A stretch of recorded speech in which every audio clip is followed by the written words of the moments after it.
here, me and Vira will be MC to guide you to the whole of this event today. Event today. Okay, so before we jump to the next session, I would like to remind you, please open your camera and don't forget to use the virtual background that has been provided from the committee. Okay, now it will be better if we start our agenda with the opening prayer. And the opening prayer will be delivered by Priska Cynthia Ginting. So Priska, time and place are yours.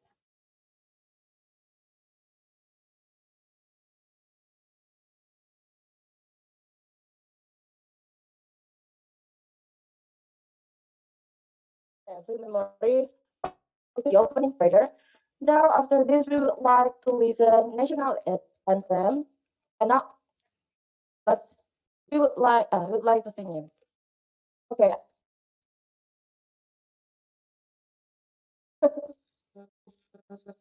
Okay. Thank you, guys. After this, we will sing the national anthem, and after that, will be followed by Mars Bouquet. Thank you.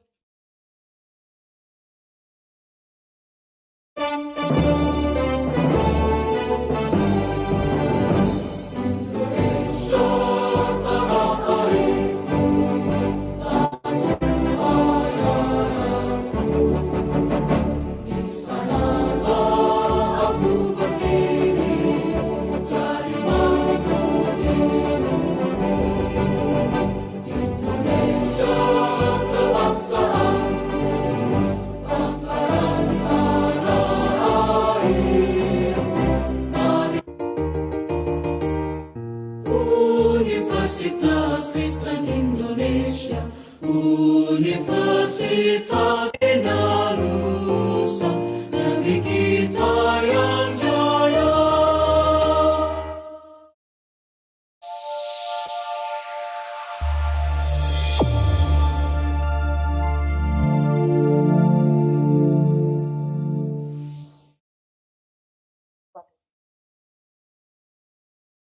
Check.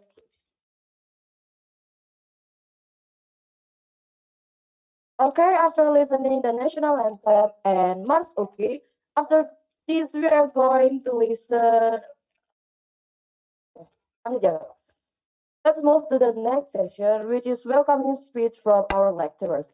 So the first lecturer will deliver welcoming speech is from welcoming speech. Okay, so now I would like to invite Ma'am Lu Angelinawati as our chairperson of the committee. Check, check, check, check, check, check, check mic, check mic,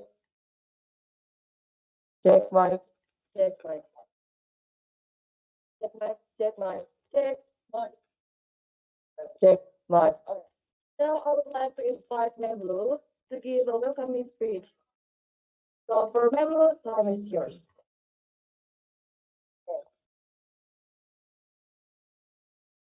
Thank you.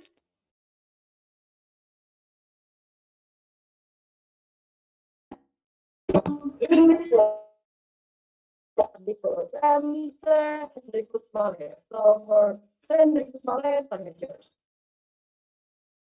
Okay, thank you, Sir Male, for a welcoming speech. After Sir Hendrikus Male would like to listen welcoming speech from the Dean of our Faculty Letters and Languages, Ma'am Susan Ahasitoma, and also to officially open our grand final, the second ELI national competition. So for Ma'am Susan, time is yours. Okay, thank you, Ma'am Susan. Okay, everyone, in here after this, we will go to the documentation session. In here, the committee provided two sessions. The first one we will do at the beginning of this agenda, and the second one we will do at the end of our agenda. So now, let's open your camera and let's take a picture together. And also, don't forget to use the virtual background that has been provided from the committee. Okay, from slide number one. Slide, please. Thanks. Okay.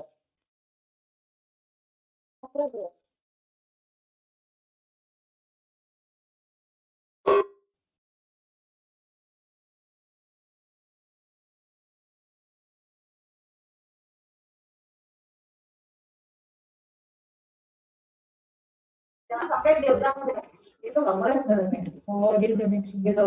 Tapi kita yang otomatis di jadi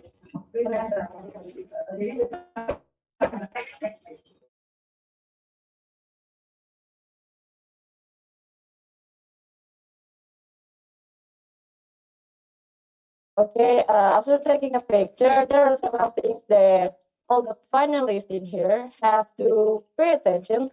The first one, to all the finalists,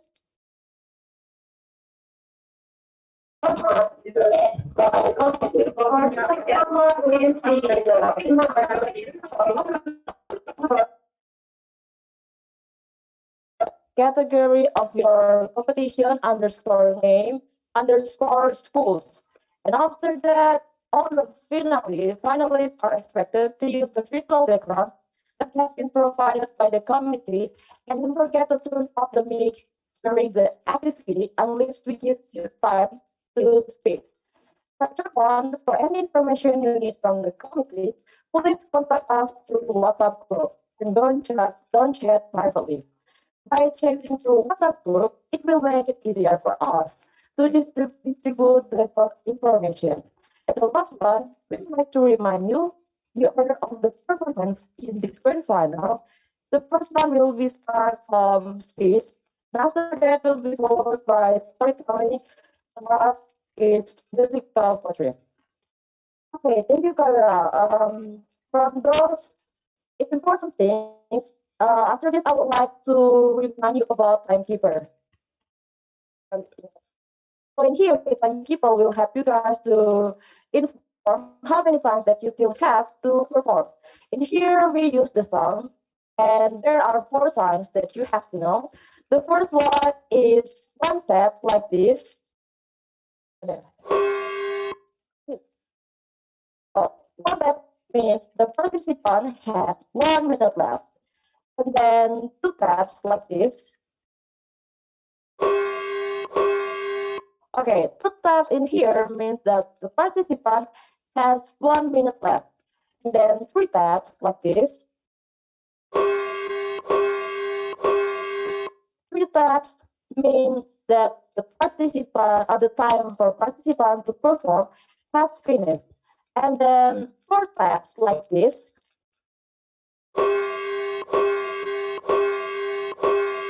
Okay, 4 taps means that the 15 seconds tolerance is up, and all the finalists have to stop their performance. Thank you.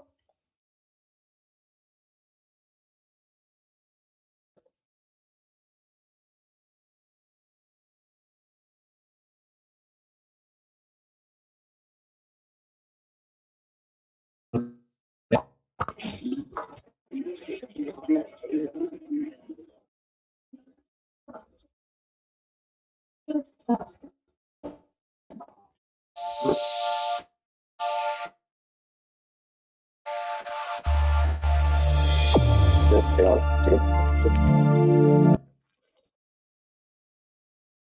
now we will go to our main section, which is live performance. And here there are 3 phases. The first one is the live performance phase, 3 phases. The first one is live performance from speech competitions. So we would like to remind you that all the finalists, we will call your name randomly. So you guys have to be ready and prepare all the time. Okay. In this, we would like to introduce our 3 judges for speech competition. So there are Sir Henry Guzmalet. Please give big applause to him. And after that, then Sri Najila High. And then the last one is Sir Lapa Nagoho. Please give applause to them. Okay, hello all the judges for speech. Welcome to the second yearly national competition, especially in speech. Performance of the finalists of speech. Are you also the first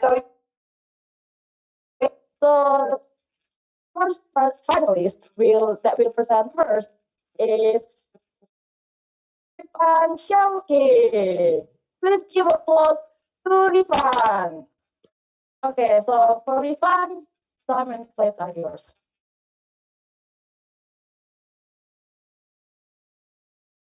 Thank you, sir. Okay, time over.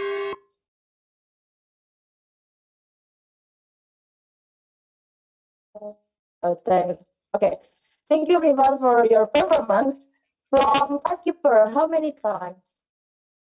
And from the first finalist. Okay, so finalist spent 8 minutes, 3 seconds for his performance. Next, let's go to the second finalist.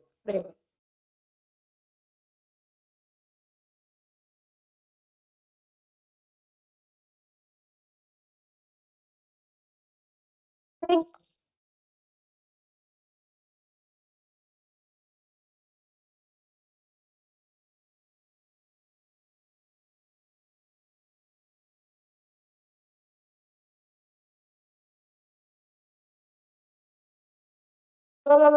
Thank you. Finally, the finalist spends 10 minutes 3 seconds.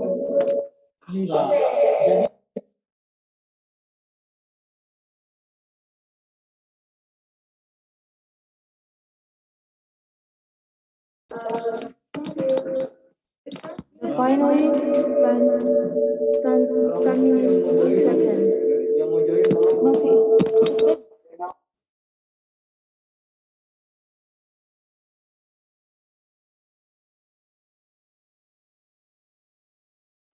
The finalist spends 10 minutes 3 seconds.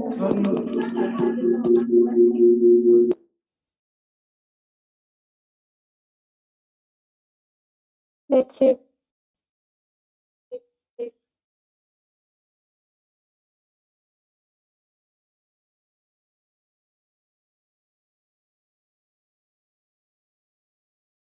The finalist spent 10 minutes 3 seconds.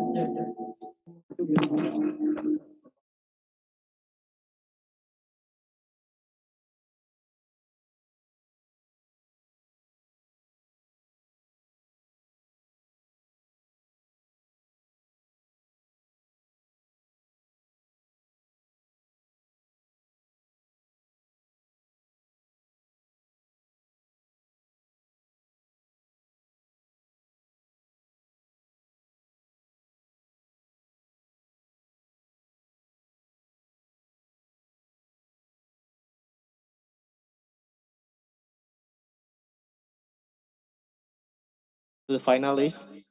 Ini bisa kok.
finalists.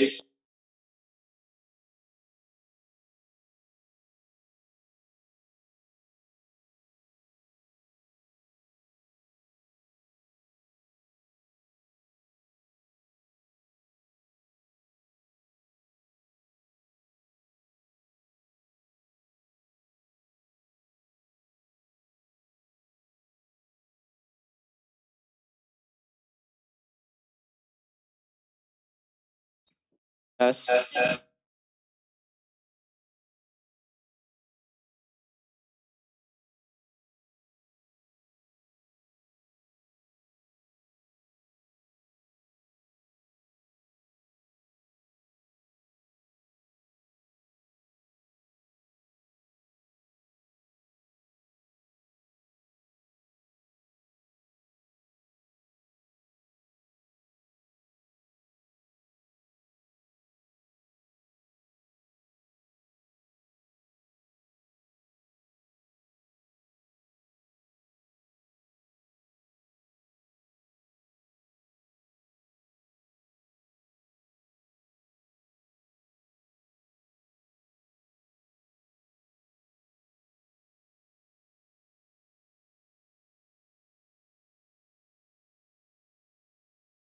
The final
Check, mic. Check, check, check, check.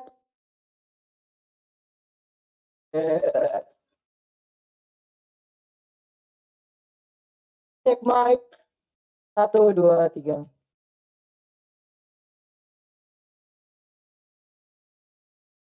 8 minutes. 53. Finally spent 8 minutes. 53 seconds.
Okay, good morning, everyone. Good morning, everyone. Good morning, Okay. Nisha. Good morning, Kavira. How are you, Kavira? I'm good. I'm pretty fine today. Okay, So, how are you, Nisha? I'm good too. Thank you. Yes, of course. Well, actually, what are we going to do here? Okay, in here, we would like to have the second international competition. Yes. Wow. Please give a big applause. Okay. So, I think I would like to say hi to the finalists. Hello, everyone. Hello, everyone. In here, I can see, wow. Yes, of I course. can see- Finalists in the Zoom meeting room. Okay, so let's say hi to one of the finalists in here. Alia Monica from speech. Okay, hello, Alia Monica. How are you? Okay, could you introduce yourself, your name, and where you're from? Oh, yeah. Oh, Lia Monica from Medan. Yes, of course, Liz from Medan. I think there's a lot of people here from Medan. another city, right? Like Leah from Medan, or it's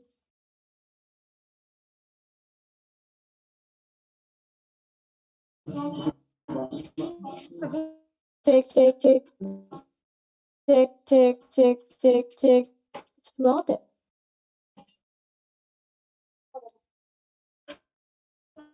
Aku yang kecil, aku nggak harus begini. One, two, three.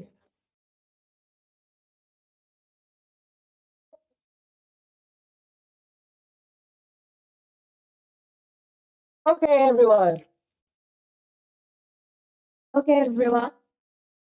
Okay, everyone. Okay, Okay, everyone. okay, everyone.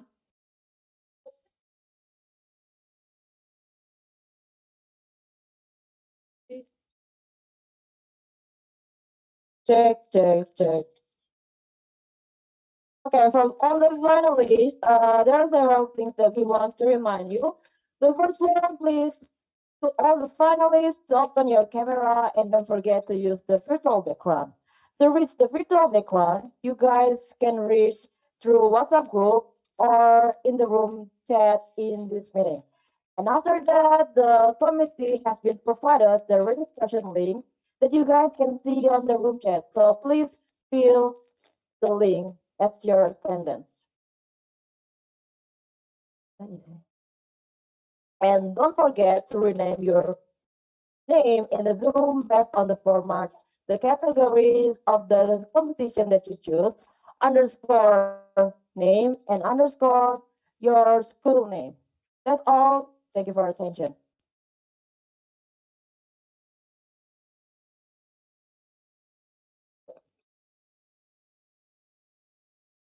That's all. Thank you.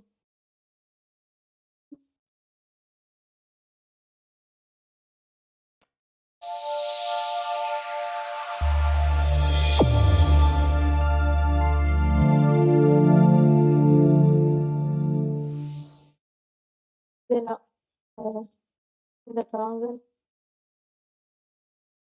Oh ya. Ah, itu ya, tripnya lagi di. Ya, Bang. Loh, kenapa? Oh, enggak.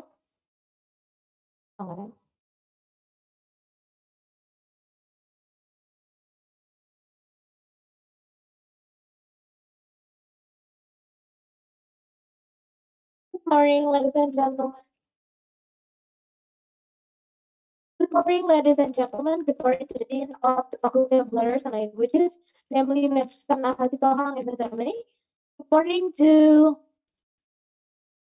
the Vice Dean of Faculty of Letters and Languages, Mr. Janes Badede. Good morning to the honorable judges and lecturers, and good morning to the all finalists who are present in the Zoom meeting room. Welcome to the second Illinois National Competition 2022, especially to the finalists, mentor, or supervisor. and to all who are watching this event. First of all, let us introduce ourselves. My name is Wiradi Sildanga, and you guys can call me Rara. I'm also with one of my friends here. Okay, hello everyone. Let me introduce my name. My name is Michelle Vilena Priani. I'm from English Language Education.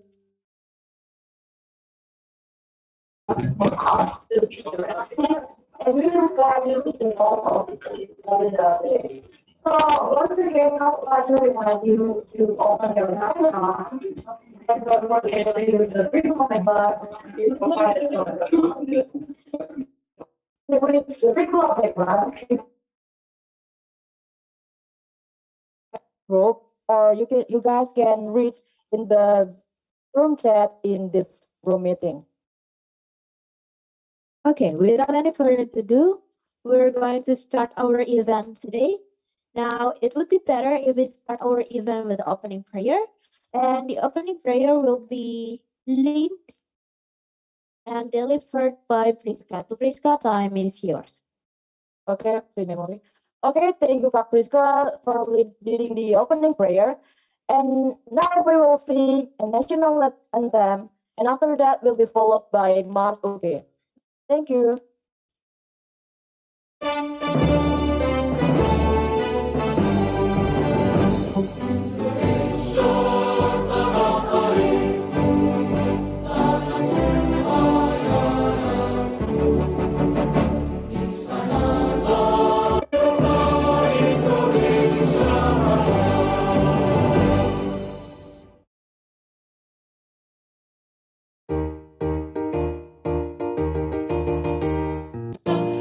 Negeri kita yang jaya.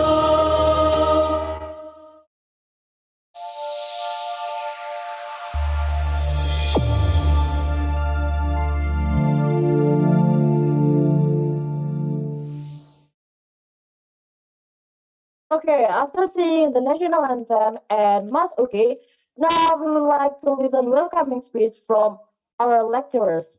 The first one will be delivered welcoming.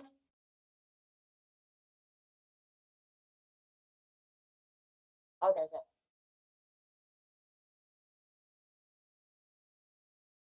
To open our agenda today, we would like to listen the welcoming speech.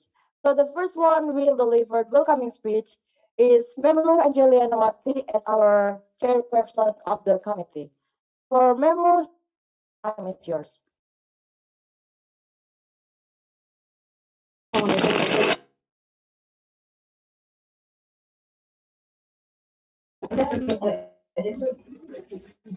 Thank you, Memo, for speech. Next, we will listen to the welcoming speech from the head of the English Education Study Program, Faculty of Letters and Languages, namely Sir Henry Kusmale.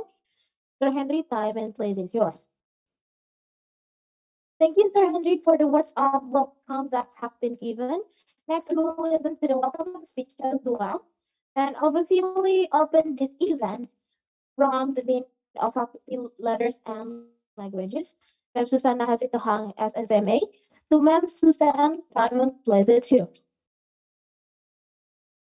Okay,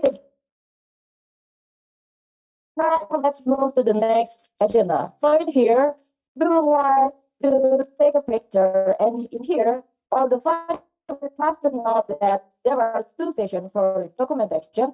First one we will do in the beginning, and the last one we will do at the end of our agenda. So, okay. So now for all the finalists, all the participants in here, please open your camera and don't forget to use the virtual background. Thank you. And I would like to invite all of the finalists, all of the participants here to open your camera because we're going to take a picture. The first absent in this meeting. So I would like to invite you guys to open your camera. Come on. Okay. Oh,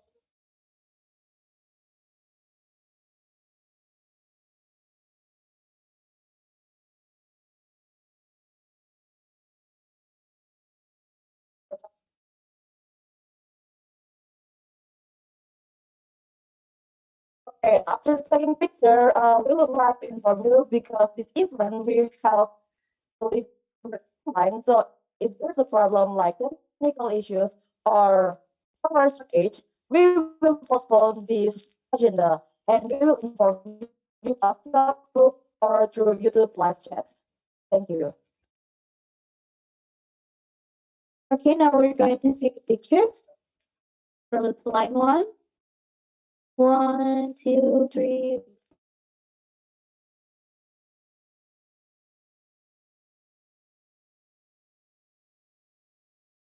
Tapos ano? Apa lagi? Iya. Apa lagi? And now we're going to our main agenda. Before we move to our main session, there are several things to see and to note for all the participants, especially the finalists. The first one is to the all finalists, please rename the account name according to the format that's provided by committee. And for the format, let's see and take a look at information on WhatsApp group. Or you guys can rename account name as contest category underscore name underscore school name. The second one is all the finalists are expected to use the virtual background that has been provided by the committee. And don't forget to turn off the mic during the activity to allow another to speak. The third one is for any information you need to know. They know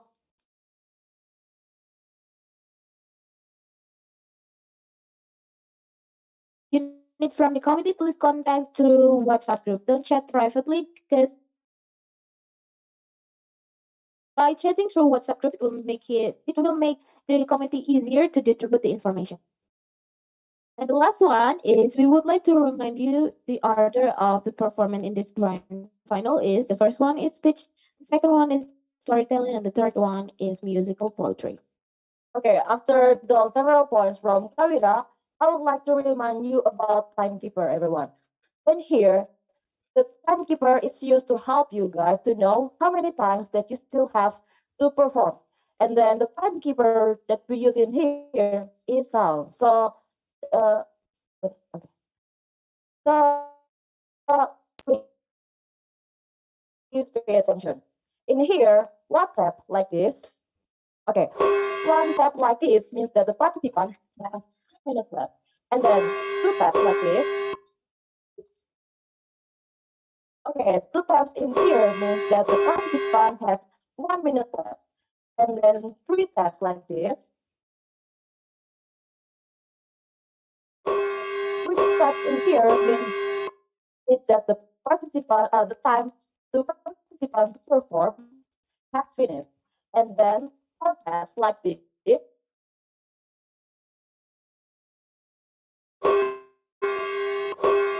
Four taps means that the 15 seconds tolerance is up and the finalists have to stop their performance. Thank you.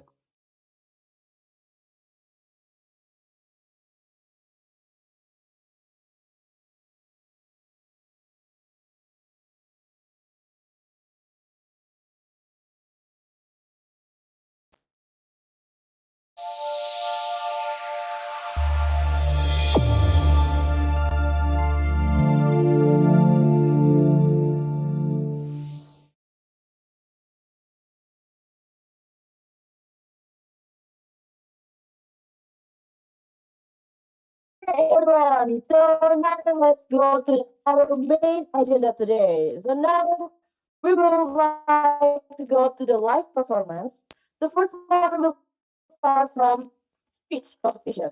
Yes, of course. Here we are, the finalists from the speech competition. Um, We would like to remind you guys, for the given performance, the committee will choose randomly. So you guys have to be ready and you guys should prepare yourself all the time. And after that, we would like to introduce our three judges for speech competition. So they are Sir Male. Miss Trisna and Sir Lambat Please Naibao. give me the floor. applause to them. Hello, welcome to all the judges. Welcome to our second international competition, especially for speech competition.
Cek, on.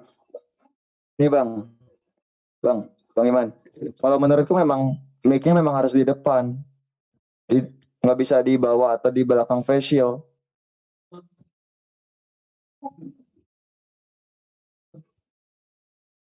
Cek. On. Coba Bang Iman testing ini ya Bang. Suaranya. Memang harus di depan mic seperti ini biar suaranya bagus. Kayaknya nggak apa-apa kan ya? Jelek banget tapi sebenarnya. Good afternoon. Good afternoon. Good afternoon. Which one? Good afternoon. Good afternoon. Ya, coba ya. The first contestant ya. Good afternoon, my warmest greeting for all of you. Kelihatan di situ.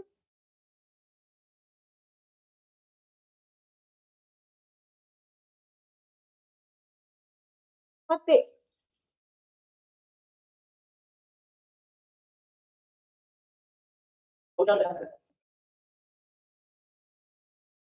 Tuh nge-lag tuh. The Honorable Dean of Faculty of Letters, the Honorable Dean and Vice Dean of Faculty of Letters and Languages. Banget ya, nggak bisa banget. Itu nggak bisa saya share.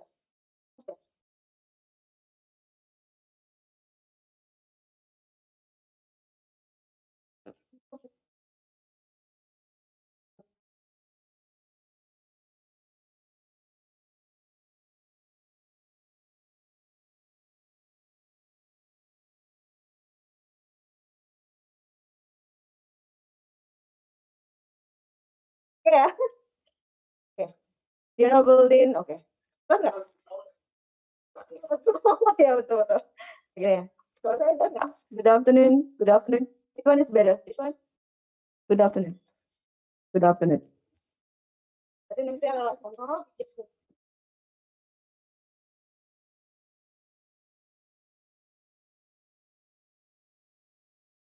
Ya, sekarang. Atau enggak, masukkan aja.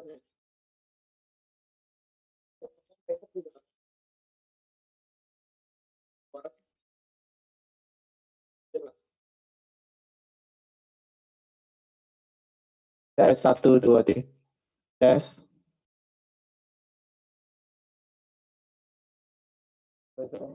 Oh, bagus ma'am.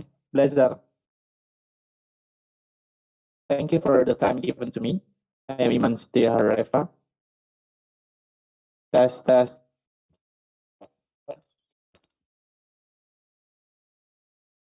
Cek. One.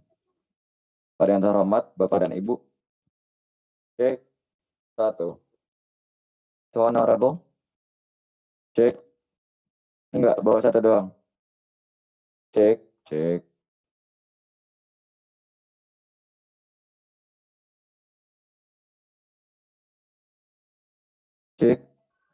1. Masukkan, mem.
I was looking for constant.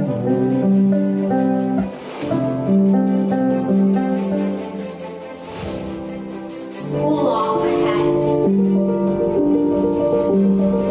And there are pains.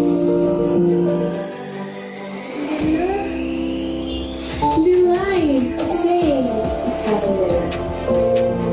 There is also the company.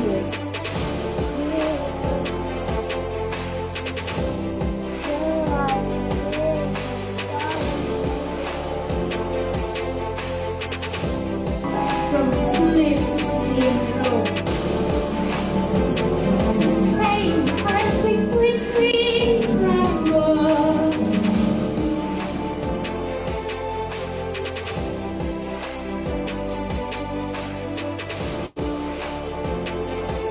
And father, well, he simply shakes his head and that's all.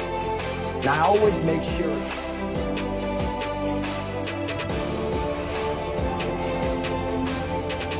Oh, I have to admit, I am not the star pupil in my class. That single honor goes to Ajay Sharma. So to speak. He simply shakes his head again and again till I fear that it might just drop off. However, self-containment is definitely not.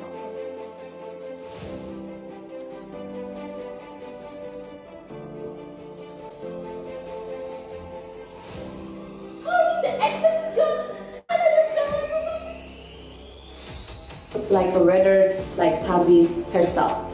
Then she asked me, how did the exams go?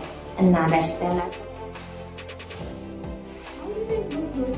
It's racist. How did the exam go?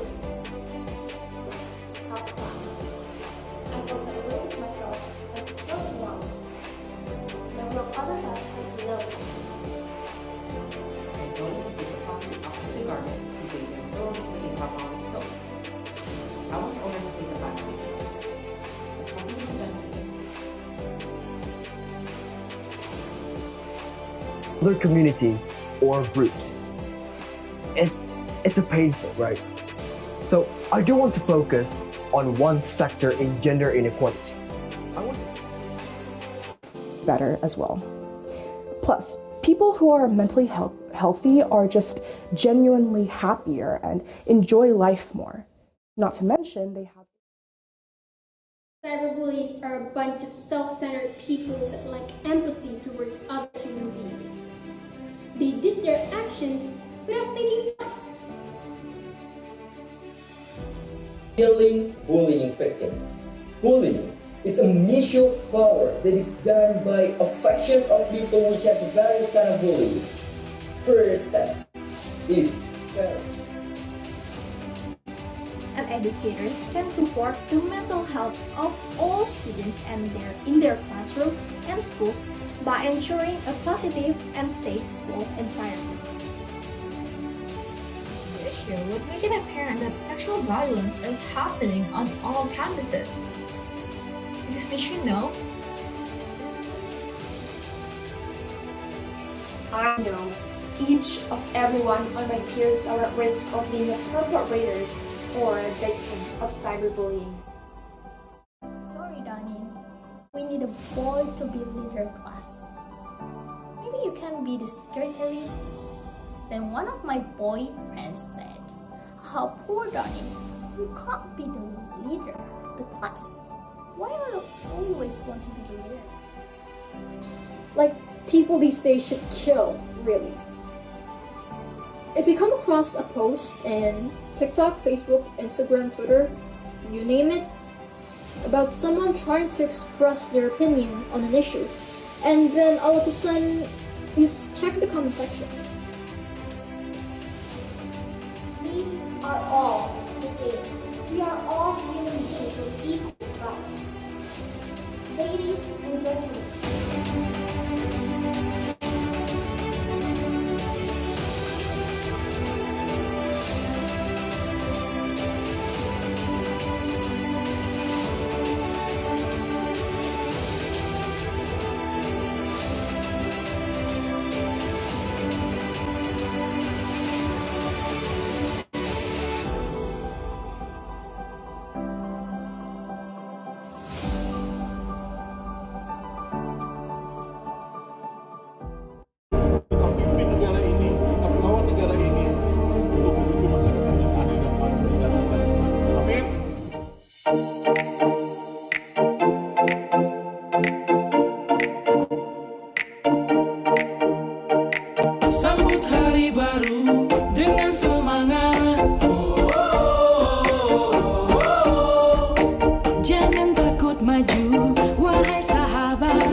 with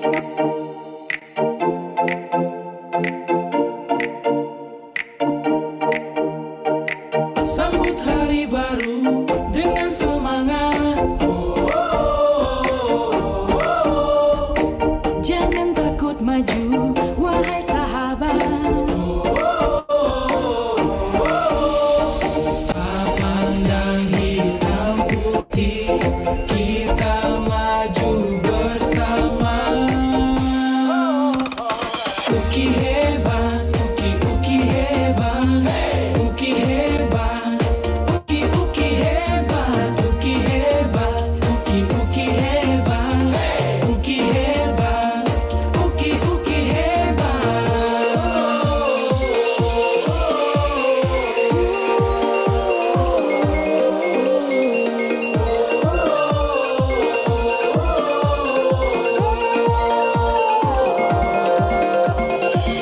Uki hebat melayani, bukan untuk dilayani.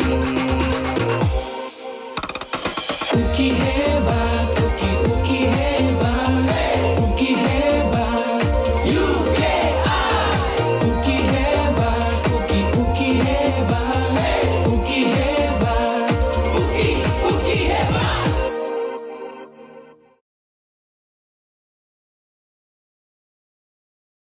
Hello guys, welcome to Fakultas Sastra dan Bahasa Universitas Kristen Indonesia. Lihat-lihat di dalam yuk.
Oh, good, Kyra. How are you? I'm pretty fine today. Okay. So what are we going to do? We are going to do here. So actually, we will have a great competition, which is the second yearly national competition. Please give a big applause. Yes, of course. Give a big applause. And actually, the Are you sure that you're ready today, Misha? Yes, actually, I'm pretty ready for that. What about you? Well, yes, I'm so excited today. Especially for the final. Yes, of course. And don't forget, Misha, what is it? Oh, look at that. What is that? Oh my god. Oh, really? Yes. Is this one for the Yeah, winners? for the winners. Wow, wow. Well, actually, Medal. there is a gold medal, the silver medal, and also the bronze one. Okay, so, well, I would like to invite all of you guys to open your camera. And don't forget to Yes. use the virtual background that have been provided for you guys. I would like to invite you guys to open your camera now. Please. We will wait. Okay. Oh, okay. They'll work open their Okay, there's a lot of participants here and Yes. finalists also. I would like to invite all of you guys to open your camera and please use the virtual background. Okay. Okay, and here I can see one of the finalists from storytelling. Tendikia. Hello. Chandika. Chandika. Chandika or Chandika? Oh, Chandika, is that right? Okay. Hi, Chandika. Oh, hi, Kak. Hi.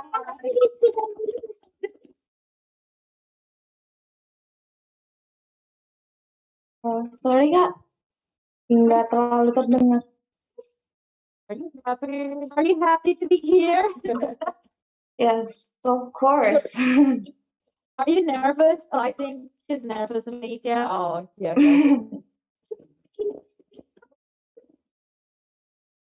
Daneswara. Putu Daniswara from Musical Poetry. Hello. Putu.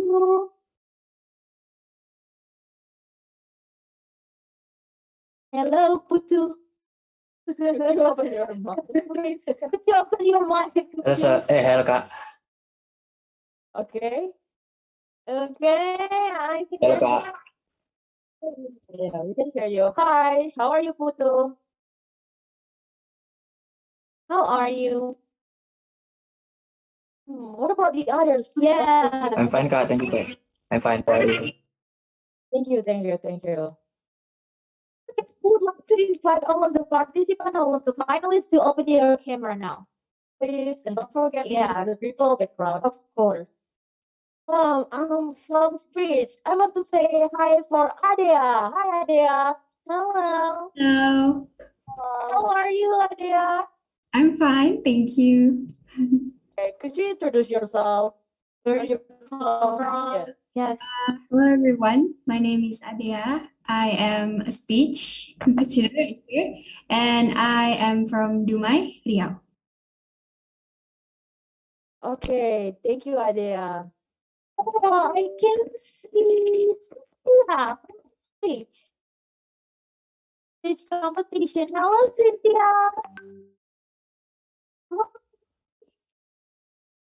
Hi.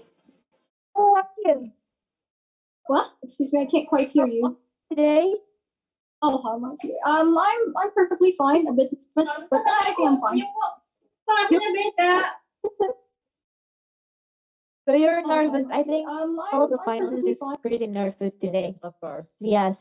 And I can see Dahayu from Storytelling. Hi, Dahayu. Hi. Hey.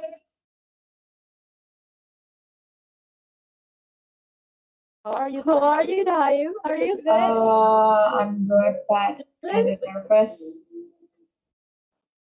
Sorry. She's pretty nervous, Yes, Misha. of course. Yes. Okay, what about the others? Please open your camera. Oh, yeah, and for those who haven't renamed your name in Zoom, please rename like the others. For example, the category of your competition, underscore your name, and underscore your school name. Thank you. And now, once again, I would like to invite all of the finalists to open your camera. Please open your camera. Okay, I can see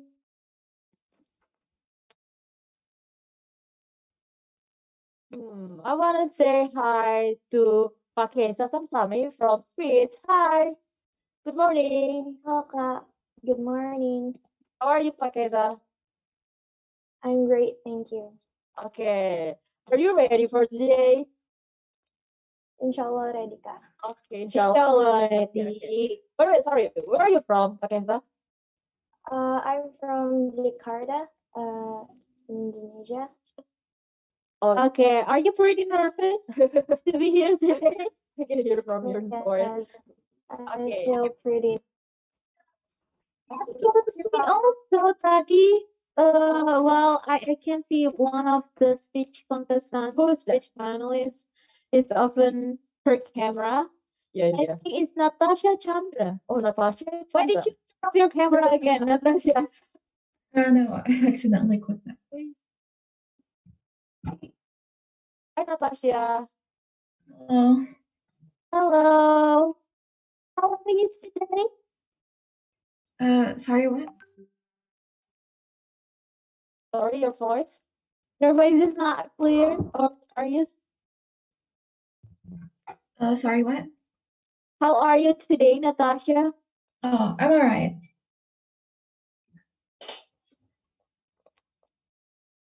I'm alright. Okay. Okay. All right. You're not nervous, right? Not really. I'll just get it over with.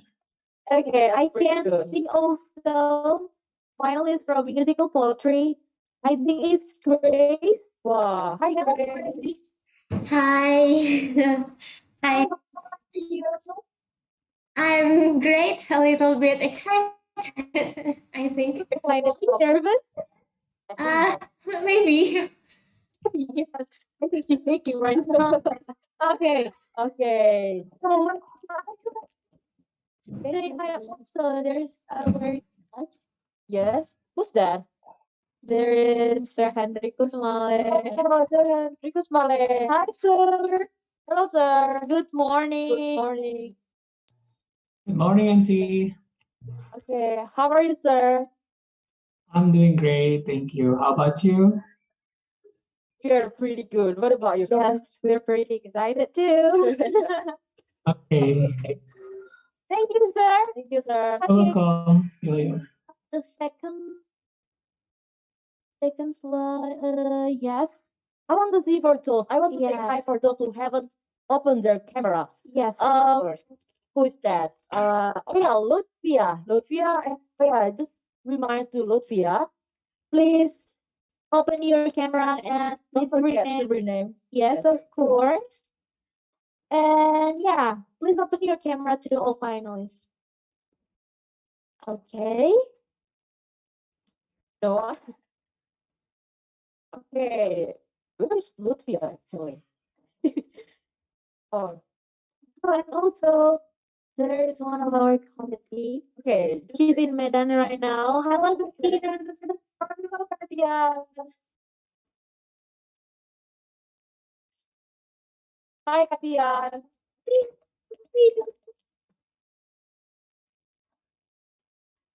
She's have a bad internet connection, Asia. Okay. Oh, you're still mute, Kak. You're still mute, Katia. Please follow the finalists to open their camera. Please open your camera now. Okay. Besides Katia, I would like to say hi to Priska. Hi, Priska. Hi. Could you introduce yourself? Um, Hello everyone, my name is Priska Iwani. I'm from SMA Negeri 1 Soe, East Nusa Tenggara. Nice to meet you. It's pretty far. Wow. You're from Korea, right? Me. Yeah. So you can, you can help out with Malaysia. Yeah. She's from my hometown, actually. Yes, of course. How about the others? How about that the one that we already talked to? I think he's from Bali. Bali, right? Oh, yes. Is anyone from Bali besides Putu? Anyone? One of our judges. Oh, one of the judges. Okay. Okay. Oh, uh, can we see and take a look at the next slide, please? Want to remind all of you guys to open your camera. Okay. Why the artists haven't opened their camera? Yes, of course, and don't forget to turn on your camera and rename your account name. Oh, yeah. For Habibi, please open your camera. Habibi, hello Habibi. For Rifan, please open your camera. Of course. And then Abigail, please rename your Zoom, your name from the Zoom. And so from storytelling, please open your camera. Okay.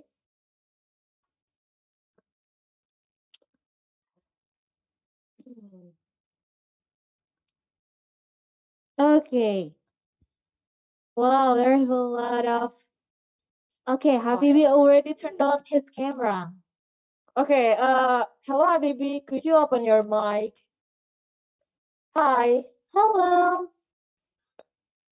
Why did you turn off your camera again, Habibi? Are you nervous? Yes, of course. Oh my god. It's pretty nervous too. So actually, Habib is one of the funnels that always active all the time. Hello? Yeah. Well, that is good. Very really and participate in this Hello. competition. Do you Okay, think that so Habibi will won this competition, Misha? Well, because we have many great finals in here, so I'm not sure. Because yeah, let's see who will win. Yeah, Habibi already turned on his camera. Hi, Habibi. Oh, hello. I'm sorry. I'm still like, setting Yes, up everything. It was like the background is still like my own background. I haven't changed the background yet. That's why I turned on the camera again. Because I don't want you to see this green screen behind me. Oh, yes. Okay. So how are you, Habibi? I'm good. Are you I'm pretty good. nervous today? I am, of course, obviously, because like in every competition, I think like everyone feel nervous. Oh, Okay. Are you shaking? I'm not shaking. I'm just nervous, that's all. Okay. That's good. That's really good if you're not shaking or Yeah. Thank you. Oh, really see Novka from storytelling. Wow. Novka, good morning. Hi, Kak. Good morning. What are you today? Are you nervous? Yes, I'm literally nervous. Are you shaking or are you shaking or not today? Yes, a little bit. A little bit. Yeah. You're up. Yeah. Don't be shaking actually. Yeah, don't forget to put a smile on your face. Actually, yes, it is a Grand final, so you have to keep your best in Mhm. this agenda. Okay, so Meisha, can I ask you something? Oh, what's that? Do you have any favorite contestant speech? From speech? Yes, from speech. To be honest, I still don't know all of them. Okay. But I know one speech. Actually, he's from storytelling also. Habibi. Okay, Habibi is pretty good, right? Yes, Okay, of how course. about musical poetry? I still have no idea about musical poetry. Okay. Well, What about you? actually, I think Habibi too. Oh, Habibi. Okay. Okay, how about the others? I think the other committee have their own favorite contestant. Yes. I think Rita already opened his camera. Hi, Rita. Hi. Open your microphone, please. Oh, I think Yes. he's still prepared for this meeting. Okay. Okay. Without any further ado, I think we're going to start our event today. Okay.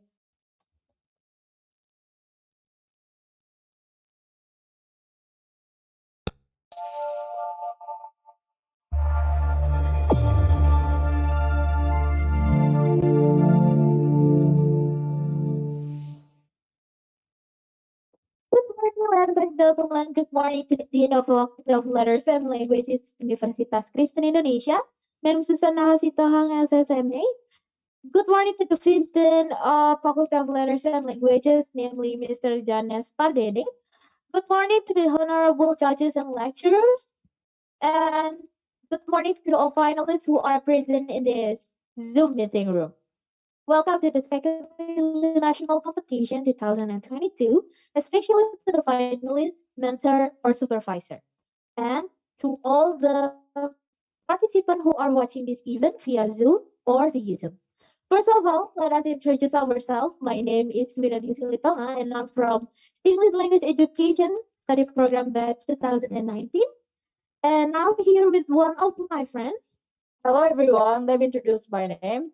My name is Michelle Violena Priani. I'm from English Language Education Study Program Batch 22. And in here I will be your MC to guide you to the whole of our agenda today, especially the second national competition. Yes, of course. And we also want to remind you to use your virtual background that has been provided from the committee. And now it would be better if we start our event with the opening prayer, and the opening prayer will be delivered by Priska. For Priska, time is yours.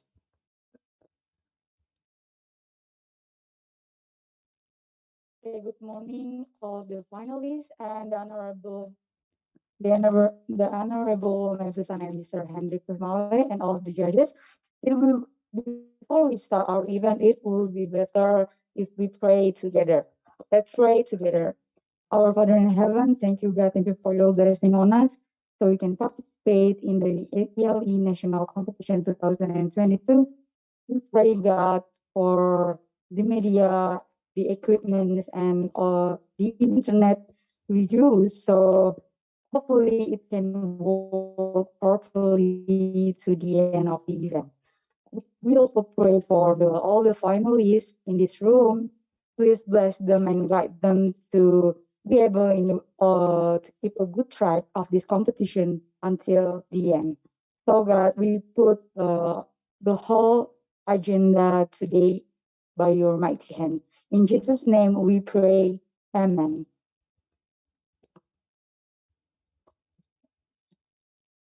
Okay, thank you, Priska, for the opening prayer. Okay, after the opening prayer, now we will sing the national anthem, and after that will be followed by Mars. Okay, thank you.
Universitas Kristen Indonesia, Universitas kita, lambang ilmu dan budaya bangsa, Turut membina pendidikan kita, bergerak maju membangun bangsa, bekerja penuh kasih dan bakti, melayani bukan dilayani, abdi nusa dan bangsa.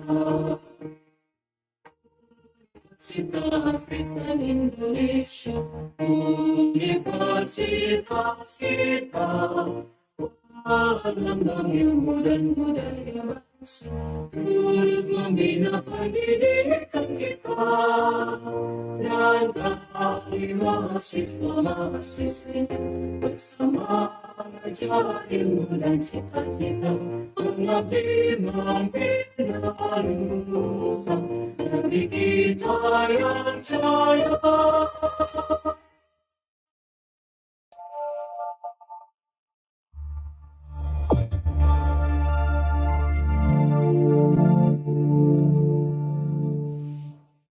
Everyone, that's from National Anthem and Mars. Okay. To open our agenda today, we are going to listen to the welcoming speech. First, we will listen to the welcoming speech from our chairperson of the committee, Memlu Angelianawati. So for Memlu, time and place are yours.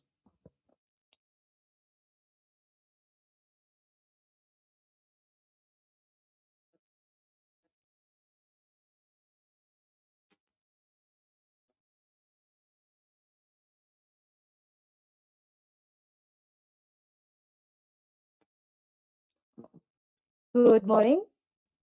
My warmest greeting to all of you, either here or in YouTube channel or YouTube channel.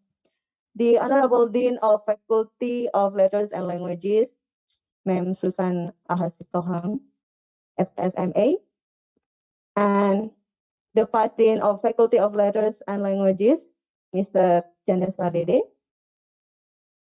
the Honorable Head of English Language Education Study Program, Mr. Henrikus Male M. Hum, all lecturers and students of English Language Education Study Program, all judges and all contestants of the second ILI National Competition 2022, and all viewers of our YouTube channel.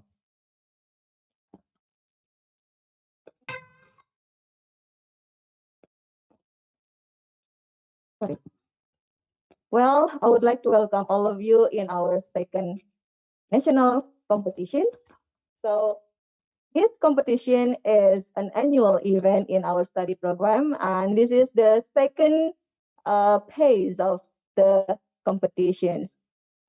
Our study program, English Language Education Study Program, held an annual event called English Language Education National Competitions. And there are 3 competitions inside. The first one is the speech competition. And Recording in progress. A musical poetry competition. So the purpose of this competition is that to develop and also to make Indonesian young generation, especially senior high school students, vocational high school students, and equivalents, such as Madrasah Aliyah, to actualize themselves in learning English. We would like to provide or to accommodate the process of developing language skills and improving language skills. So in this case, this event held and accommodate students around Indonesia. For this moment, there are 63 participants from 32 schools around Indonesia and ranging spread across 12 provinces. Let me take a look at my note. So from Aceh, hello Aceh, and then also from Sumatra, Java, Jepara, Yogyakarta, and then Banten, Bali, East Nusa Tenggara, and East Kalimantan. And thank you so much for joining this competition with us. And we do hope that through this competition, you can improve your language as well as having a positive attitude towards English as a foreign language for sure. And I also would like to thank all lecturers of English Language Education Study Program, as well as the alumni of English Education Study Program and all staffs, as well as the committee, especially for supporting the process of making this happen. And also thanks a lot to all parties who give support unconditionally. And without further ado, once again, I would like to welcome all of the participants. Thanks a lot for joining this competition, and I wish you good luck and do your best. And of course, enjoy your time with us. I think that's all. I hand over to the MC. Thank you.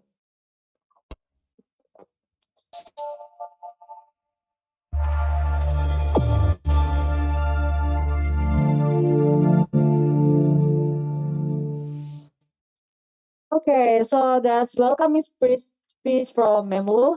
And after Memlu, we would like to listen welcoming speech from Mr. Hendrikus Male as the head of English Language Education Study Program. For Mr. Male, time is yours.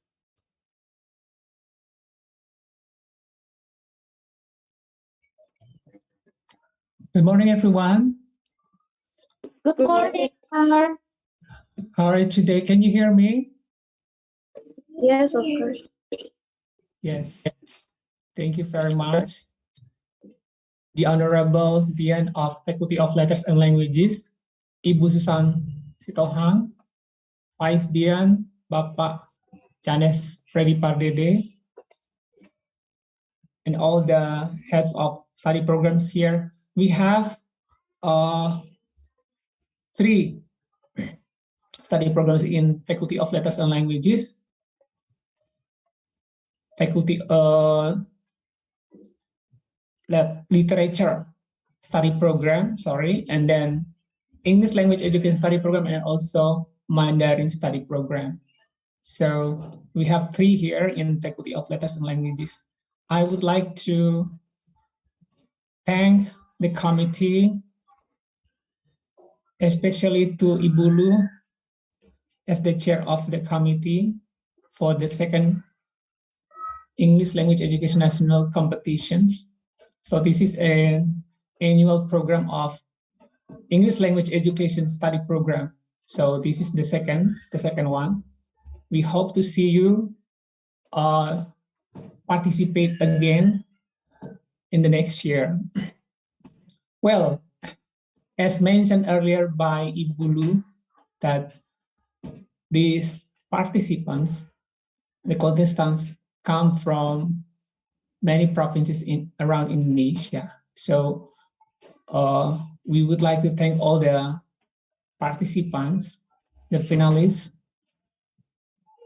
and all the judges here. So this is the last. We hope that everyone can be the winners. So actually everyone who already joined the competition are the winners. So I think that's all. So enjoy the competitions to all of you. Thank you very much. That's all for me.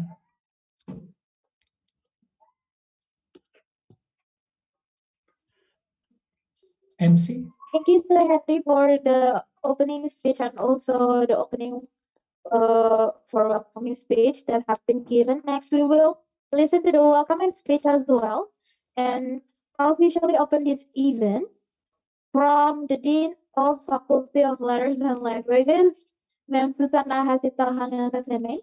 So, Ma'am Susan, time and place is yours. Hello, good morning. Good morning. Can you hear my voice? Yes, Saya, because you answered already.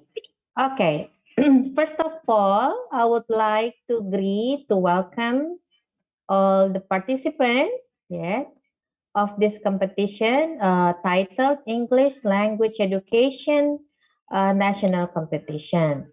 So I would like to greet the students from 32 senior high school.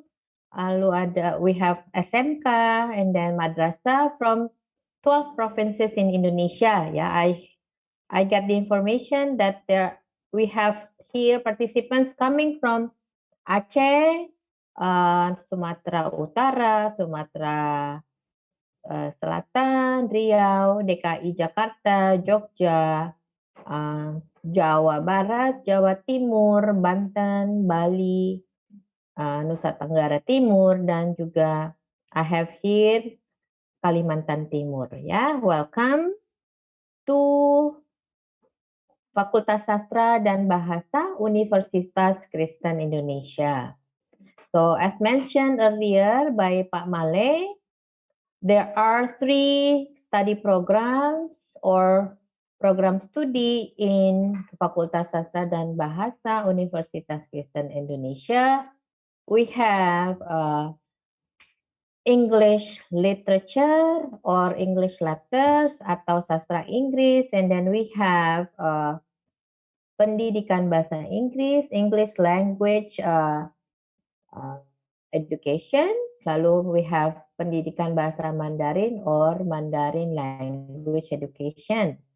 So maybe Pak Male forgot to mention the 2 program studi ya, sastra Inggris and pendidikan bahasa Inggris yang ada di Fakultas Sastra dan Bahasa sekarang sudah terakreditasi internasional. So if you are really into language, into English or into Mandarin, we are looking forward to see you ya in Fakultas Sastra dan Bahasa. Don't forget, Panti, Pak Malik, can you just promote the scholarships we have, the activities, ya, the facilities that we have here in Fakultas Sastra dan Bahasa. Okay, before I go any further, I would also like to thank Ibu Lu, ya, for organizing this event together with the students, the organizing committee. Terima kasih. And then we have here maybe Pak Male and then Pak Wadek, ya, Pak Janes, and all the dosen-dosen, ya, for attending this competition. Of course, it is our hope that the students, the participants will benefit, ya, from this competition, because as younger generations in this era of millennial and then in revolusi industri 4.0 or industrial revolution 4.0, the need of English language competence and also Mandarin language competence is very important, ya, sangat penting bahwa kita bisa menguasai bahasa, karena ketika Anda menguasai bahasa, Anda menguasai dunia. So language is the weapon, ya. Language is the weapon to survive in the market, ya, pasar kerja yang ada. Because you will be facing very tight competition di dunia kerja. Nanti Anda akan menghadapi kompetisi yang sangat-sangat ketat dan sangat-sangat keras, ya. Jadi penguasaan bahasa is the weapon, because everybody needs language to communicate. Dan siapa yang menguasai bahasa, dialah yang menguasai dunia. Okay, so I think I have talked enough, ya.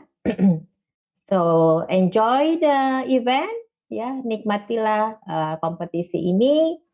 No matter what the result is, apapun hasilnya, you are all winners, ya. Anda semua adalah pemenang karena Anda sudah ada di sini dan punya keberanian untuk berkompetisi.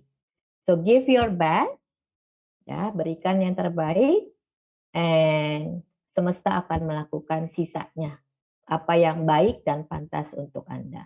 So I really hope to see you, ya.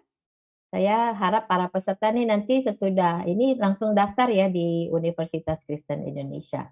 Mungkin tidak bahasa Inggris, we have all other study programs dan well accredited ya, yang sudah terakreditasi dengan baik dan unggul, kurang lebih begitu. If you need information, you can talk to the committee and they will help you to get information so that we can, supaya kita bisa bertemu di sini dan mengikuti berbagai kegiatan yang akan membangun Anda menjadi orang yang lebih baik. So, again, thank you very much. And with this, I officially open the final session of the second English Language Education National Competition 2022. Thank you. Demikian, MC.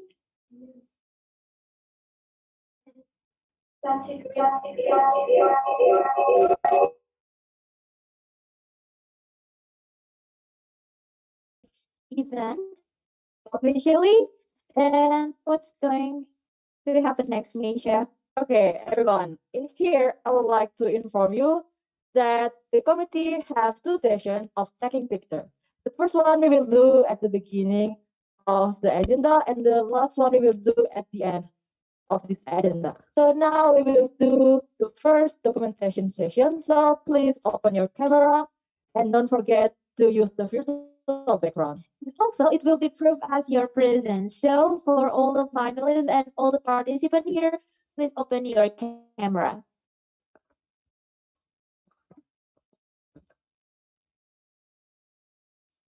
Okay. Smile, please. Okay, we will take a picture. Committee. Okay.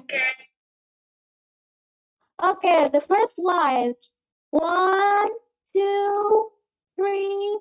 Smile, please. Smile. Okay, the next slide. Okay, next slide. 1, 2, 3. Smile. Okay. Okay. Thank you, everyone. So that is the first documentation session. In here, I have to tell that this is an event that delivered online. So if there is a problem like technical issues or power shortage, we will postpone this agenda and we will inform you in the WhatsApp group and YouTube live chat. So let's pray that this event will run as well. Yes, of course. And now we'll move back to our main agenda. But before we move to our main section, there are several things to note for all participants, especially the finalists. The first one is to all finalists, please rename and the account name according to the format determined by the committee. And you guys can take a look to the WhatsApp group for the information. Or you can rename now as contact category underscore name underscore school name.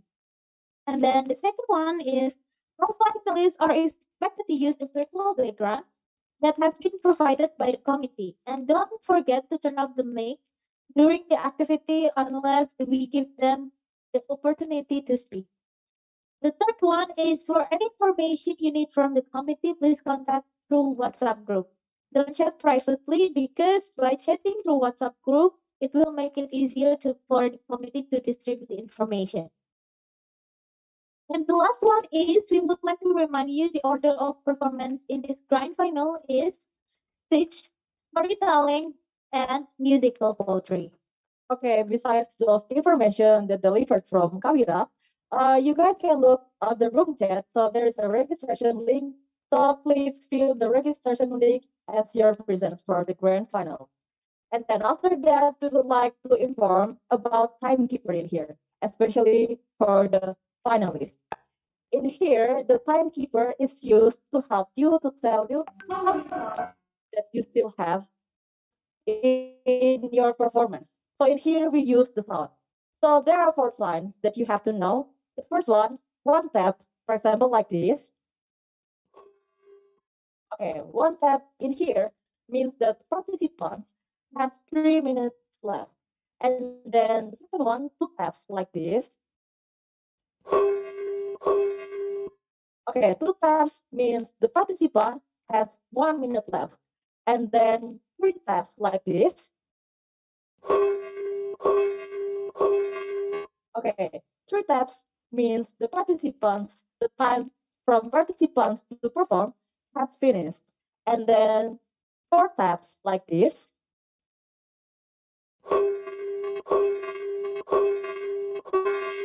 Okay, 4 taps in here means that the 5 seconds tolerance is up and the finalists must stop and end their performance. Thank you.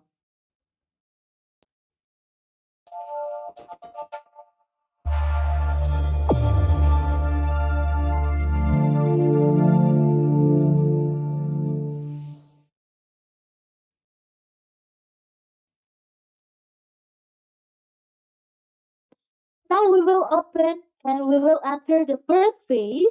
The first phase is the performance of speech, and for the finalists of the speech competitions in this phase are chosen randomly, right, Meisha? Of course. So you must always be ready and prepare yourself at all the time. In addition to the finalists, we would like to introduce the 3 judges for the speech competition. They are, the first one is Sir Henricus Vale. And then the second one is Miss Rizna Jilahan. And then the last one is Sir Lamot Naiboho. Yeah, please give a big applause for them. Okay, everyone. Hello, 3 judges. Welcome to the second Hilly National Competition, especially for the speech competition. Yes. Okay, what's next, Kavita? All right. Now I think we can start Yes. our Main phase. core. Yes, our main core, of course. And we will witness the first performance of who's going to be the first performance, Misha. I'm curious about that actually. So the first finalist for speech competition is Elenc. Who's that? Shelky. Oh yeah, Shelky. Okay, there's Uki in his name. Okay. Oh, Yeah, after this, we will join yes, university. of course. Are you there? Yes. Are you ready?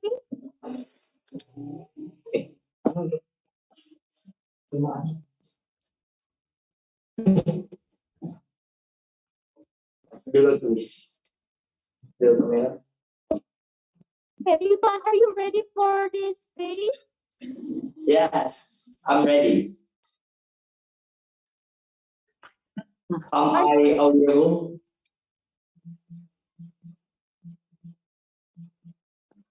Can you hear us, Rifan? Am I audible? Yes, yes. Okay. Can you hear me?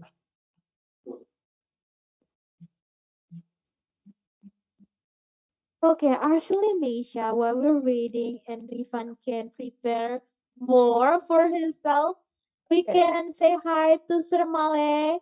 Oh, Sir Male. Hi, Sir Male. Hi, MC.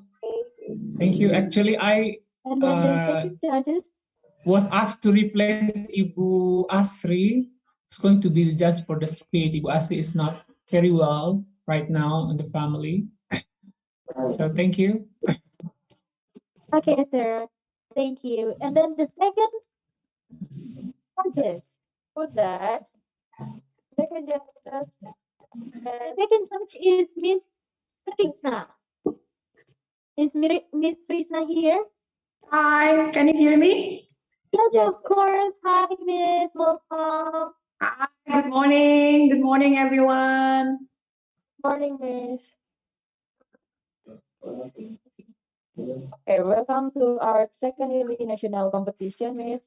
And then after that, we have the third judges, which is Selamat Naiboho.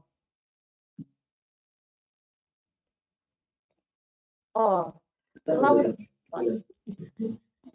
I cannot speak right now. Okay. So without any further ado, we will start our first phase, that is speech competition for this grand final time. And for the first finalist, Rifat, are you ready? Excuse me. Hello, MC. Yes, sir. How about Mr. Lampard? The judges should be odd, not even ya. Nggak boleh genap, harus ganjil dalam penjurian itu. Nanti subjektif, nanti biar objektif. Okay, so please invite, or I don't know, maybe the committee should replace, or I don't know. So there should be, for the jury, for the judging, the jury should be odd ya, harus ganjil ya, nggak boleh genap. Okay, thank you, sir, about that, because Sir Lampard had a problem, and then the judges will be replaced from is Memlo. Memlo will be the judges for speech competition.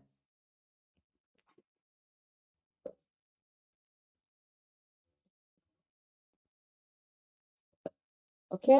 The Palamut is there. Oh, okay. Well, yeah. Palamut, please change your name. You are not Mark Gill. I'm sorry, everybody. Let me taking much time, sir. Okay. Oh, use another name. It's Markfield. Hello, Markfield. Oh, it was rejected. Okay, it's me now. A big story, sir. Okay, sorry. Sorry for emergency, sir. Actually, we're pretty afraid that you're not coming. Oh, yeah, just take it easy. I'm a bit late because I got the signal problem here, but now now everything is okay. Just go ahead. We can start it. Okay, because we can start it. So the first contestant is Rifan. Rifan, are you ready? You're still mute, sir. You're still mute, sorry. Hi, guys. Okay, for Rifan, time and place is yours. Are I audible? Yeah. Okay, let me start.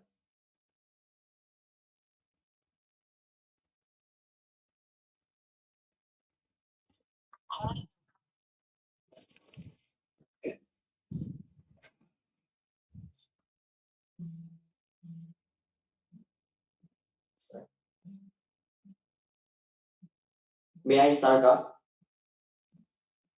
For Rifan, you can start now. Okay, thank you. A critical importance of fighting improvement are stuck often only the case of living in difference of language, culture, even ethnic. But you know, ladies and gentlemen, not with difference of religions. The biggest regret that ever happened for the rest of our life is the lack to tell enough people that there is still an ironic situations happen to our religions. Let's take the open example. At the closing behind of 2019, we have lost our brother and our sister as the victim of suicide bombing incident that happened in Santa Maria Church in Surabaya. What even sadder the most is that tragedy was also killing 100 Christians. As a Muslim, I was hoping it could be the last my nightmare to see Muslim suicide bombing incident that is frightening my lives, even whole lives of Indonesia. But ironically, that dream seemingly impossible due to this tragedy had already threatened the tolerance and the uniting diversity value of Indonesia. This is what making trial in my mood to offer whomsoever Indonesia inhabitant to create tolerance on the perspective of religion. Through my speech, with all due respect, entitled Religious Moderations, a social millennial dedications for tolerance. Ladies and gentlemen of the jury, regarding to the statistic list analogy, there are three hats across Indonesia's Islamic story. And today's reality which approximately nominated 1% radical on the right hand, 1% liberal on the left. But ladies and gentlemen, 98% among moderate in our together.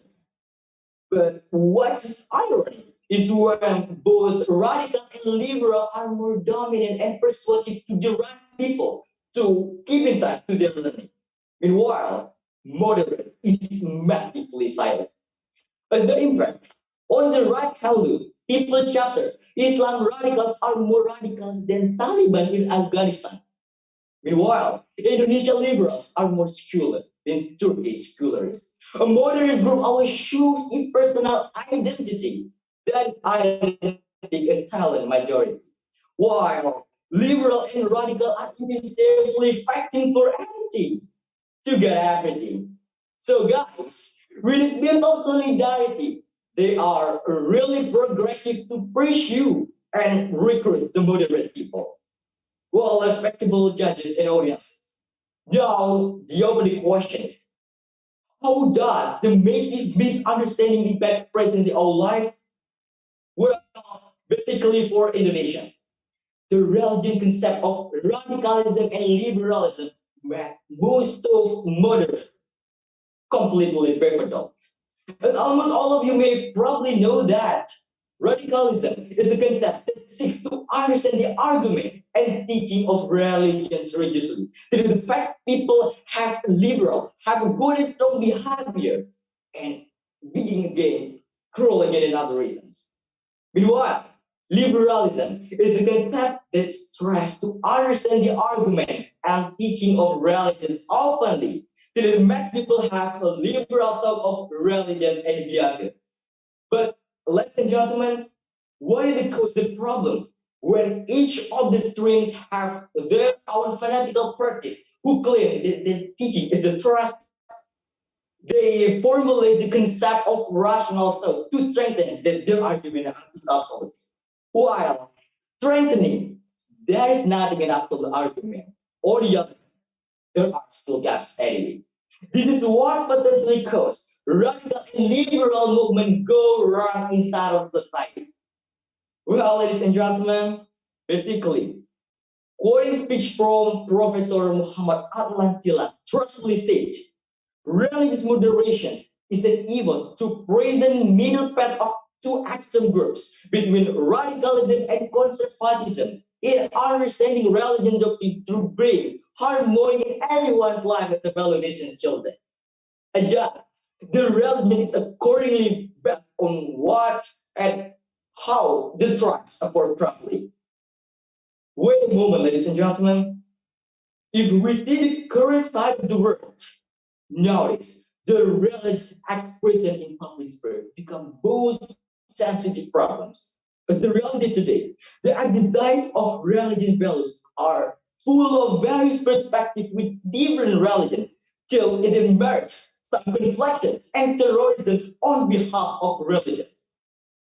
Actually, the existence of various religions and cultures must be positively purposed as the God gift with exact history. There can be social modality in building this nation. So, by the existence of religious moderation must be any form of religiousness that always respectful toward different doctrine.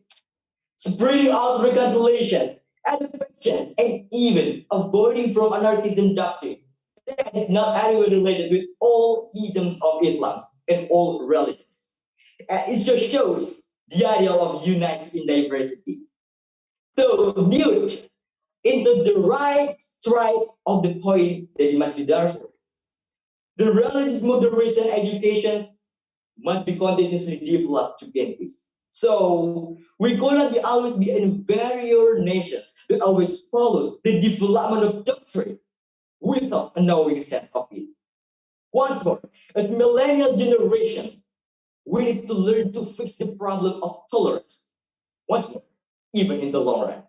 The show of us is really wish to come with the problem.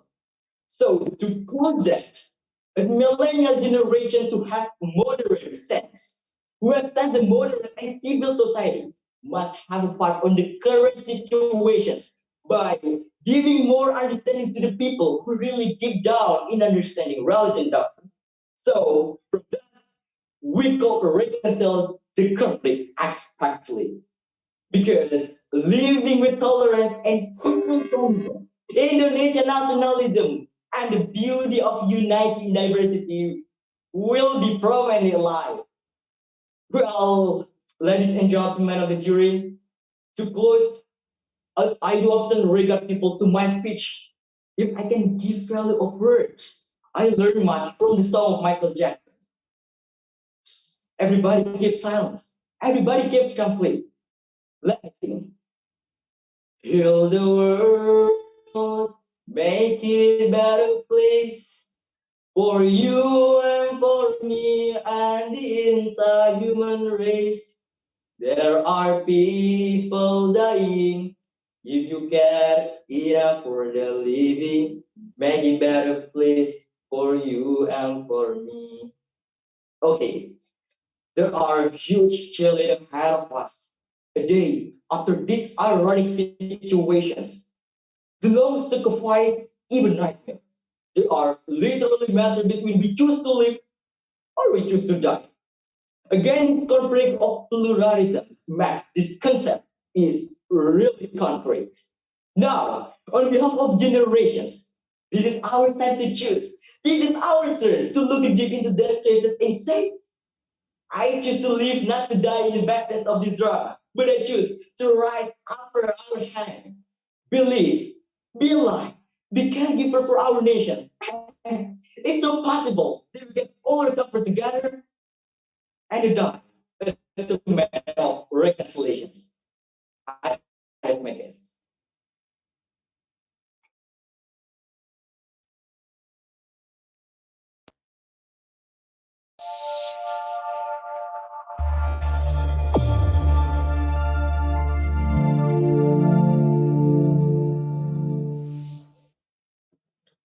you, Rivan, for such a good speech. Okay. And the first finalist spent 8 minutes 45 seconds for his performance. Now let's go to the next finalist. Who's gonna be the next finalist, Misha? And the second finalist of speech competition is Agnes Excuse me, Jessica. MC. Oh, yeah, of course. Are the judges supposed to, to give some comments as their remarks, or we don't necessarily need to do this, or I don't know. Yes, sir. For after the remark jobs, we will deliver in the end after all the finalists perform. Oh, I see. So, okay, go on.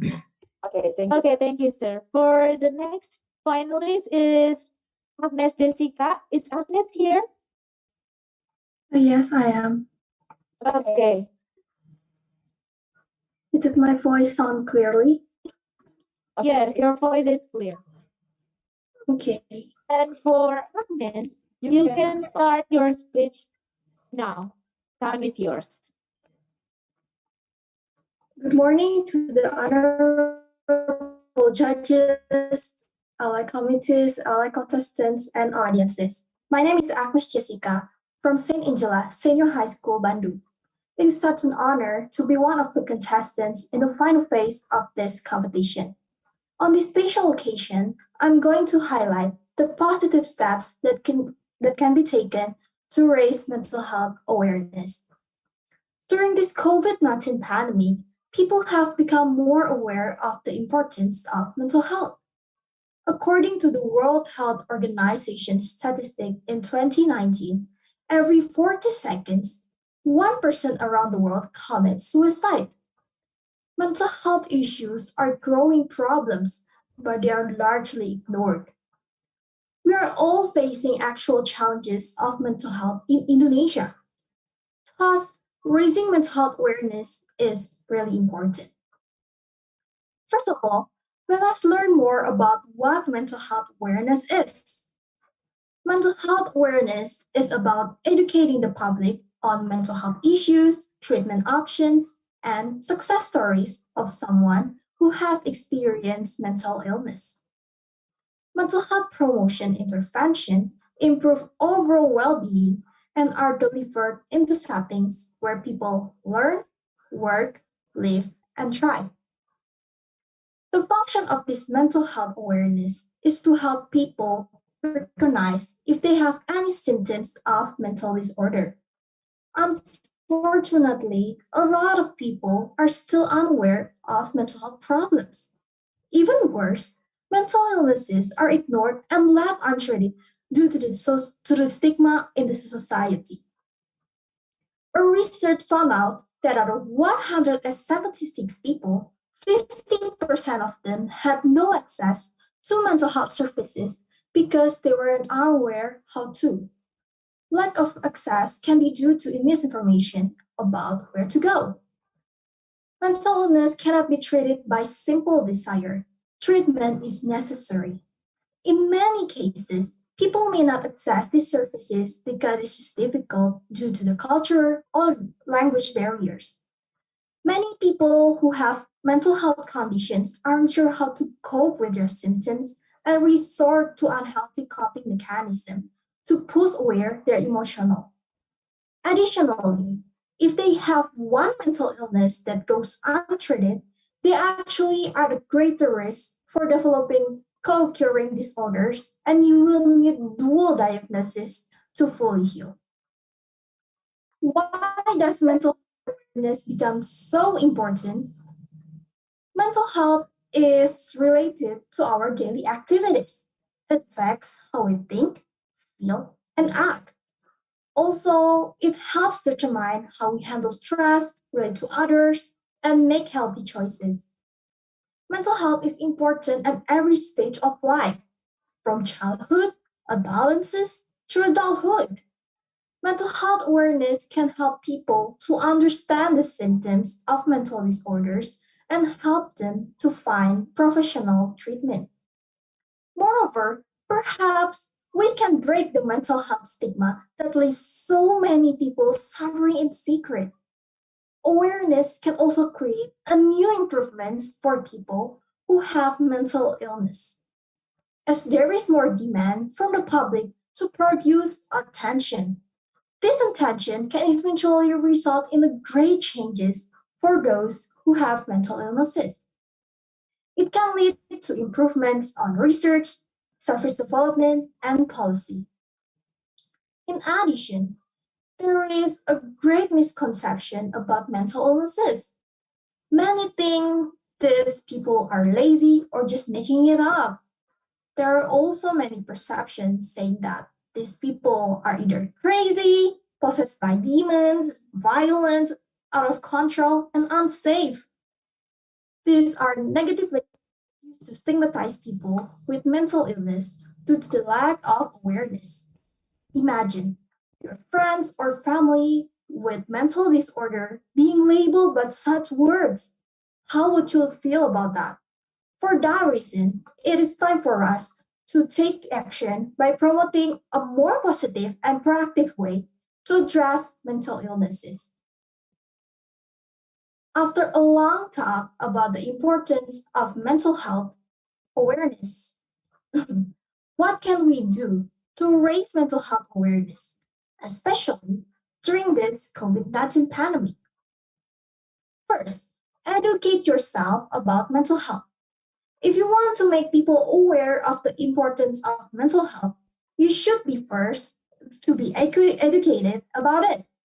Learn more about mental health and recognize the symptoms and behavior related to mental health. Second, talk to everyone around you. Talk to your family, friends, or even classmates regularly to know how they are feeling and take time to truly listen to them. If they give any indication that they are depressed or stressed out, let them know that there are resources available to help them. The best way to help people experiencing mental distress is by talking to them.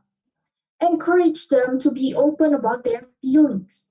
So, what should we say to them? You can say, "Tell me, how can I help you?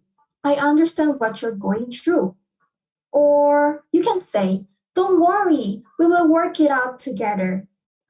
Make ways for them to seek help and openly share their thoughts with somebody. Third, share information locally. We are living in the digital era. We can share information about the importance of mental health through our social media posts. It can be a great forum to inspire people to be open minded and inquisitive about mental health.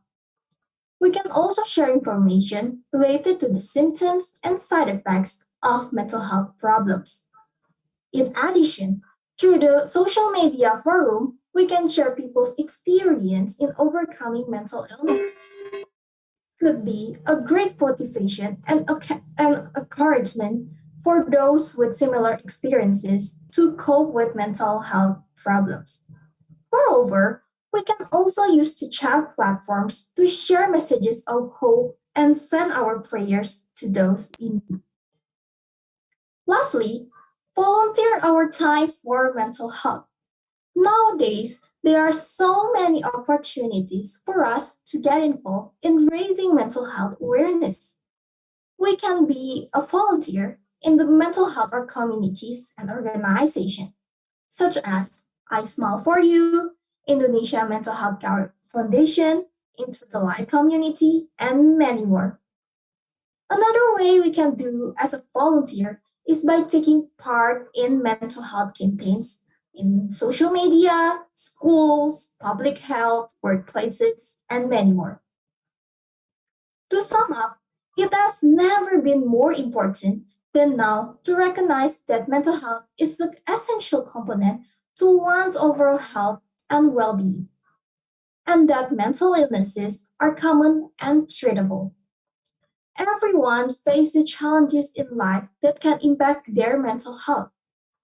By raising mental health awareness, we can help people understand the symptoms, help them find professional treatment, and most importantly, break the stigma that causes so many people suffering in secret. We can be part of this movement by educating ourselves about mental health, talking to people around us, sharing useful information about mental health, and join as a volunteer in any mental health organization. Let's raise mental health awareness together to make the world a better place. As the WHO stated, there is no health without mental health. Thank you for your attention.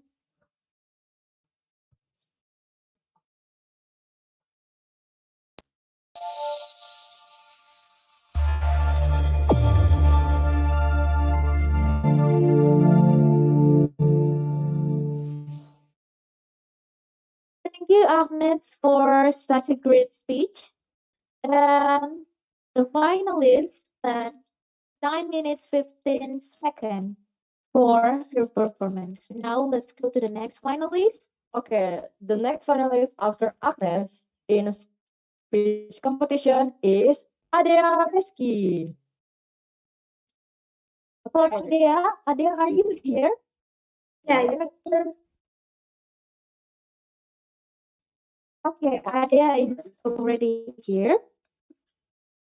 And for Adea, time and place is yours. You can start now.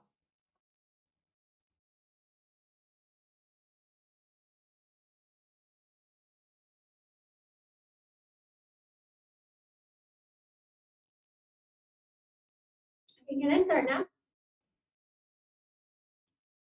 Am I audible? Sorry. Sorry. Please make it clear. Sorry, am I audible? Yes. This one is clear. Okay, you can start right now.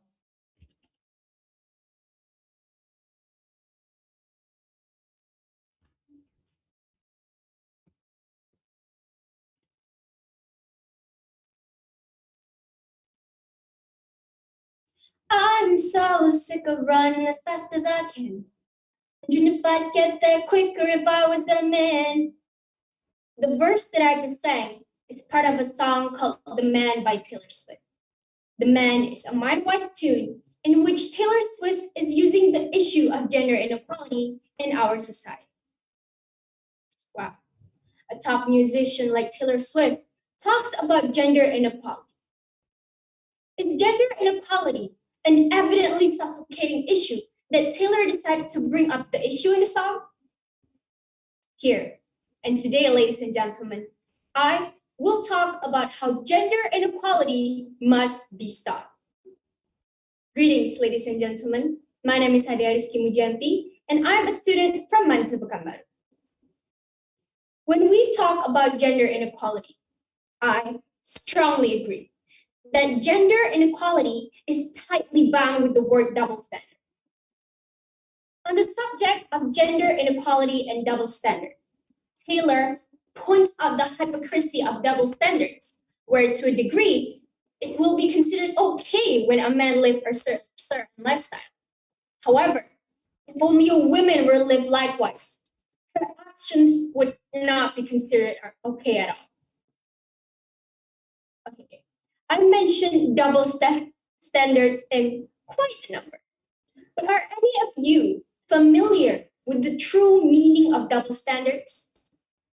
Can you recognize an act of double standards, or do you know what gender equality or inequality means? Gender equality is when people of all genders, no matter men or women, have equal rights, responsibilities, and opportunities. Meanwhile, gender inequality is the complete opposite. As for double standards, just like Taylor's portrayal of it, it is a situation where a rule or a principle is unfairly applied to different people or groups for situations that are, in principle, the same. A treatment whereby one group is given more latitude than another. To put an example, me as a woman, and of course, some of you there, must have once been told that women belongs in the kitchen. Why are you aiming for a higher education? You're gonna end up being in the kitchen anyway, watching over the kids. A truly ridiculous mindset, I say. Discriminatory in education produce gender gaps in learning and skills development. As a result, UNICEF stated that nearly 1 in 4 girls in between the ages of 15 and 19 are neither employed nor in education or training compared to 1 in 10 boys. If men can have a high education, then why can't women? Even if they end up being a full-time mom, just let them live their lives and let them reach their dreams. Another example to display. Women are paid less than how men are paid. Why? It's clearly unfair. They work as hard as men do. It is unfortunate how women are judged more often than men for their behaviors and clothing choices rather than their brilliant ideas and power moves. See, those are the things we call double standards. When a man gets a high education, it's normal, but when it's a woman, it's just a waste of money and time. A man can get a high paycheck, but when it's a woman, no, you cannot get that. A situation where one is normalized, meanwhile another one is not. Although I have mentioned double standards in women, it doesn't mean that the issue of gender inequality doesn't apply to men as well. It is true and undeniable that a lot of people view gender inequality as a more iconic issue with women. As women have been a driving force behind gender equality struggles and strategies, gender equality policies have been contextualized mainly as a women's issue. This view has played a part in the perception that women are the only ones who will benefit from a more equal society, while in reality, as much as women do, men will definitely benefit from a more equal society as they also face gender-specific issues. For instance, men can cry because crying is just not for men. Or when men can't show physical affection such as hugging each other like women do because it will always be seen in a romantic way. Or even worse, when men get sexually abused, they will be considered lucky for it. Gender inequality and double standards are evident issues that are suffocating us for up to years now. Ladies and gentlemen, do you want to live in a world like this forever? Do you want to live in a world where you can't be what you want it to be, a world where you can't be yourself? We have to practice gender equality for the betterment of our world. It's 2022 already, come on. If the older generation mindset is messed up with gender inequality, then us, as the younger generation who will then lead the world, can and must make a change. We can start by ourselves. Reject double standards. Lisa Elliott, a neuroscience professor at the Chicago Medical School, once said, "The brain and behavioral sciences have learned a lot about our unconscious biases. We all have them, we can't deny it, based on race, religion, and gender. But the important thing is that we have to be aware of our sexist assumptions and challenge them. Pay attention to your assumptions and know that none of us, neither you nor me, are immune to making bigoted comments or holding biased attitudes. When someone points out something problematic in your behavior, listen. Listen and reflect on it. And the same goes for other people. If you encounter by any double standards behavior or words that people have, reject it and try to tell them that it is wrong. If you have kids in the future, share the household chores equally and educate them about gender equality. Or if you have a company, recruit your workers of equal gender and pay them the same wage whether they are a man or a woman. By doing so, both female and male workers have the same opportunity to prove their potential in the workplace. It is essential that both women and men are aware of the benefits that gender equality brings to them as individuals and as a member of the society. Gender equality will build up a nation's ability to develop and reduce poverty effectively.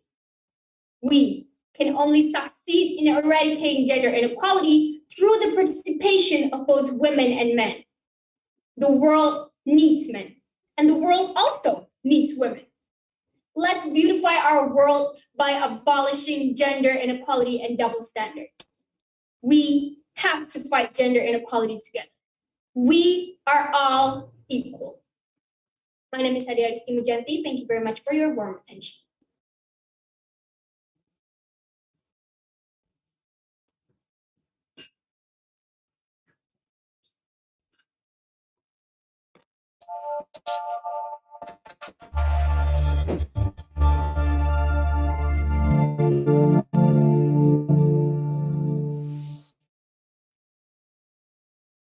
Thank you, Adea, for such a good speech.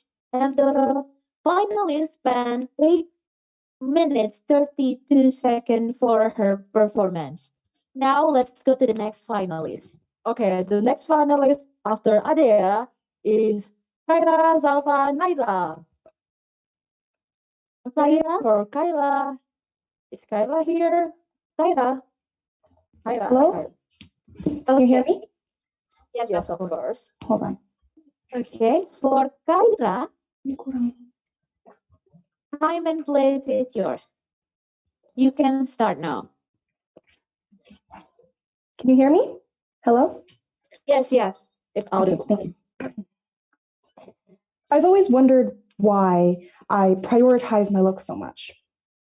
That's when I realized it's a girl's thing, because girls are raised to value our appearance. Back Sorry. May I start over? I'm sorry.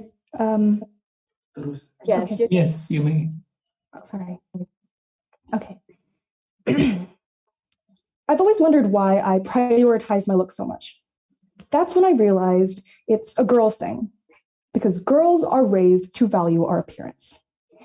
Back in school, or in my experience through school, I've taken a notice that girls who are respected the most and given the most praise are the pretty popular ones. You know, the ones who fit into the high beauty standards that society has set up for us.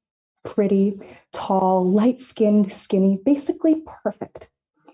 But the thing is, that supports that girls who are prettier have better lives, making us pressured to only care about our beauty because that's the only thing society wants from us. But what about guys? Well, if you really think about it, guys have lower standards than we do, and it doesn't affect them socially as much as we do. That's why we see guys excel more in things such as sports, smarts even, because to them, that's worth more putting effort into. But it seems unfair that we, as girls, are pressured into this bubble of only taking care of our beauty and unable to explore our other abilities and qualities without being judged and questioned.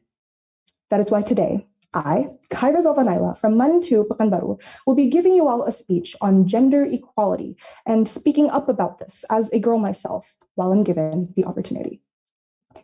All right, let's firstly set things straight. Men and women are different. They excel in different qualities and abilities, but that does not mean they are created unequally. So there is no one who should claim to be the superior gender or the better gender, because that does not exist. That being said, why does society think that way? For some reason, guys are put on a pedestal as if they are the superior gender, while women are treated as objects that men can toy with and just use, even though we have our own lives and feelings. This applies to girls almost their entire life, from their education to their workplace and even their safety. I'm sure plenty of you all know that back in the day, loads of girls didn't go to school, not because they hated school per se, more so because of reasons such as poverty, child marriage, and gender-based violence. It was believed that women didn't need to go to school because they will later become a mother, only needing to cook, clean, and take care of the household. Now, when I was researching on this topic, I was surprised to find that there are still so many girls today that don't go to school. Currently, there are 5.5 million more out-of-school girls than boys worldwide. Education is a basic human right. Not only will it help us become successful and get a good job, but it will also education is also just a basic tool for survival, and it will help us grow and develop as human beings. But truly, the reason why so many girls don't go to school today is because they can't afford it. That is why it is up to us to help them by raising more awareness on this and supporting communities or organizations that do help give girls the chance or privilege to go to get the education they need. Now, women need to learn how to make a living for themselves, or at least that's what I think personally. But there is a slight problem to that statement, because men are paid more than women. You heard that right. For some reason, it is reported that the gender pay gap is an estimated 14%. And in our country, Indonesian women are paid 23% less than male workers. It's stated that even though more female workers tend to have college or university degrees, it does not change or narrow down the gender pay gap. Now, this is just outrageously unfair. I mean, sure, I guess sometimes females have certain problems that will affect working hours, but I mean, hear me out. If the woman is working as hard and as much as the men do, then what's the point of having a gender pay gap in the first place? These things shouldn't be differentiated just because of our gender. But I think we can all at least agree that safety and healthcare is something that both genders equally need, right? Apparently society doesn't think so. Did you know that women are 47% more likely to suffer from severe injuries from car crashes? This is because the safety car devices are designed for males and tested for male crash test dummies. Female crash test dummies weren't even utilized until 2015, and not even every brand used them. When they did, it was put on the passenger seat, as if women are never behind the wheel. You think that was bad? There's apparently more, because women are 1.7 times more likely to suffer from side effects in medication, because the clinical trials used to determine the proper dosage in medication are male-dominated trials, even though it was proven that females and males process drugs differently. The fact that society cares more about males on something as important and simple as safety and healthcare is just concerning and so worrisome. But as much as society treats women badly, there is a certain problem that I feel like should be more equalized and brought up. Males are, for some reason, not allowed to cry. It has, for some reason, males are not allowed to cry because it is thought as weak, or they're not allowed to show their feelings because it's thought as weak. The thing is, this makes them bottle up their feelings and will cause them in a spiraling depression and could potentially go to suicide. This is actually a very serious problem because males do tend to have higher rates of suicide than females do. That's why I think it's important that we teach our little boys that suicide, or that sharing your feelings or crying is okay, because it's a normal human reaction to sadness. After everything is said and done, gender equality is a very controversial topic that a lot of people argue on. But through research and an open mind, you'll find that this is not a fight between boys and girls on who is the better gender. This is a fight for equality. It's a fight for justice. It's a fight so we can live freely together. There is still so much more that I haven't discussed and covered on, and there's still so much more that needs to be done to get that equal life that we all want. But that will take more than a day to discuss. So I'll leave the rest of the research up to you. This will all take a lot of effort and hard work, but at the end of the day, it will all be worth it, because our lives begin to end the day we become silent about things that matter. A quote from Martin Luther King Jr. All right, that is all for me. Thank you so much for your attention. This is Kyra, signing out.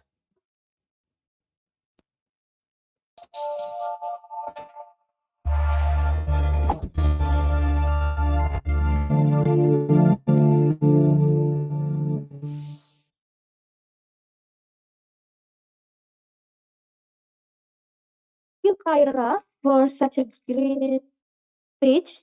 And the finalists spent 8 minutes,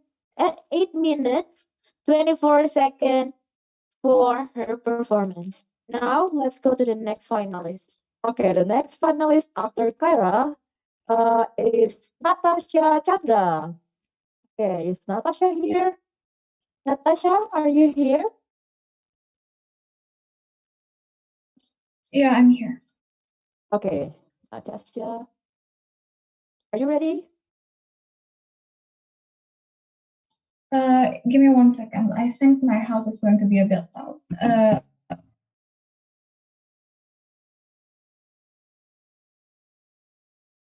Okay, we are waiting for Natasha in speech competition. Okay, I'm back. Thank you. Okay. For Natasha, time and place is yours. And you can start right now. Who doesn't know about tolerance? I'm sure everyone in this day and age is familiar with it, right? After all, we're taught the importance of it since primary school. Hey kids, as we live in a diverse society, we must be tolerant of other races. We must tolerate all the diversities there are in Indonesia. We shouldn't judge others based on their skin tone or dialects. They're just a little bit different from us. So, we must be conscious of our actions to not offend them. Those are the things I grew up hearing in the predominantly Shindo community. So now I'm wondering, is tolerance really the best we could do? Hello, dearest judges and my audience. My name is Nansha Chandra, a representative from SMAC for Penabu, Jakarta, and I am incredibly grateful to be able to present my speech in this final round about opposing prejudice. But before I get into my speech, let me ask you guys a few questions just to pique your interest and get you the idea of where I'm going with this. So let me start with this. Does anyone know how many official religions are there in Indonesia? I'll give you guys 3 seconds to answer. If you answered 6, then you're correct. It is a well-known fact that Indonesia is a multi-faith country and officially recognizes 6 religions: Islam, Hinduism, Christianity, Catholicism, Buddhism, and Confucianism. So let's move on. As you can see, this picture shows how citizens of various backgrounds in Indonesia live in harmony. They are united and respect each other. However, is this truly the case? Do they really respect each other, support and encourage one another? Or are they just putting up with the fact that Indonesia has many diversities and therefore they must tolerate each other's existence? Perhaps, deep down, ethnocentrism and bias has been well established in their brains, and they're just putting up a front, acting the part of being civil while in their minds, who knows what they're thinking of? If so, doesn't that mean the prosperity of Indonesia is very vulnerable? They just need a little nudge for a whole riot to explode. In fact, this has happened multiple times over the past few years now. The nuclear incident in Bali, the conflict between tribes in Papua, and so many more. Now, onto your third and last picture. As you can see, Indonesia is a vast archipelago that includes more than 17,000 islands, which inhabits a population numbering around 273 million people. A figure that makes Indonesia the 4th most populous country in the world. These impressive numbers also implies the numerous cultural, ethnic, religious, and linguistic diversities can be expected to be found within its boundaries. Indonesia has a complex level of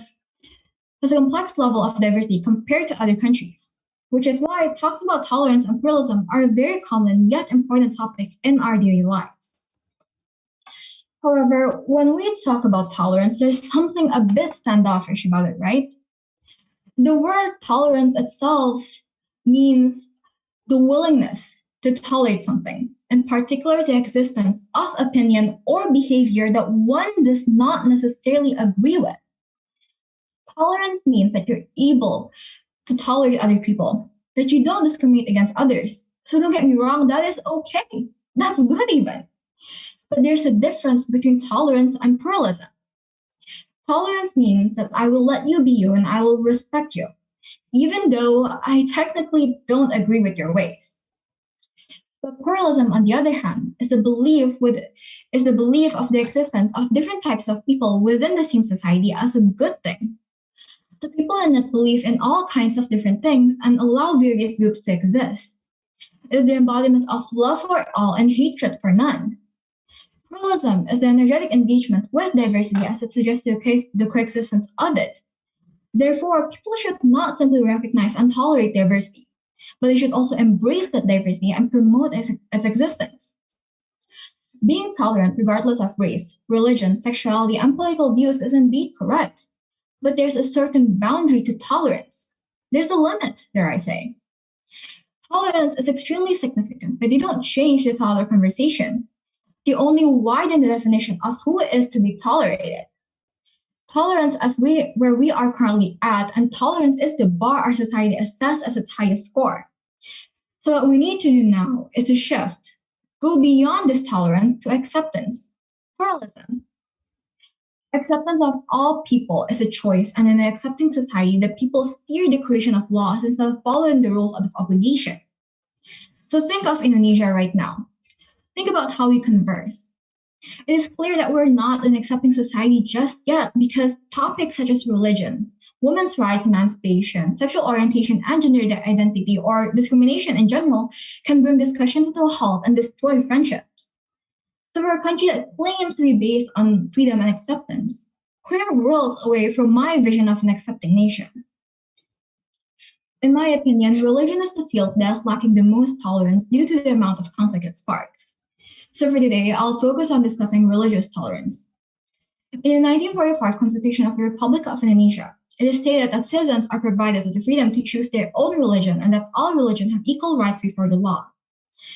But even with those clear rules, why are there still so many conflicts between religions?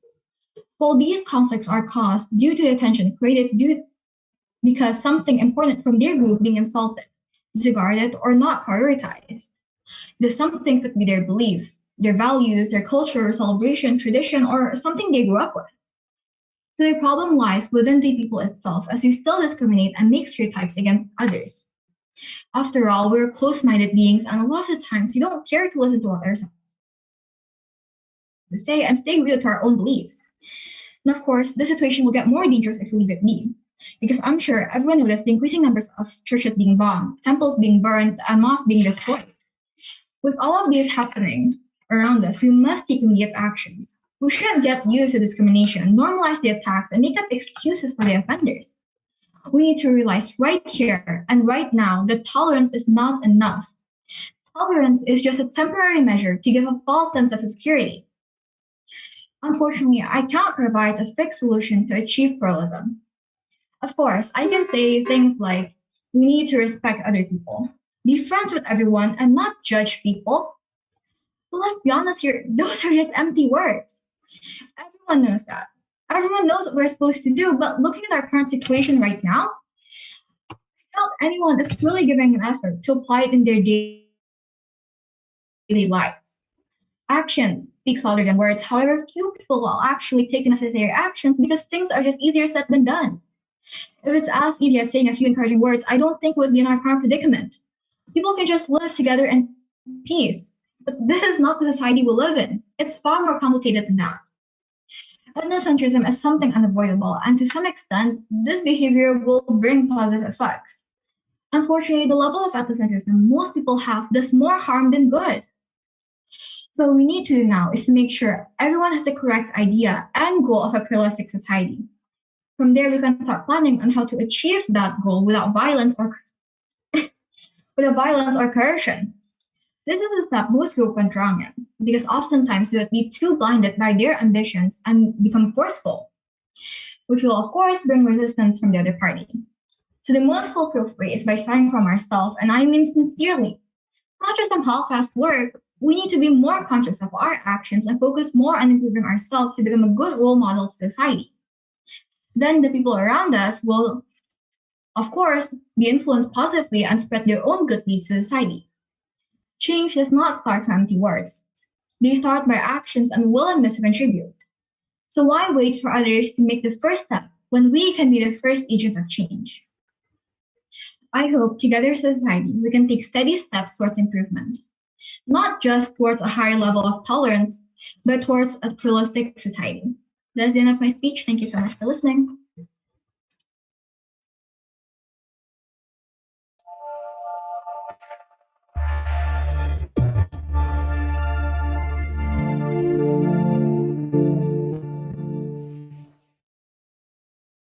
Thank you, Danan, thank you, Natasha, for such a great speech. And the finalists spent 8 minutes 59 seconds for her performance. Now let's go to the next finalist. Okay, the next finalist after Natasha is Danan Karima Sahendra. Danan, are you here? Yes, I am, Kak. Yes, okay. For Danan, time and place is yours. You can start now.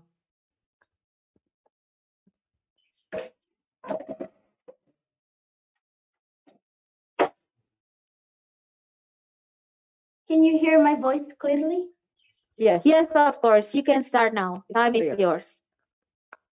Indonesia is famous for its diversity of tribes, cultures, traditions, and religions. Based on the 2010 BPS census, Indonesia has more than 300 ethnic groups. More specifically, there are 1,340 ethnic groups in Indonesia. Nevertheless, for many years, Indonesian people have been able to live in peace and harmony. How is that possible? How is that possible to consolidate the plural society? Honorable judges and respected audience, how are you? I hope you are doing well and hope you guys are as excited as me. I'd like to thank the committee and the judges for giving me this very special opportunity. My name is Danin Karima Zahendra, and I am representative of Mantu Pekanbaru. Well, before I start my speech, I'd like to tell you that my speech won't be too formal like those speeches, because I don't want this speech to be boring. Ladies and gentlemen, in this wonderful occasion, please allow me to give a speech about pluralism and tolerance. We must be familiar with the word tolerance. Moreover, we live in diversity society. Tolerance is the key for diversity society. How important is tolerance among plural society? Well, we need to know what tolerance is. What is tolerance? Mutual respect? What else? Tolerance is respecting each other and their opinions and beliefs, which may differ from self-opinion. What is the example of tolerance? I'll give you a story. So it was on Ramadan. I bowled my mom to her office. Then I saw one of my non-Muslim friends was eating. She was surprised and immediately hid her food. You don't need to do that, I laughed. And then she said, no, I'm so sorry, Daniel, I will move. You don't need to move. You can sit here, but give me some. It was a joke, of course. She wanted to change her seat to respect me who was fasting. Another story. When I was young, my Chinese friends liked to invite me to celebrate Chinese New Year in their house. I always attend their invitation to respect them. Those are a few examples of tolerance in religion and race.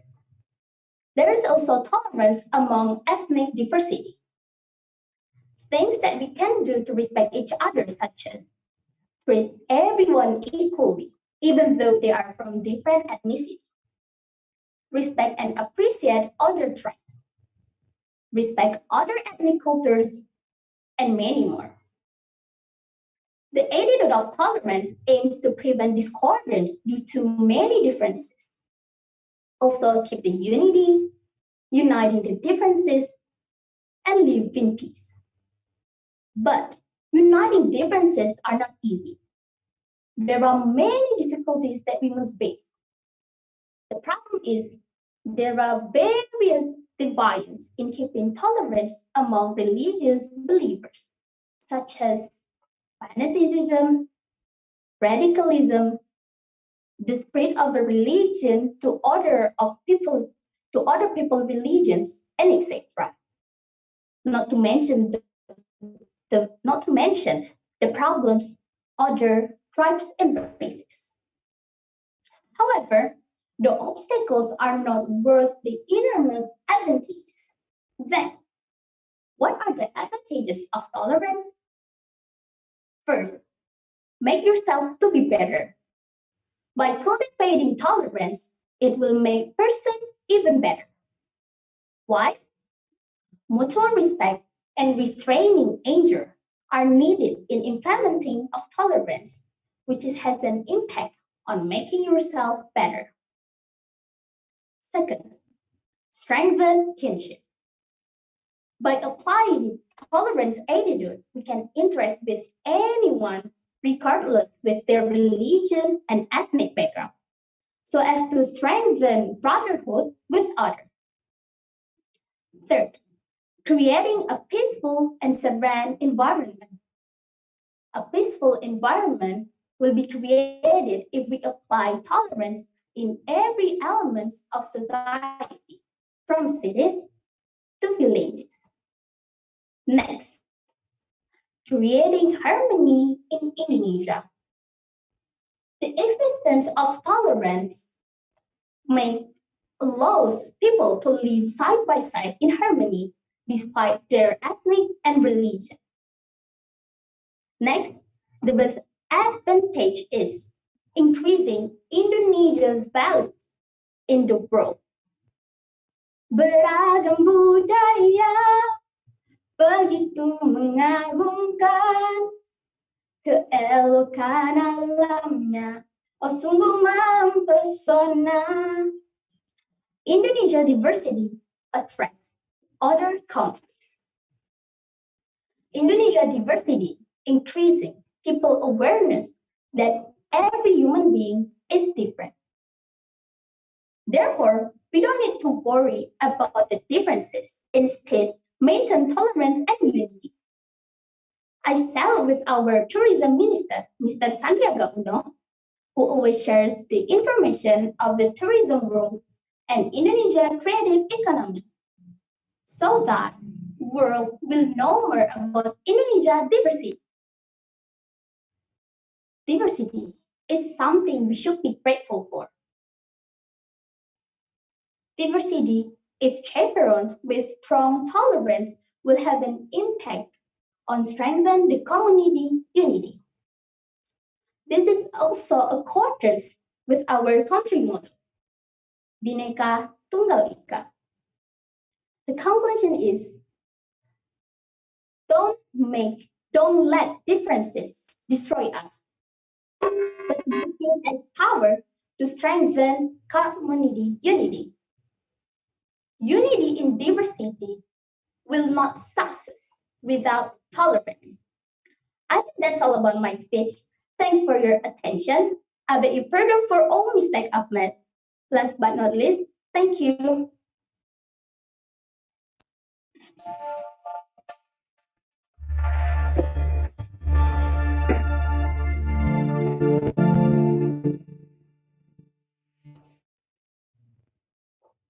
You, Tanan, for such a great speech. And then the finalist spent 7 minutes, 19 seconds for her performance. And now let's go to the next finalist. For the turn off your microphone. Okay, so now let's go to the next finalist. After Tanin, we will have a performance from Pakesa Zamzani Sasabila Adin. Okay, for Pakesa, time and place is yours. Okay, thank you. Can you guys hear my voice? Yes, your voice is audible. Okay, thank you. You can start. Assalamualaikum warahmatullahi wabarakatuh. Salam, Swastiastu, Namo Buddhaya, Salam Kebajikan, the very good morning to all of you. Hello everyone, my name is Pakeza Zamzami Salsabilah Adlin from 51 Senior High School. It is an honor to have an opportunity to deliver my speech in this final phase. I guess the judges picked me for my motivational skills. Everyone always says they have to work twice as hard when I'm around, whatever that means. Well, back to my speech. The title of my speech today is Cultivating Tolerance Through Education. But first of all, let me tell you a little bit about Indonesia. Indonesia is a religious country because everyone professes religion and believes in God. Almost every religion exists in Indonesia: Islam, Christianity, Catholicism, Hinduism, Buddhism, and Confucianism. All of you have already heard the word pluralism, right? What do you guys know about pluralism? Well, from my opinion, pluralism is the diversity of the society's religions, cultures, tribes, and much more. And Indonesia is well-known as a religiously plural country. Even though we have so many diversities, we live as one country, one. It is because we have a national motto, which is called Bhinneka Tunggal Ika. Bhinneka Tunggal Ika means even though we are different from each other, we are one union. Ladies and gentlemen, tolerance in average definition is an action where we accept any differences. For example, religious tolerance is the basis on which believers of different religions can live together. Tolerance means that you accept other people's opinions and preferences, even when you don't agree with it. How does religious tolerance help maintain peace, unity, and prosperity in human societies? Religious tolerance is a doorway to world peace. In order to establish global peace, we have to avoid violence and live in peaceful coexistence in the society. All believers, regardless of their religious background, must keep in mind that it is important to uphold religious tolerance in order to maintain peace among people from all the regions in Indonesia. In the past years, precisely in 1998 and 2000, the people of Indonesia experienced inter-religious conflicts between the Muslims and the Christians in Poso, Central Sulawesi, and also in 1999 in Ambon, Maluku. We hope that that kind of conflict should not happen again in the future. Having to said that, the followers of different religions and faiths need to join hands in initiating dialogue and interactions with each other in order to make this globe a peaceful place for everyone, regardless of one's religion, creed, and ethnic diversities. Let me use this opportunity to share my opinion that religious literacy plays a significant role in shaping our world in the religious and non-religious worldviews, and in influencing the relations between people of different religions and cultures. The reason, because it is crucial to promote peaceful coexistence and religious tolerance in a plural society like Indonesia. Bigotry and violence, extremism breed on isolation and ignorance. A culture of peaceful coexistence and religious tolerance encourages and fosters values, attitudes, traditions, behaviors, and lifestyle that rest on principle of human rights, tolerance, and non-violence. In promoting peaceful coexistence and religious tolerance through literacy, Hannah Oni Yusuf, a famous African writer, said that the following are tenets of peaceful coexistence and religious tolerance that can be included in the titles of supplementary reading materials of the reading component for basic education curriculum are as follows. 1. Living in peace. 2. Loving and caring. 3.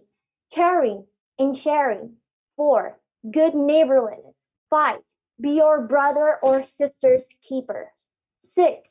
Respect other people's religion or beliefs. 7. Equality and mutual benefit. 8. Competition without war. 9. Benefits of dialogue. 10. Mutual non-aggression. 11. Tolerance for ethnic diversity. 12. Tolerate one another. 13.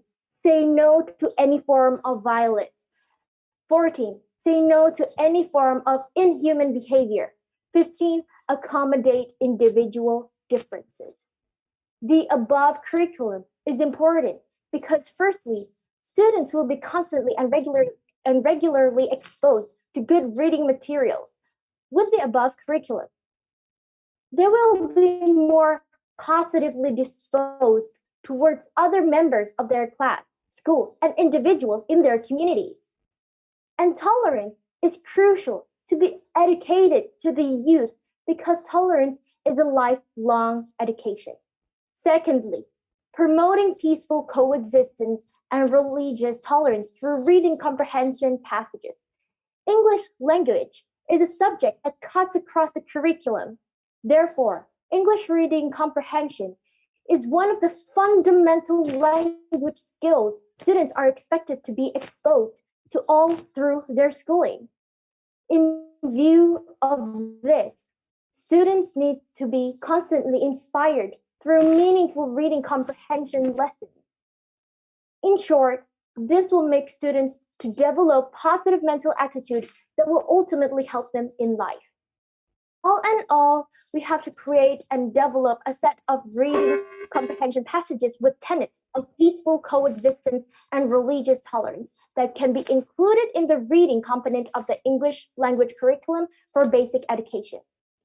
We have to strongly believe that students should become agents of change. One way of making this to happen is by exposing students to reading more stuff about mutual coexistence, religious tolerance, pluralism, respect for the differences of human race, good neighborliness, and so on. In conclusion, when students learn positive things about the world, they will grow to become peace, loving, and tolerant citizens that will ultimately change the world for good. I guess that is all for my speech today. Let me express my gratitude to all the judges and the Indonesian Christian University for hosting this amazing English speech competition. Last but not least, my thanks to all the teachers and friends from 51 Senior High School for supporting my participation in this great event. Wassalamualaikum warahmatullahi wabarakatuh. Thank you very much for your listening.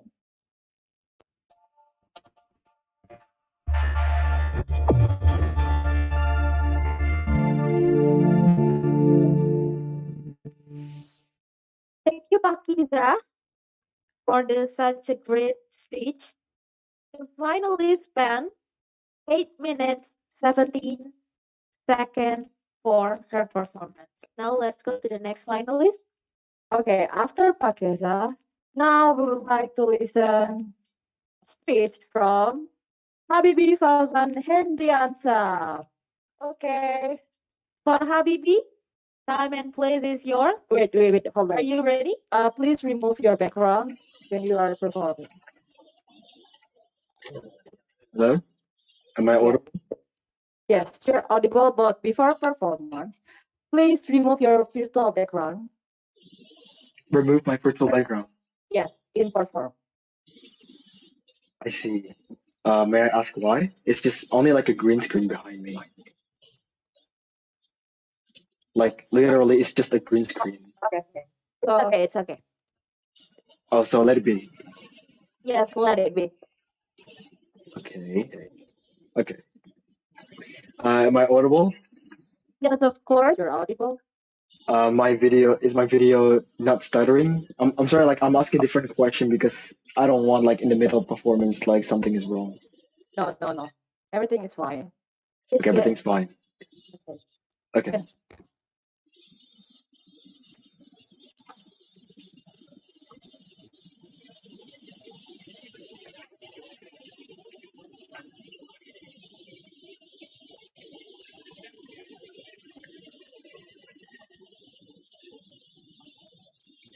Imagine a big gate that needs the right key to open it.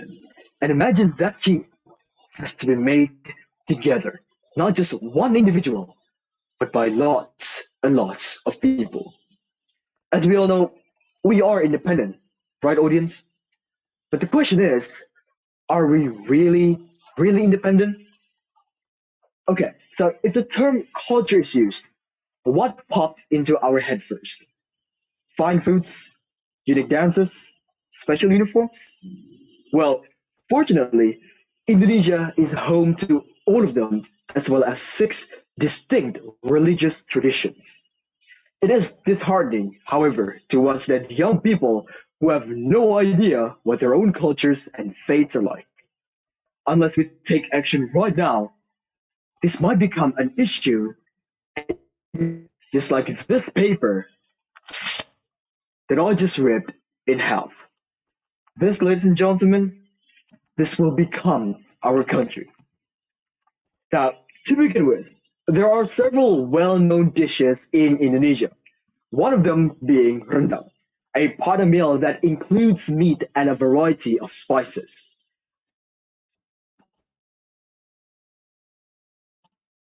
Flavor it imparts dish Now, well, we have our traditional dances, one of them known as the piring dance. You see, West Sumatra's piring dance uses two plates and requires the dancer to hold each plate in their hands while synchronizing their movements to the music. Finally, the dancers must toss the plates to the ground at the end of the music, where they will play in the resulting fractures. What a unique tradition we have. Now, in terms of musical instrument, we have angklung from West Java, which is played the frames with the left hand, and the other hand is to shake it off. Traditional weapon, one of ours is kuris. This Javanese weapon is used in combat. However, this historic weapon is now mostly used as a fashion piece or in conjunction with a traditional Japanese attire. See, the reason why I talk about culture is because I want all of us to know, to acknowledge at least some of our existing cultures in Indonesia. Now, when I talk about culture, I will talk about religion. Islam, Christianity, Catholicism, Buddhism, Hinduism, and Confucianism are the examples of religions that adhere to social principles and practices found by our Creator, or God. Different religion has different places of worship. The mosque is the place where Muslims gather to offer prayers.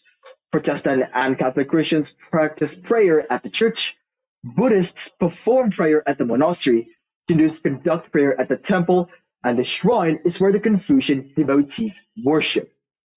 Distinct faiths have different rituals. Before each of the 5 daily prayers, Muslim must perform a cleansing ritual called wudu, which involves washing our parts of our body with water. That is Muslim. Both Catholics and Protestants use music and song to express their gratitude to God. Buddhists face the statue of Buddha during praying.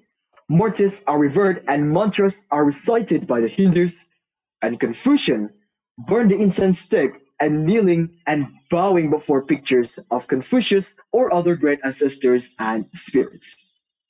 You see, ladies and gentlemen, different faiths and cultures are in fact the symbols of diversity in Indonesia, making our country more beautiful and different from any other.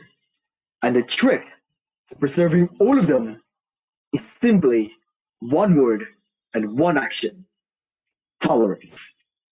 An activity of appreciating and recognizing a person's or group's views. The purpose of the activity itself is to prevent prejudice despite there exist disparities in the society itself. As a member of the global community, we, Indonesia, is no exception here.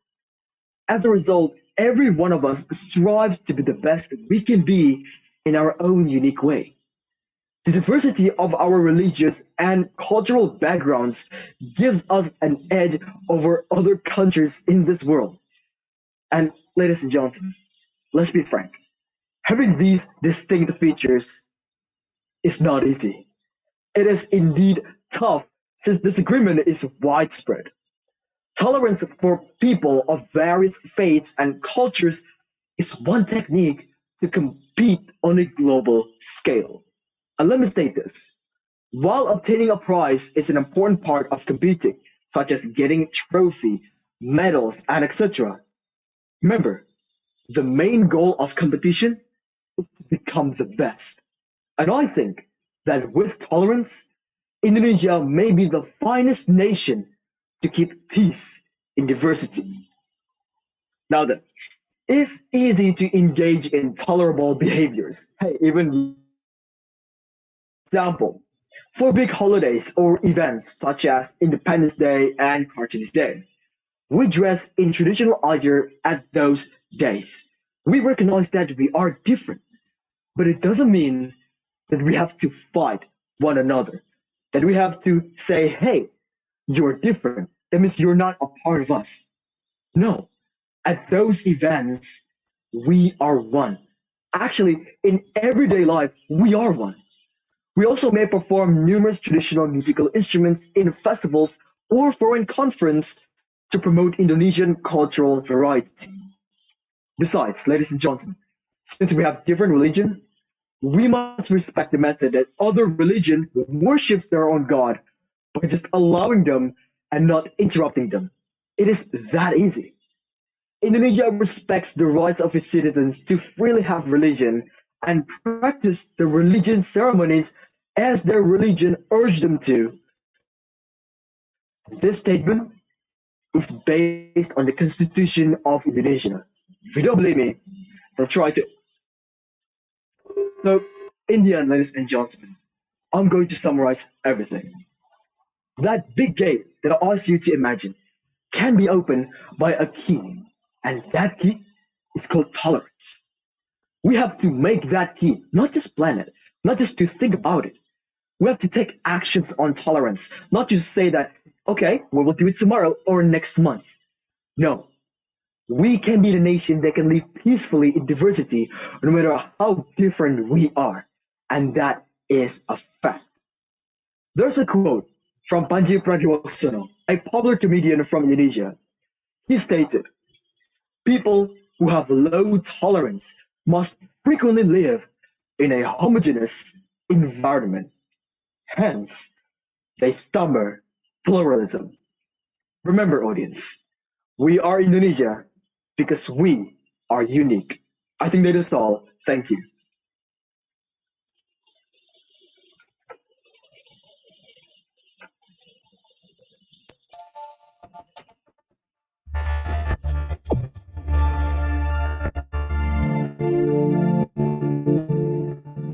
Thank you, Habibi, for such a great speech. The finalist spent 8 minutes for his performance. Now, let's go to the next finalist. Okay, the next finalist after Habibi is Cynthia Graciela Marcelina Sinaga. Okay, Cynthia, are you here? Yeah, I'm here. I'm here. Can you hear me? Yes, of course. Your voice is audible. And you can start. You can start now. You can start now. Time and place is yours. Every 40 seconds, someone takes their own life. And as for Indonesia, there are 5 people who die from suicide every day. A famous writer once said, it's hard to explain depression to people who's never been there because it's not sadness. In the midst of stigma and ignorance, how? How can we survive from the stigma surrounding mental illness? Good afternoon, and thank you for being here. My name is Cynthia, and today I'm going to present to you how we truly feel and what we truly deserve. Back in middle school, me and my friends, we have a really close relationship with each other. It was, and still is, at a level where we feel comfortable to talk about each other's personal life and problems. But do notice that everyone has their own personal boundaries, even if they're close with each other. I was in 7th grade when I found out that my closest friend was self-harming. I was in 8th grade when I wailed with my friend who was experiencing depression due to family issue, and she cut herself. It was all so surprising to me.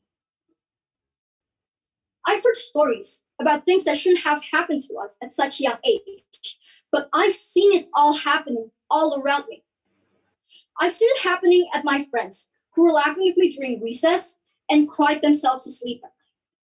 It's hard to notice what they've been through, especially if they hide it so perfectly under a smile. It's like someone who has cancer, but they don't know that they have cancer, which is going to lead to their own death. I remember going home crying because my mom told me that my 2-month baby sister was diagnosed with a leaky heart.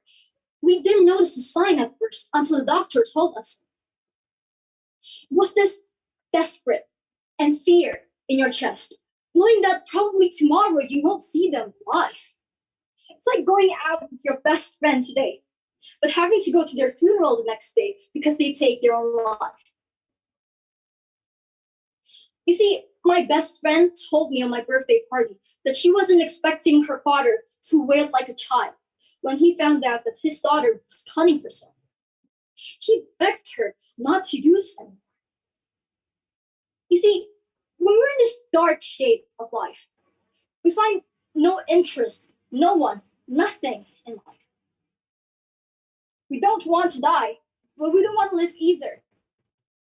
So we're trapped in existence. You're afraid of failing in life, but at the same time, you find no strength to carry yourself out and finish your assignments and get things done. You don't want tomorrow to come because you're afraid that you can't pick yourself up if tomorrow does come. If I have to admit myself, I face burnouts that happen so rapidly I can hardly keep track of it. I work myself a bit too hard to achieve things that I want in life, just to find the next day I wake up, everything seems dull. I find no interest in doing my assignments. I just want to enjoy my time, doing things that I like and work on my own pace, but the world around me doesn't allow me to.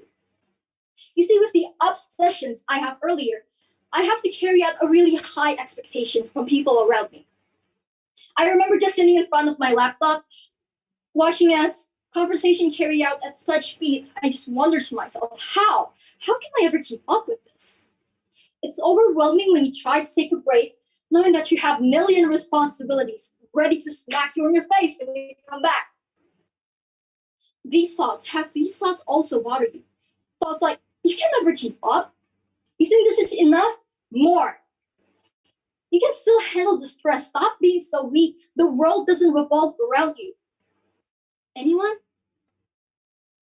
You see, the thoughts that prevent me from taking a break is a notion that pins in the back of my mind, knowing that the world doesn't stop when I do take a break. The world keeps moving. It doesn't wait for anyone. Everyone keeps improving while I'm here chilling, taking a break, enjoying my time. I'm just going to miss a lot. The outside world, as we noticed, it's harsh. It doesn't wait for anyone. You have to toughen up. It keeps piling on and on to the point that you think that taking a break is the most illegal and negative thing that you can do in your life. Being professional is needed at work and at your study, but that doesn't mean that you have to seize the human side deep within you. You see, mental illnesses can strike almost everyone. It doesn't care about your gender, your economy and social status. It doesn't care what religion you're in, what race you have, what gender you are. It doesn't care who you are. It strikes almost anyone. It's something normal, and it doesn't need a reason to be sad or depressed. It can be from pressure at work, pressure at school, pressure from your family issues, or it can also be the chemical imbalance in your head. It doesn't need a reason to happen. It's something normal that happens to literally anyone, but it's viewed as abnormal, freaky even by your society. And it's as dangerous as any physical illnesses if you leave it untreated. Depression destroys your motivation. Anxiety kills your self-confidence. ADHD takes away your precious time and memories that you can spend by just staying still. The stigma that developed around us makes us view mental illness as a weakness, an incapability of receiving higher pressure and higher responsibilities. The stigma stops us from being free from our pain. The stigma itself kills people. You see, it's not just in our head, because what's in our head affects our body. What's in our head affects our stomach. What's in my head affects whether I want to eat or starve myself. What's in our head affects our life. We are all in pain. At some point in our life, we are all vulnerable to pain, no matter what gender you are. Happiness is valid, and so does sadness. Everything is valid in the world. So don't you dare view someone who seeks help to psychologists as the dregs of society, but that person can be you. We just want to be listened, not judged. We have to understand that the weakest moment in our life is the start of a successful journey towards a brighter life. It's just a part of the process. So it's perfectly fine not to feel okay all the time. It's perfectly fine to seek help when you need it. It's perfectly fine to not be perfect all the time. We are not weak. We are just mistakenly viewed by our society. We are normal human beings trying to get the equal treatment we needed. We are valued. That's all for me. Thank you.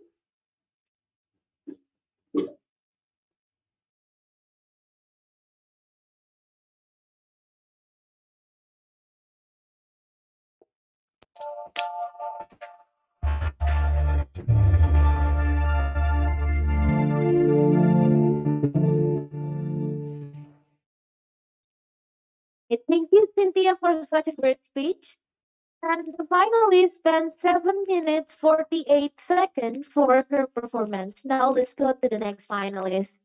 Okay, after Cynthia, actually this is the last performance of speech competition. And the last is Agna Malika. Is Agna here? Yes, I am. Okay, for Agna, Okay. time and field is yours. Wait, give me a second.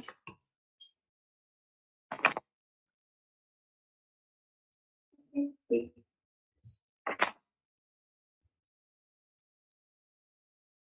All right, I'll start now. Okay. Hi, good afternoon, judges, all the participants, and all the audience. My name is Agna Malika. I'm from SMA Negeri 1 Cianjur. And now I'm standing here to tell you a speech with the title, Serious Impacts of Mental Health. In Indonesia, mental health is still considered a stigma for some people. Indonesia, with all its occultism, consider people with mental health problems to be insane or possessed by demons. Many of them also think that people with mental health problems are people who lack of religious knowledge and they are not close to God, even though mental disorders are medical conditions in the brain. I have some examples about how serious mental health is. So here they are. I have an Instagram friend whose life seems perfect. She is admired and active in some of the organizations. And also, she and her friends or families always go on all these exciting adventures on the weekends. She constantly posting about how blessed and how grateful she is for her life. And I get the feeling like she's not just saying those things for the sake of Instagram, but she truly means it. We all do this, right? It's hard not to do. But that way of thinking costs us something. This is what I want to talk with you today. It's about what our bad mental habits cost us. Maybe you've scrolled through your Instagram feed and thought, what if I roll my eyes? It's just 5 seconds of my time.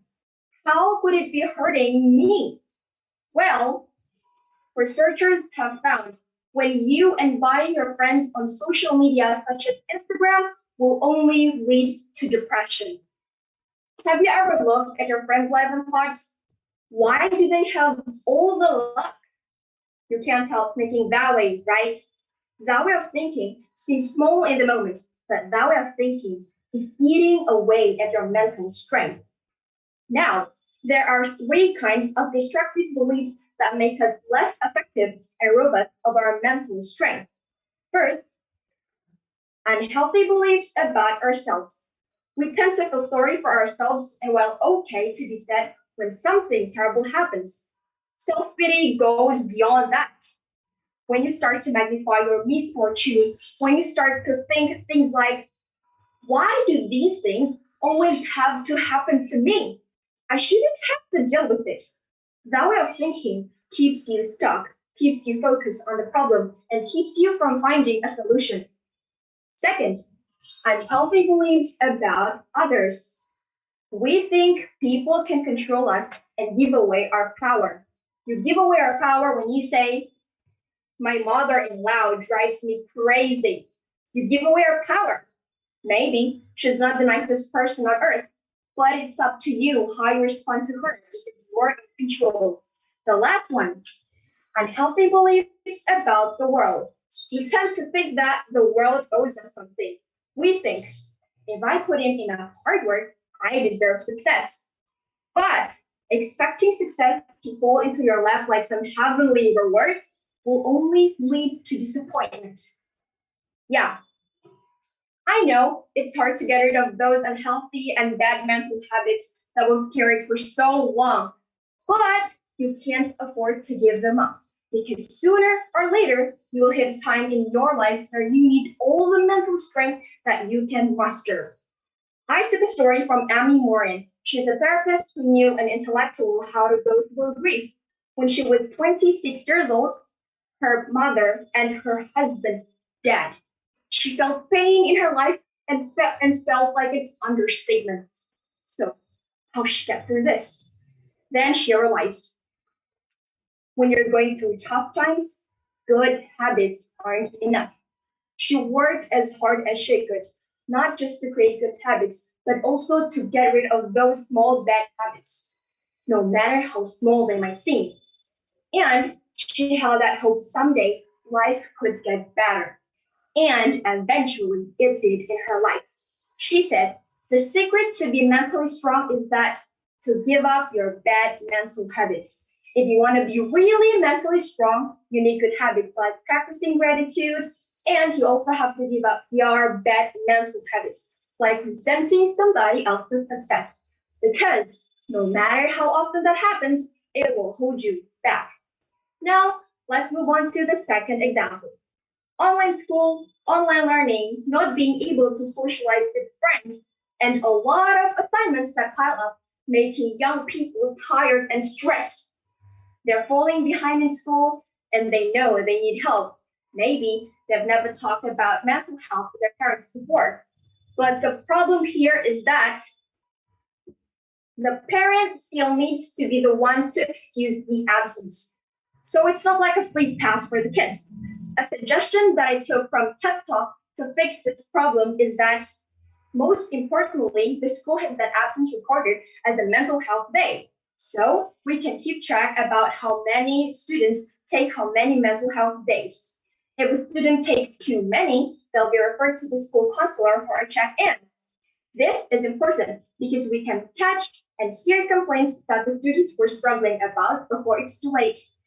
The solution that we can take is not only teaching young kids about stress management, but also it could be literally save lives. Now, how to respond to a mental health crisis. I'd like to see a world where each of us has a toolkit skills that we can help each other, like friends, coworker, family member, or even a stranger that going through mental health crisis.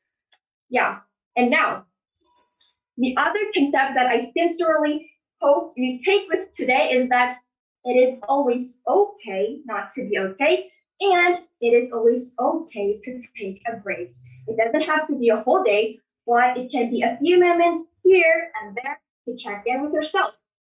Think of life as a long distance race. If you sprint in the beginning, you will get burnt out and you may even push it too hard for yourself.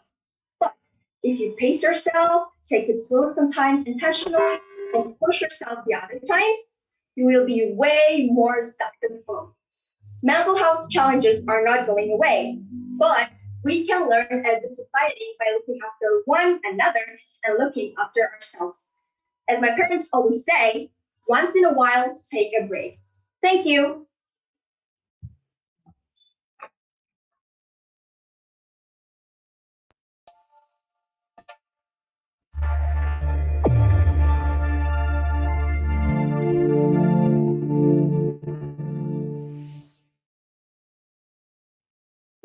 Now, for such a great speech, the finalists spent 7 minutes 23 seconds for her performance.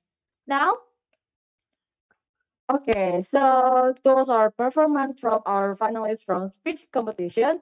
And now let's hear the remarks from our judges. The first one, we would like to invite Sir Male for giving the remarks first. Sir Male, time is yours.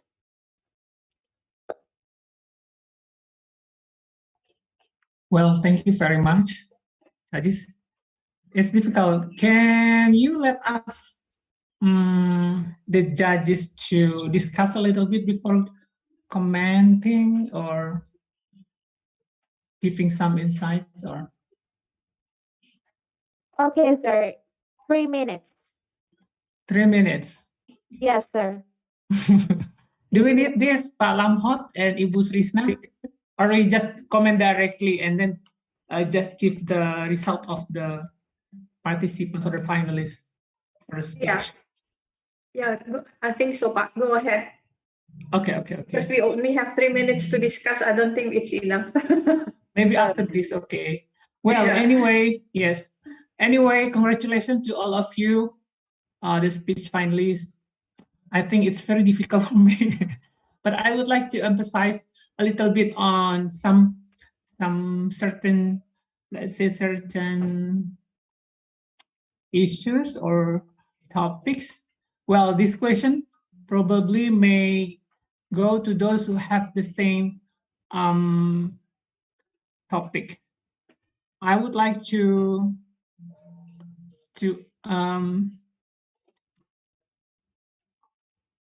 ask those who are dealing with gender inequality.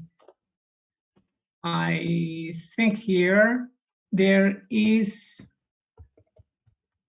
Dea, Reski, Mujianti, and also Kaira, Zalfa, Naila.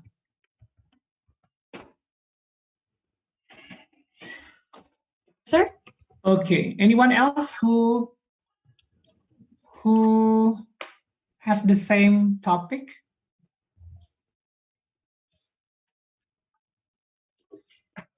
Hello. I may miss it. I didn't take notes of the topic, the title of the topic. Okay. Pak Lamhot, Pak Hendrik. Well. One point that I would like to ask to the participant or the finalists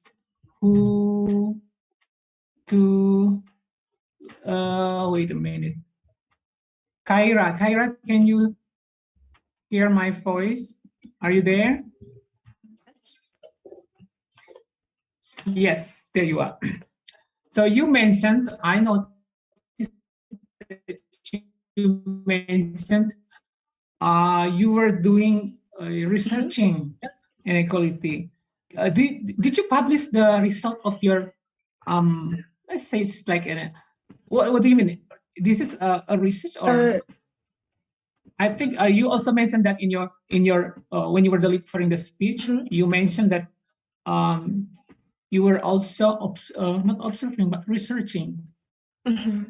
Yeah, can you give me more ideas or details?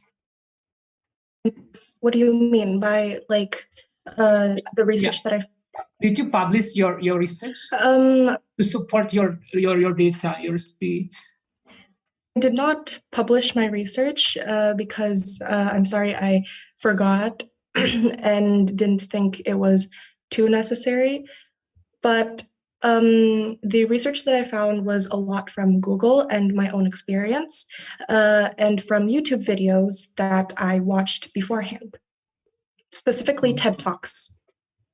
Okay, so what do you think in mind right now? What is in your mind? What do you think right now when we are talking about gender inequality? Is something wrong with the regulation on rules for the sake of human rights? Or yes, because gender inequality is a very serious topic, in my opinion. And the fact that boys and girls don't have the same rights is unfortunate, because that I feel like isn't fair and isn't equal. And we need that because, well, for example, like I said earlier, men are not allowed to cry, or males are not allowed to cry. That caused them to have higher rates of suicide. And that's not a good thing. I think suicide shouldn't be a thing at all. But yeah, or for example, the other example that I added was the fact that females or women are 47% more likely to suffer from severe injuries. That shouldn't be a thing either, because then they will have more, injuries, they will need to go to the hospital more, and etc. So I think it's very important that both genders should be equal, or at least fair, because it could not only affect their physical health, it just could affect a lot of things. Yes, but I think from now on, do you think how many more years for us or the governments to you who raised this issue, who delivered the speech? Do you think it's going to be better in a few years, within a few years, or well, it's a very long issue or delicate because this is very delicate, a very sensitive issue. Okay, in the society. Seeing as how our world has developed, back then loads of girls didn't go to school, and until now still loads of girls didn't go to school, but now you can see that it's getting better. Or another example that I found is back then when it came to competitions in like athletic competitions, the amount of money that they gave to the winners, usually it was men had more than women, and now it's equal. So I think over time, it will take a lot of time, but it will get better. And also like about a few years ago, or not a few years ago, a few months ago, I don't remember the specific time, but there was a lot of commotion about gender equality and women's rights. So I do think that over time it will I see. Okay, thank you for you. Now let me hear from the other finalists. Yes, sir. Yes, Kyra. Yeah, Kyra, what do you think about? She also, brought us the same topic, the same issue. Yeah. Who's going to be more responsible for this kind of issue? Because this is dealing with human rights. Okay. Sorry, can you repeat? Who is going to be more responsible? Is it you? Is it me? Is it, I don't know.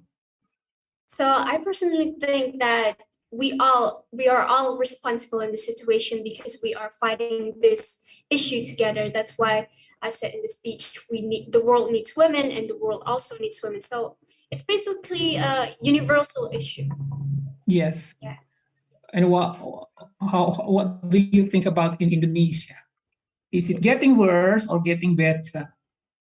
I think, well, it will definitely take a time for it to reach a state where gender inequality is abolished. But I personally think that in Indonesia, it is not really, there's not a really difference between the past and now. But I do see a lot of campaigns like promoting gender equality. So I think it will bring a lot of people to be more educated about gender equality. Okay. Okay. Why do you bring this issue to us? What is so special? I think it's just the same. If you say that it's just from the past and until now, and there is no difference, then why you bring this issue? Why you want to deliver this issue to us? I have once been told with my friends that I personally want to take a double degree, and then one of my friends said that but you're a woman. So hearing that, I feel like, yeah, it's an issue, definitely an issue in Indonesia. Did you get offended? Yeah, I definitely get offended by this. All right. Thank you. Yes. Okay. I think that's all from me. Maybe the other judges can add or may have some comment. Thank you, Kyra and Nadia. Go ahead, Ibu Sirisna. Alamat nggak? You don't want to go first? No, you go first. Oh, okay. Yeah. Thank you very much to all the finalists for giving us an excellent performances. Yeah, excellent speeches. I think all of you have above average mastery of English. Yeah, and I assume, some of you have lived abroad. Yeah, because the pronunciation is excellent, native-like. Yeah. I have two favorite finalists. They are Khaira and Habibi. Yeah. And I have another favorite finalist because she talks about a topic in a different way. Yeah, it's kind of shocking to me. Yeah, it's Natasha, I guess. Yeah, it's about tolerance and pluralism. Yeah, I guess this is a hot issue. Yeah, if it is not addressed well, it can divide us. Yeah. Okay. But I would like to use this opportunity to give some feedbacks. Yeah, because I think all of you are very good speakers. Yeah, some of you are excellent speakers. It seems that you are naturally, yeah, you are born with your ability to be compelling or attractive speakers. Yeah, and I suggest you still you keep on attending speeches. Yeah, joining speech competitions to improve yourself, to be better. That's why I give some suggestions. First of all, it's visual aids. Yeah, we have to give score about the visual aids. So that's why some of you use visual aids. But I think some of them are too small or not very clear. Yeah. So I guess it didn't give any impact to the whole speech that you have given to us. Yeah. So pay attention to the visual aids. Yeah. If you use them, yeah, choose and then design them well so that they help us, the audience, to understand your speech a lot better. Yeah. And then to make your speech more attractive and more compelling. Yeah. Then the second one is the speech. Yeah, you know that a speech consists of three parts: introduction, body, and conclusion. In the introduction, I, as a audience, as a member of the audience, expects points that you want to discuss in the body, yeah, in your speech. So some of you mention only the topic, yeah, or what you are going to talk about, but you didn't give us points that you want to discuss in the body. Yeah? So we imagine what you are going to say. We did not have any expectations about what you are going to discuss in details in your speech. And in the conclusion, you also mention again the topic that you have discussed in your speech, but you did not give us some kind of summary of what you have stated in your speech. Yeah, it is important, yeah, to remind us, the audience, about the main ideas, the main points that you have discussed in the speech. And I have noticed that some of you use statistics, researches, quotes, yeah, songs. Those are excellent, yeah, because they support the ideas that you discuss in the speech. But pay attention. Yeah, for example, you quote a song from Taylor Swift, if I'm not mistaken. But when you mention the lyrics, you did not say it, I think, well or too fast. So I didn't get what the lyrics were about. Yeah. And some of you, I don't remember, I guess one of you sang a song, an Indonesian song, but you did not tell us what the song was about. Yeah, remember the speech is in English. Maybe some members of the audience are not Indonesians, yeah, or are not aware of the song. So you have to tell us what the song was about. Yeah. I guess that's all what I want to say. Yeah. Once again, congratulations. You have done excellent jobs. Yeah, I'm really happy to see that at such young age, you have become very good speakers, and you have given compelling speeches. Yeah, you have addressed interesting topics. My favorite topics are gender, yeah, and gender equality and or inequality. But some of you have taken topics that I think not very interesting to me, yeah, like tolerance and pluralism. But you have addressed and you have made your speeches interesting, yeah.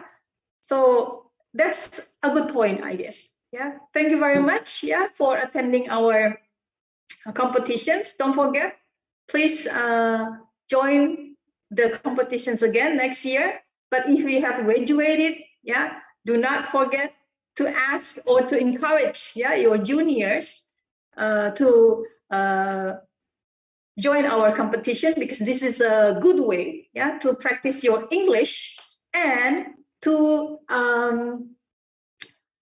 go in public, yeah, to boost your confidence, self-confidence. Yeah, I guess that's all. Thank you very much. Yeah, congratulations once again. Pak Lamhot.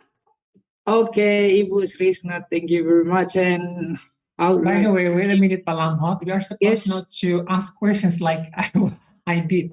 According to the planning committee, we are not supposed to ask questions to the finalists. We're only, giving some remarks. I don't even want to ask question. Yes, that's better. I'm going to make it fast. Thank you, sir. Okay, so congratulations to everybody, yeah, to all of the participants, and I'm very lucky today. This is my frankly speaking to everybody that I'm very lucky today to be appointed as judges, so I can see greatest students, yeah, during performance.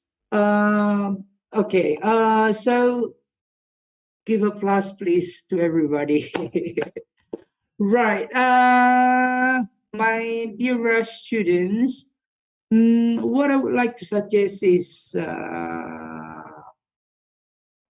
or what I would like to say, yeah, what I'd like to say is that all of you did it very, very good. Yeah, did it very good.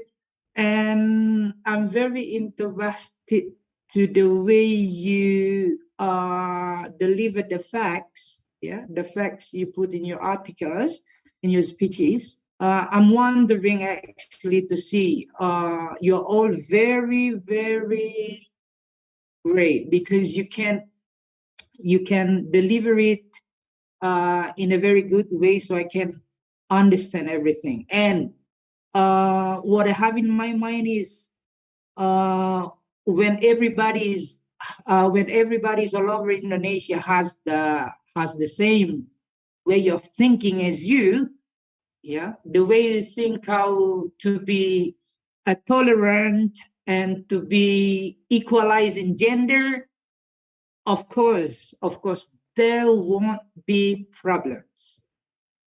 And I love that. Just hope to the committee that you can publish today's speeches into YouTube or in our website, then everybody can watch it. Because this is a way to educate people in Indonesia. This is one way, yeah? Because you are as Muslim, you are as a Christian, and talk how is actually the way to live together, yeah, into peace. And I do proud of it. I'm very proud of it, the way you think, okay? But again, I have to suggest that, the way you construct, because I try to check out your articles, because the committee send me all of the PDF, yeah, the word files of the PDF, and the way you write it, and the way you speak it. Now, writing and speaking are two different skills, actually. Yeah. So your performance in speeches is much greater than your performance in writing. So speaking and writing are two different skills. You have better performance in speaking comparing to your performance in writing, because the way you present, you build the sentence, the way you build the paragraph is not in a good way yet. You need to improve the way you write. But the way you're speaking, I'm very proud. Even I myself, when I'm speaking in front of many people, maybe still, even I'm a lecturer, then I'll be a little bit nervous, but I can see that your speeches today, you're all very great. Yeah.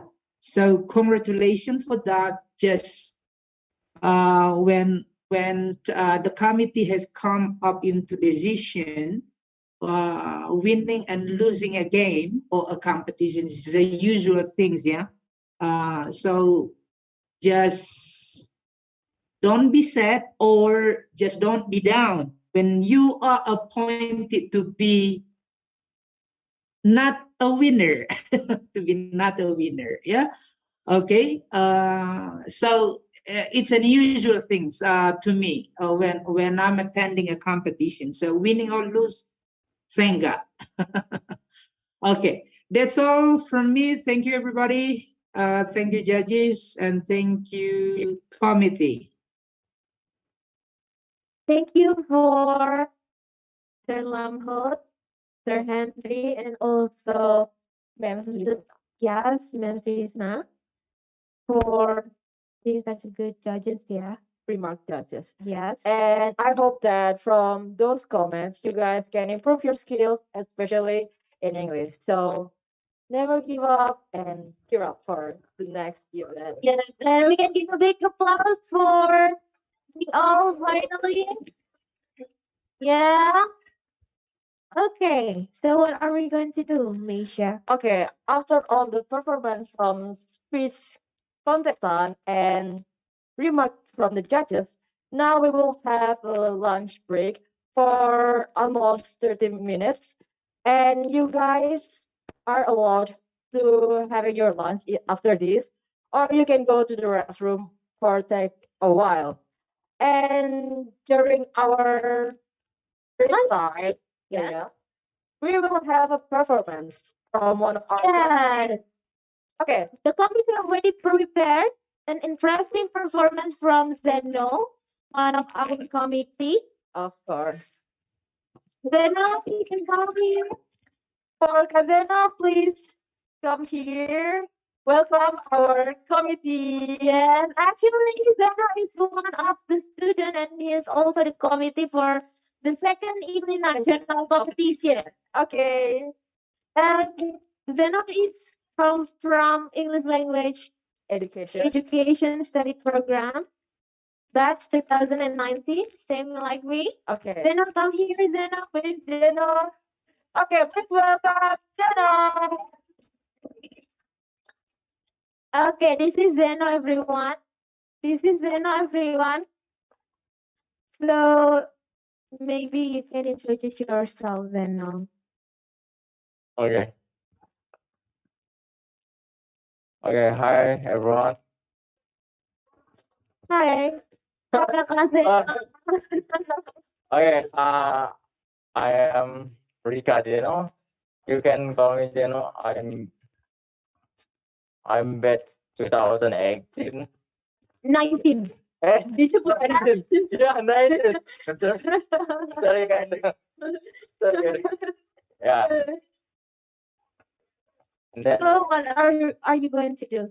Then okay, today I will perform and not, yeah, you'll perform some videos yeah, some videos. by playing. Tape.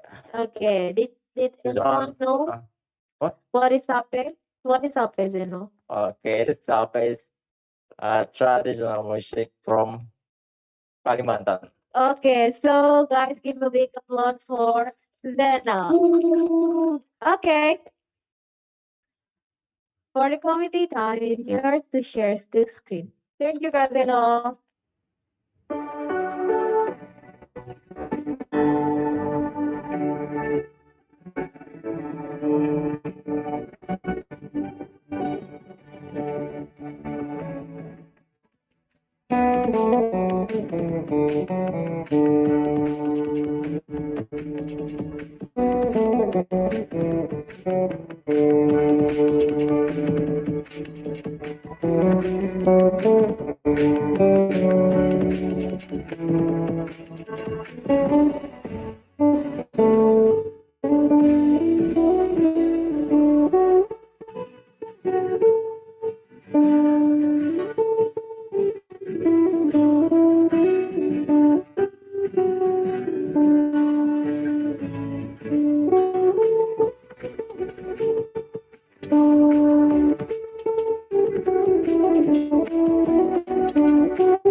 Halo semuanya, perkenalin nama aku Paulus Pramdia Fajar Anggoro. Aku dari Fakultas Sastra Inggris di Universitas Kristen Indonesia. Dan aku di sini berperan sebagai peran utama yaitu Raja Cilik. Kalau nama role sih Raja Cilik ya, tapi kalau untuk nama perannya itu Pangeran Philip gitu. Jadi Pangeran Philip ini aka Raja Cilik itu punya sifat yang kekanak-kanakan, mau menang sendiri, dan yaitu mudah sekali dipengaruhi gitu. Sama seperti kehidupan saya di sehari-hari gitu. Jadi si Cilik ini dia itu kayak bingung gitu nih. Dia selalu beranggap kalau sebagai raja itu harus kayak galak, harus kayak diktator-diktator gitulah, yang gahar gitu kan.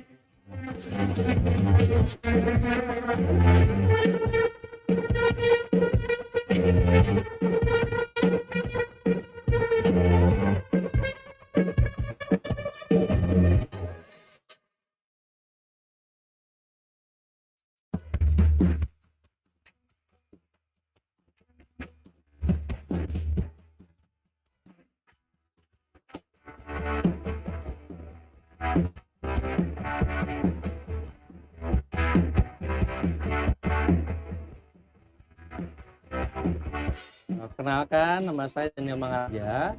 Saya sebagai sutradara di pementasan Raja Cilik. Pementasan kita kali ini persiapannya itu memakan waktu 1,5 bulan untuk latihannya. Tapi di konspinnya segala progresnya itu kurang lebih 1 bulan. Dan yang dipersiapkan tuh banyak ya, pemainnya, kita rekrut pemain, lalu rekrut anggota dan perizinan. Jadi banyak hal yang sangat detail yang mungkin ini hal baru bagi di Fakultas Sastra dan Bahasa. Untuk pemain di pementasan kali ini itu semuanya adalah anak UKI, terutama dari Fakultas Sastra dan Bahasa. Jadi benar-benar kita memang memanfaatkan dan memberdayakan kemampuan mereka, potensi mereka, supaya bisa dilihat khalayak umum. Untuk sinopsisnya untuk Raja Cilik, itu adalah seorang anak kecil, sebut aja Pangeran. Jadi Pangeran ini adalah sosok anak yang ditinggal oleh kedua orang tuanya karena kedua orang tuanya meninggal, sampai akhirnya dia mau tidak mau diangkat menjadi raja yang baru. Lalu di tengah dengan kebingungannya dia, kekalutannya dia, dan keanak-anakannya dia harus memimpin sebuah kerajaan yang sebenarnya belum cukup umur untuk dia. Sampai akhirnya dia ditemani oleh para menteri dan perdana menterinya dengan segala intrik dan politik, supaya gimana caranya si raja ini, Raja Cilik ini menjadi boneka agar kekuasaan si Perdana Menteri ini tercapai. Pesannya dari cerita Raja Cilik itu lebih kepada bagaimana kita bisa memanfaatkan apapun yang diberikan kepada kita. Salah satunya adalah sebuah kekuasaan, jabatan, supaya kita bisa lebih aware, lebih bijak untuk memakai atau mempergunakan hal tersebut. Jadi nggak pandang umur, mau dia muda, mau dia tua, ataupun dia masih anak-anak sekalipun, ketika kita dapat sebuah jabatan ataupun kekuasaan, lebih baik digunakan sebijak mungkin. Dan juga untuk audiens, harapannya adalah bisa melihat positif dari Raja ini. Banyak pesan yang bisa dapatkan, terutama masalah kan lebih hotnya itu tentang kekuasaan. Jadi gimana caranya kita sebagai masyarakat sadar bahwa kekuasaan itu perlu tanggung jawab dan dilakukan secara bijak.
And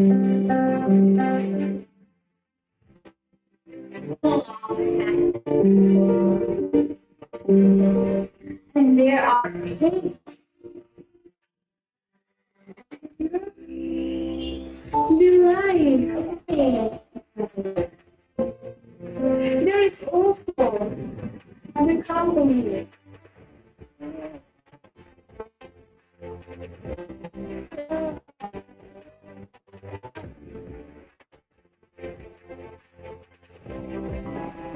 Hey, quick.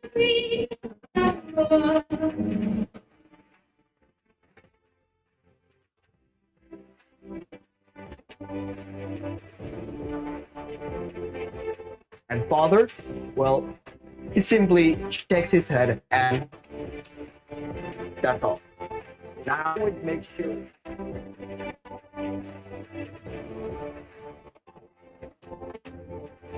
Oh, I have to admit, I am not the star pupil in my class. That single honor goes to Ajay Sharma. So to speak. He simply shakes his head again and again till I fear that it might just drop off. However, self-sentiment is definitely.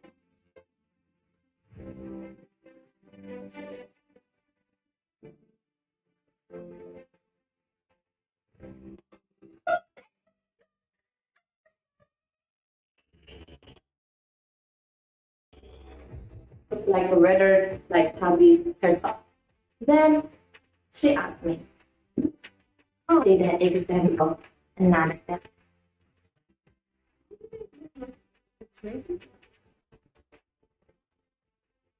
how did the exam go?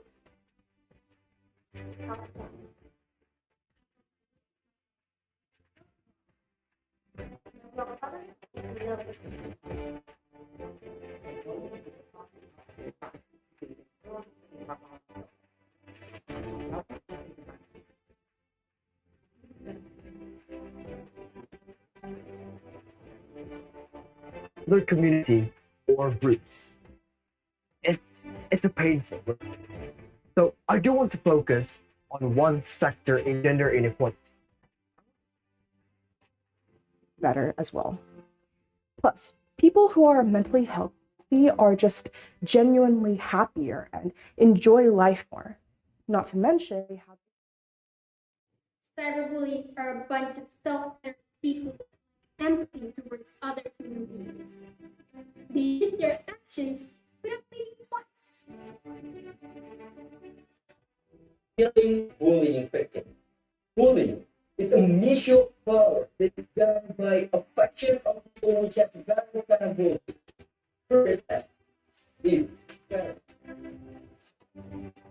And education can support mental health of all students in their classrooms and schools by ensuring a positive and safe school environment. Issue would make it apparent that violence is happening on all campuses. Because they should know. I know each of everyone on my peers are at risk of being a perpetrator or a victim of cyberbullying. Danny, we need a boy to be leader class. You can be the secretary. And one of my boy friends said, how poor Danny, you can't be the leader of the class. Why do you always want to be leader? Like, people these days should chill. If you come across a post in TikTok, Facebook, Instagram, Twitter, name it, of someone trying to express their opinion on an issue, and then all of a sudden, you just check the comment section.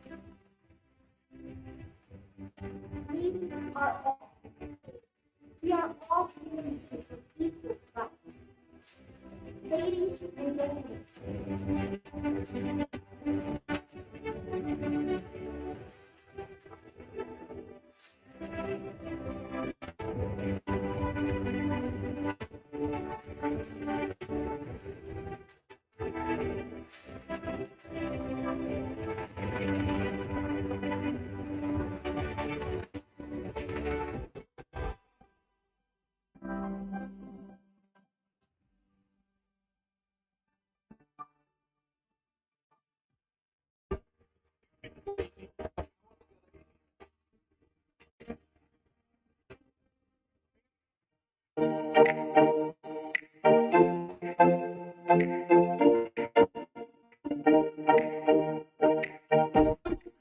baru dengan semangat. Jangan takut maju, wahai sahabat. Yang hitam putih, kita maju bersama. Uki hebat, uki hebat, uki hebat, uki hebat, uki hebat, uki hebat, uki hebat, uki hebat.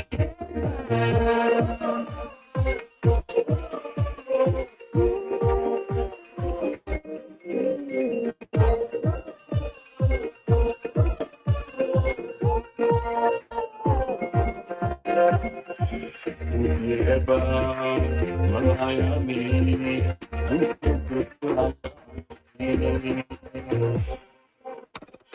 Uki hebat, uki hebat, uki hebat,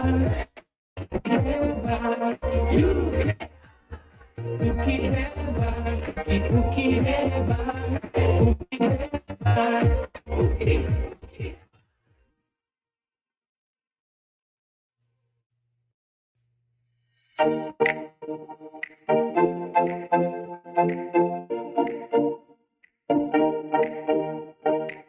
Sambut hari baru dengan semangat.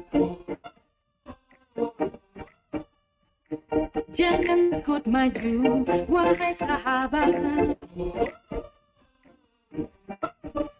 Sepanjang hitam putih, kita maju bersama. Uki hebat, uki hebat, uki hebat, uki hebat, uki hebat, uki hebat, uki hebat, uki hebat.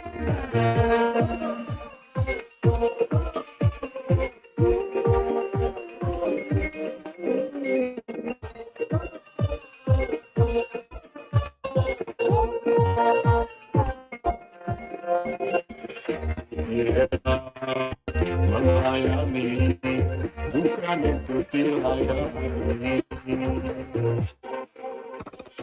Uki hebat, uki hebat, uki hebat, uki hebat, uki hebat, uki hebat, uki hebat.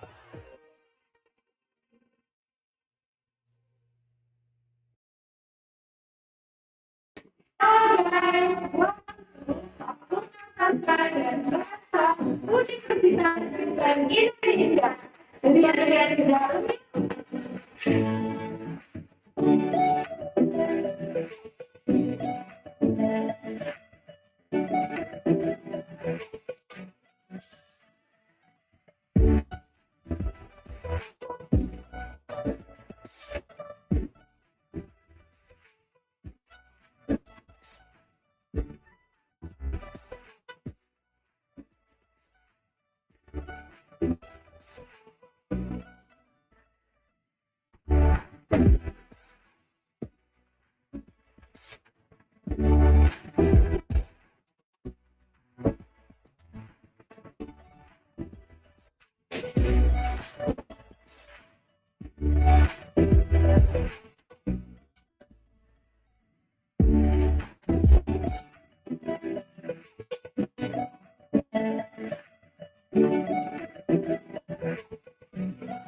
Ya, ini kita UKI. Berdiri sejak lebih dari 50 tahun lalu untuk menciptakan generasi penerus bangsa, generasi yang mempunyai visi dan mampu bersaing di era perkembangan teknologi yang semakin pesat. Menghasilkan generasi tersebut, kami membagi bidang pendidikan menjadi beberapa jurusan. Program studi doktor hukum, program studi doktor pendidikan agama Kristen, dan program magister dengan pilihan program studi magister pendidikan, program studi magister hukum, program studi magister pendidikan agama Kristen, program studi magister manajemen, program studi magister teknik elektro, program studi magister arsitektur,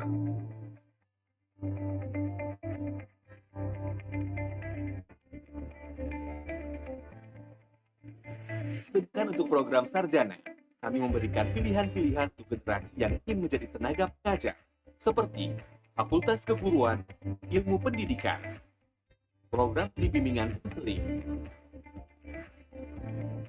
program studi pendidikan matematika, program studi pendidikan biologi, program studi pendidikan agama Kristen, program studi pendidikan fisika, program studi pendidikan kimia, Fakultas Sastra dan Bahasa, program studi sastra Inggris, program studi pendidikan bahasa Inggris, program studi pendidikan bahasa Mandarin,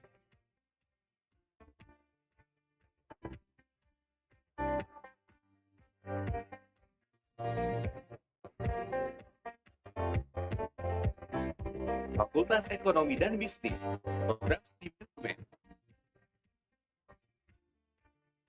program studi akuntansi, dan Fakultas Hukum menggunakan generasi akan menuntun Indonesia dalam keadilan dengan jurusan program studi hukum. Kesehatan masyarakat Indonesia adalah hal yang utama. Kami dengan jurusan Fakultas Kedokteran selalu mengembangkan ilmu kedokteran melalui program studi pendidikan kedokteran. Fakultas Teknik, program teknik mesin,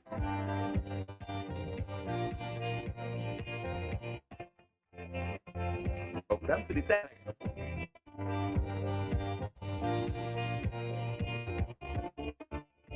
teknik sipil, program arsitektur,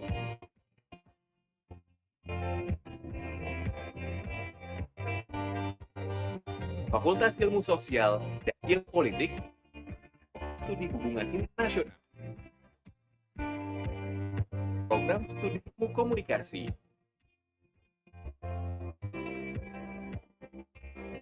program studi ilmu politik,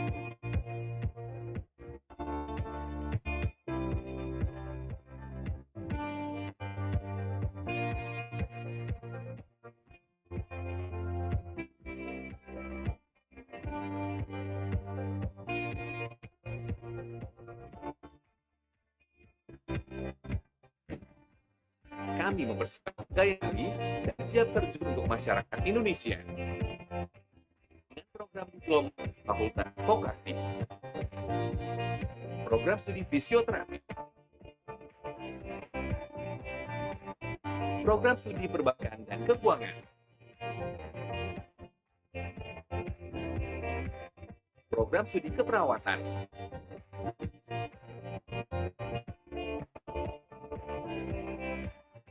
program studi manajemen pajak,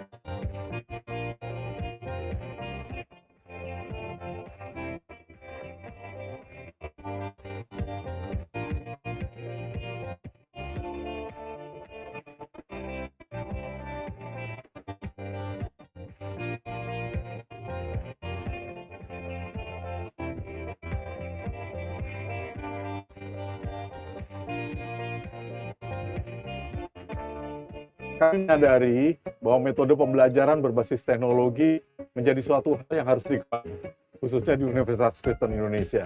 Dengan dukungan teknologi tinggi, UKI mempersiapkan diri menjadi universitas berskala internasional yang bermutu, mandiri, dan inovatif yang Dharma Berguni. UKI menerapkan tema pendidikan Merdeka Belajar, Kampus Merdeka yang sesuai dengan karakter masyarakat Indonesia. Kami siap melayani mahasiswa menjadi generasi yang unggul, memiliki nilai-nilai rendah hati, peduli, disiplin, profesional, bertanggung jawab, dan berintegritas.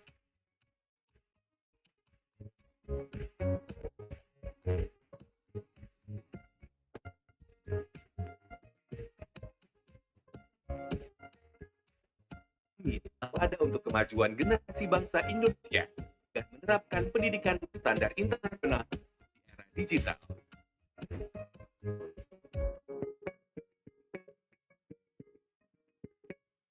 Karena kami datang untuk melayani.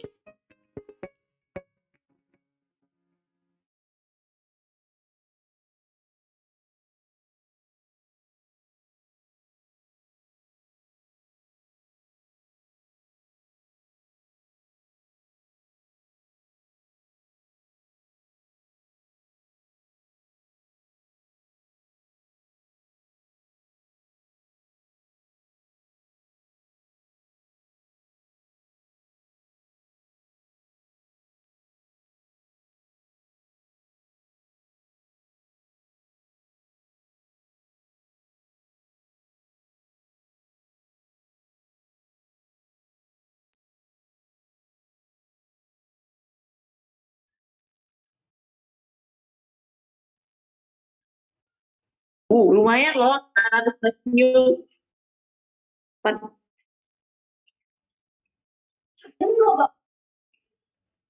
Gimana sih?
And there are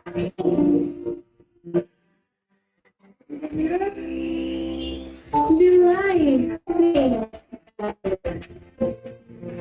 There's also the company.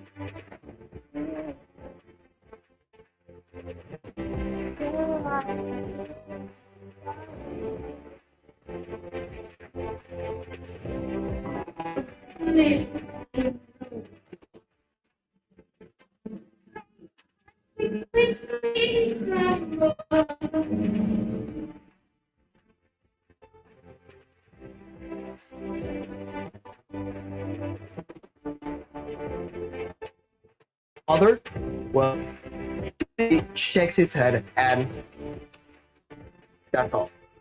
Now I always make sure.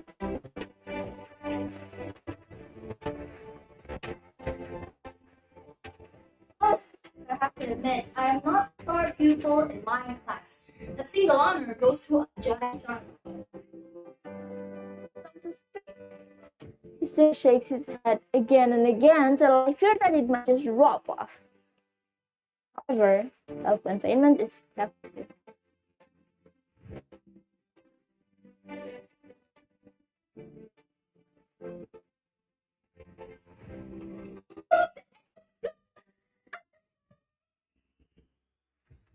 Like rather like Tabi herself. Then she asked me, how did the exams go? Another stellar.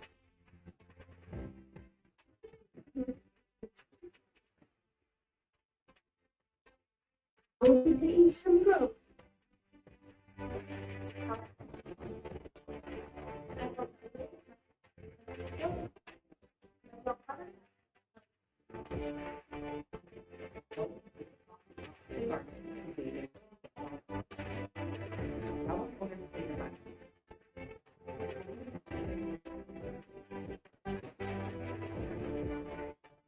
Other community or groups.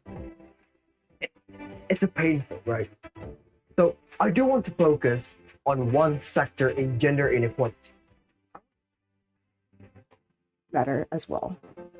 Plus, people who are mentally healthy are just genuinely happier and enjoy life more. Not to mention how Cyberbullies are a bunch of self-centered people that lack empathy towards other humans. They did their actions without thinking twice. Healing bullying infection. Bullying is a mutual power that is done by a few people which have very carefully.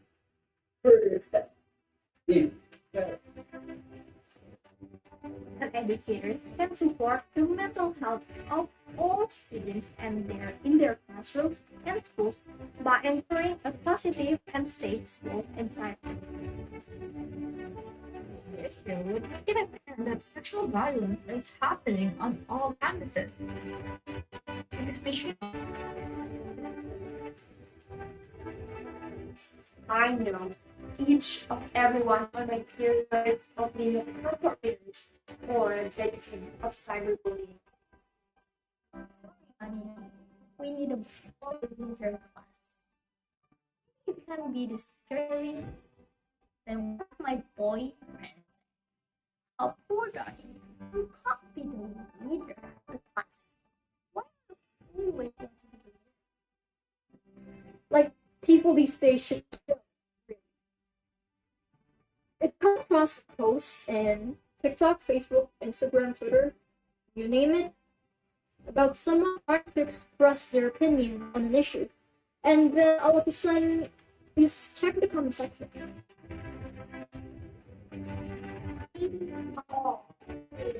We are all ladies and gentlemen.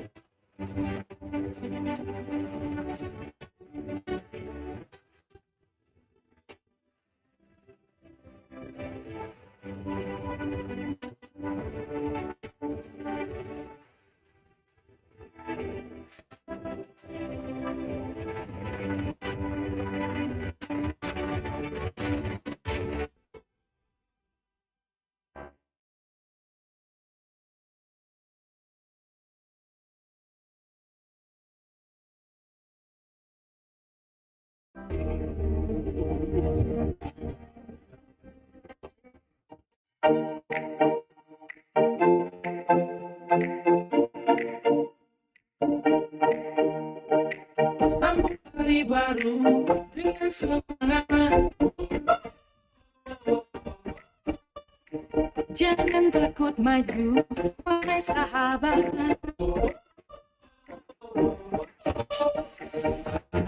Yang hitam putih, kita maju bersama.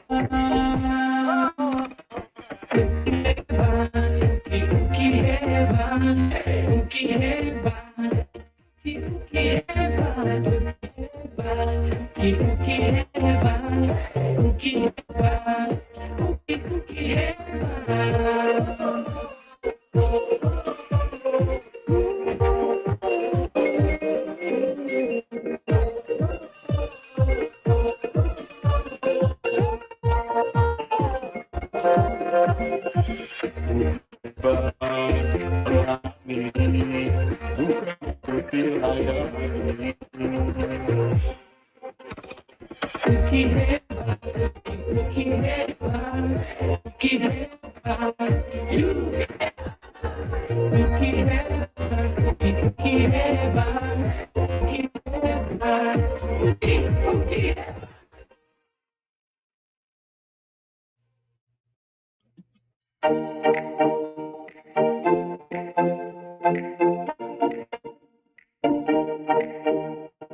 Sambut hari baru dengan semangat.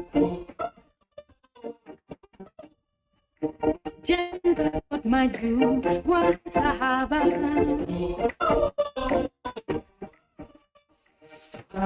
Yang hitam putih, kita maju bersama. Uki hebat, uki hebat, uki hebat, uki hebat, uki hebat, uki hebat, uki hebat, uki hebat.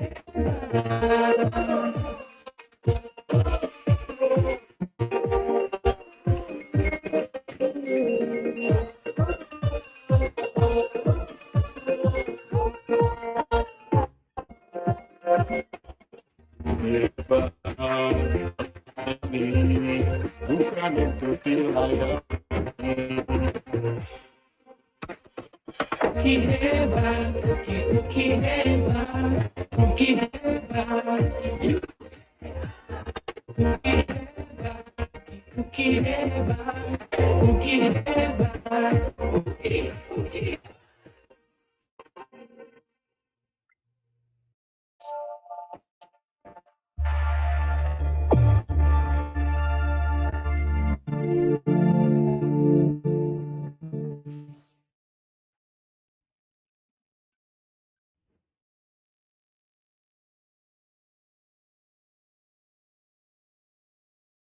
Okay, welcome back everyone, and welcome to all the finalists from the second Ili National Competition 2022. Now we will go to our agenda, but while waiting the others, I want to say hi for everyone in here. Yes, of course. Hi everyone. I think they already have the lunch break. For those who's not fasting today, yeah, Of yes. course. Okay. Okay. And And for the phase two, yes, it will be storytelling. storytelling Like our competition. Yes, and it is live performance. Yeah. Okay. But before that, we would like to remind you guys to open your camera and don't forget to use the filter background that has been provided from the committee. So for all the finalists, please open your camera right now. Yes, for all the finalists, please open the camera now because we're going to start again our next agenda. Okay. Okay, from the storytelling finalists, we have seen Dahayu, Lutfia, Cendikia. Okay.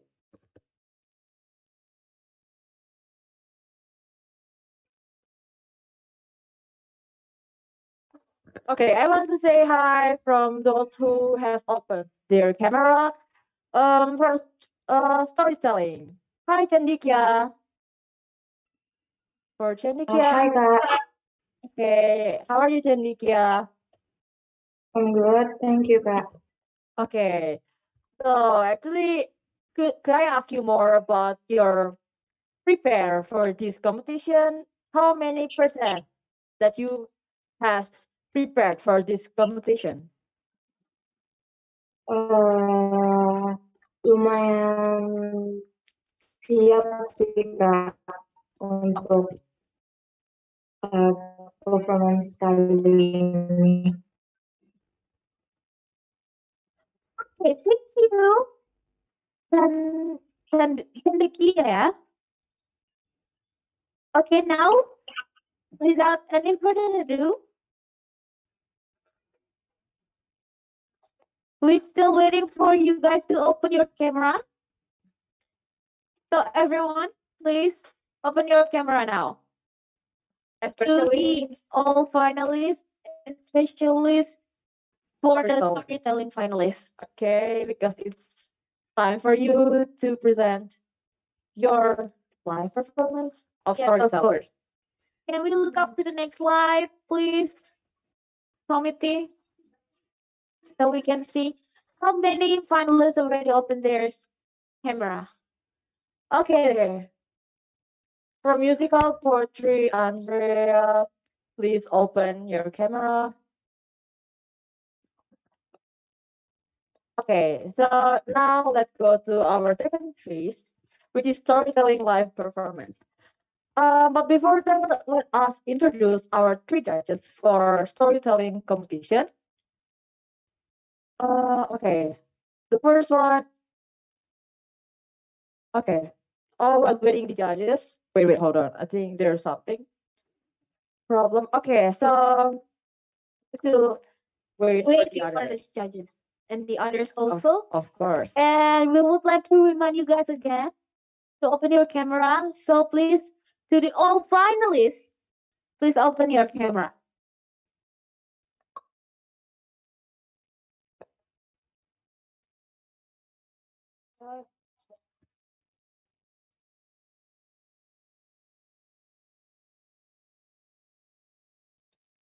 Okay, for those who have open your camera, please open your camera, especially for storytelling contestant.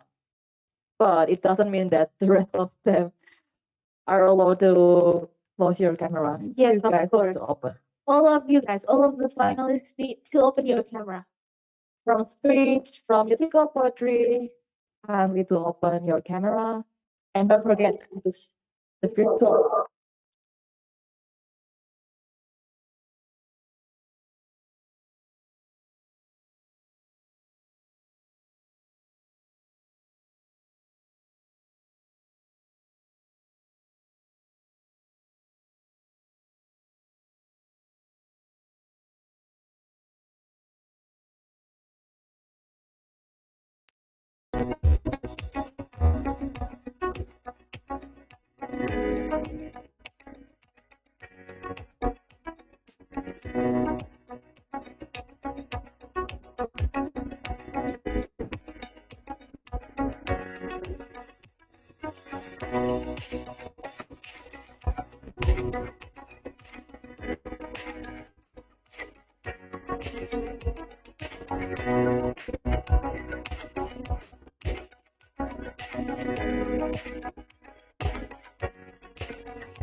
Okay, good afternoon, everyone. Welcome back to the second Elenc National Competition for the Phase 2. In addition to the finalists, I would like to remind all of you guys to open your camera. And without any further ado, we would like to introduce the three judges for the speech competition. Sorry, for the storytelling competition. They are Memlu and Julianawati, Sir Yulas, Orlando, and also Sir Johannes Joseph. Please give a big applause for them. Hello, judges. Welcome to our second phase of storytelling performance. All right, those are our judges for the storytelling competition. Now we are going to the core of our agenda, which is a live performance from the finalists of storytelling. So, who's the first contestant, Misha? Okay, in storytelling, actually the first that will perform is Darren Bernardi. Please, Darren. Darren, are you here? Darren?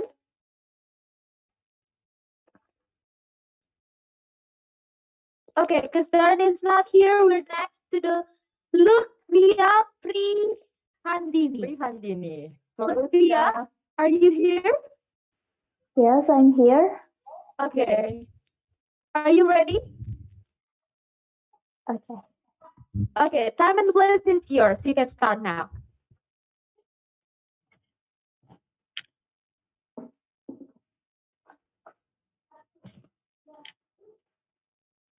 Wait a second.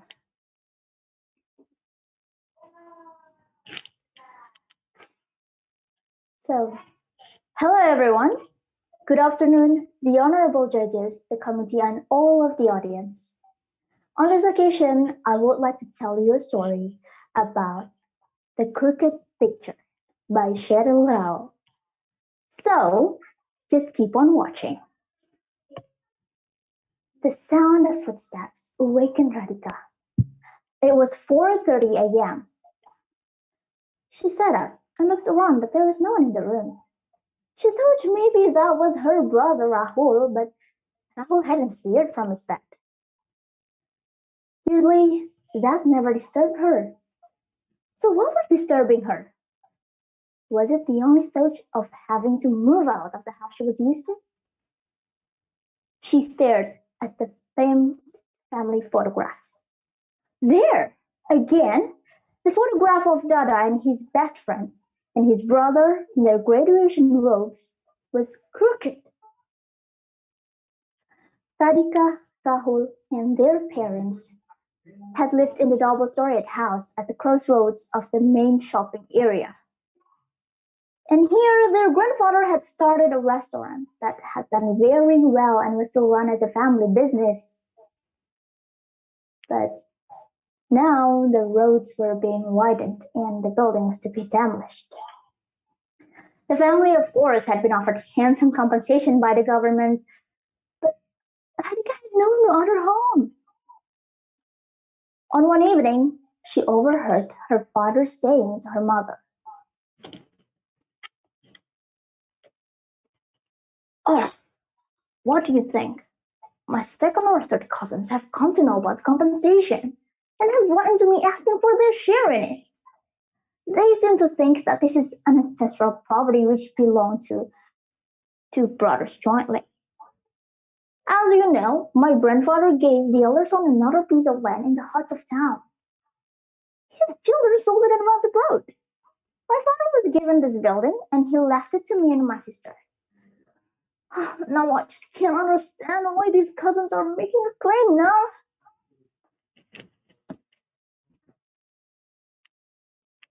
"Really? Then show them your father's will. That should clear any doubts about whom the property belongs to."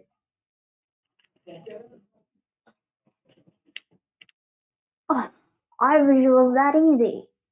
They say that the building itself belongs to both brothers jointly. So what we need isn't my father's will, but my grandfather's and the title deeds. Or else we could be forced to split the compensation and won't have enough money to take over that place we want to shift the restaurant to." Radhika wondering how she could help her parents. She had understood one thing. If the missing papers were in this house, they would have to find them fast. When she was helping her mom pack, she asked her mom, "Ma, do you think the wheel could be in somewhere here?" What? I mean, what do you know, darling?" "I heard that Papa telling me we have to find his grandfather's will."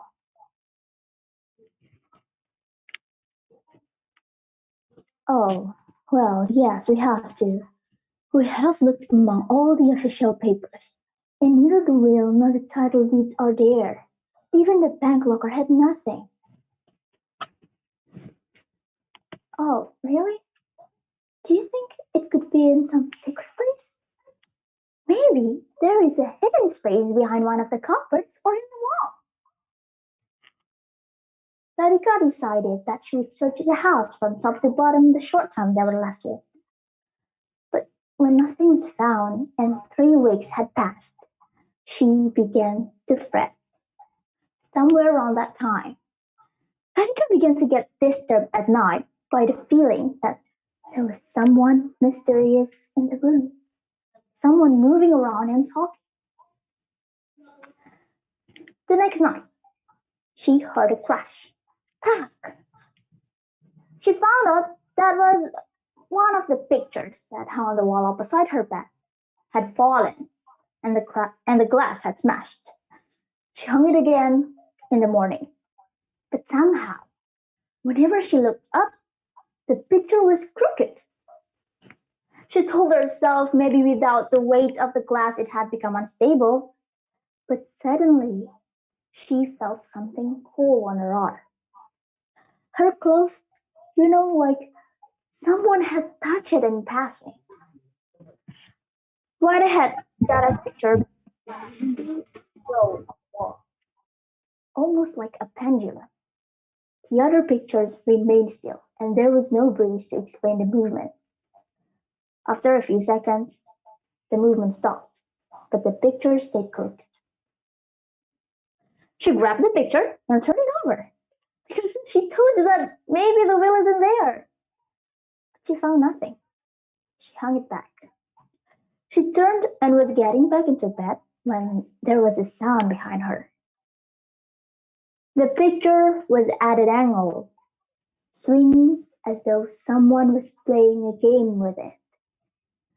Radhika looked hard at the photograph, like what was it trying to tell her? Then it struck her. She cried, running out of the room and forgetting how early it was. She went to her mom's room and she said like this to her mom. Ma, wasn't Dada's brother much older than him? I have figured it out.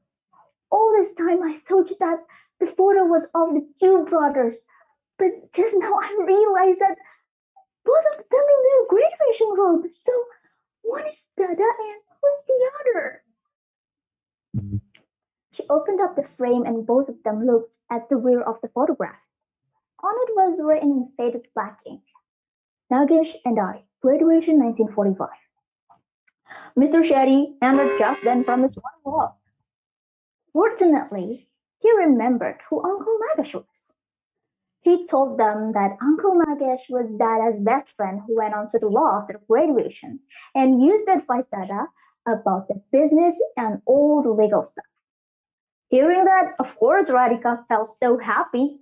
She told her parents that Dada wanted them to contact his friend Nagesh.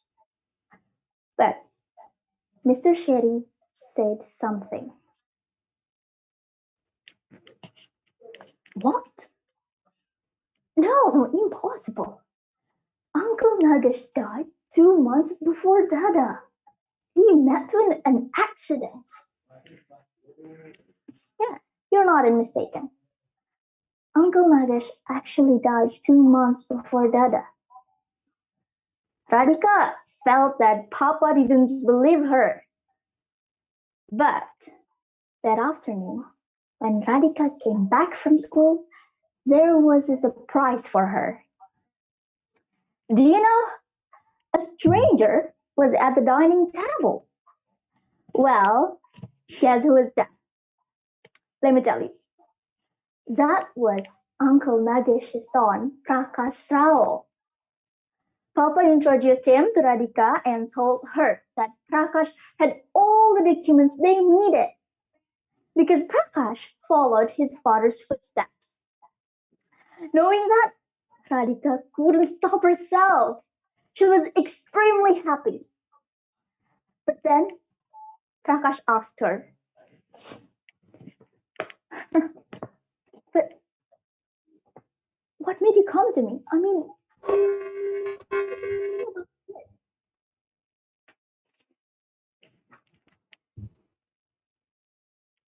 Dada told me. She whispered, and neither parent contradicted her. The end.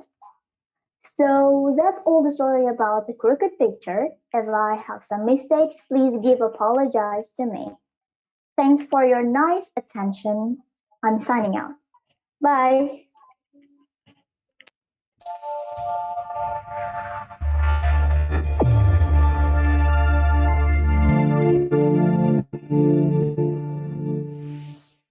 Thank you, Lutrias, for the story. And the finalist spent 9 minutes 25 seconds for her performance. Now let's go to the next finalist. Okay, the next finalist in storytelling competition is Abigail Samroshi Korompis. For Abigail, for Abi, are you here? Yes, I am here, Kak. Let me set my camera and my mic first. Okay.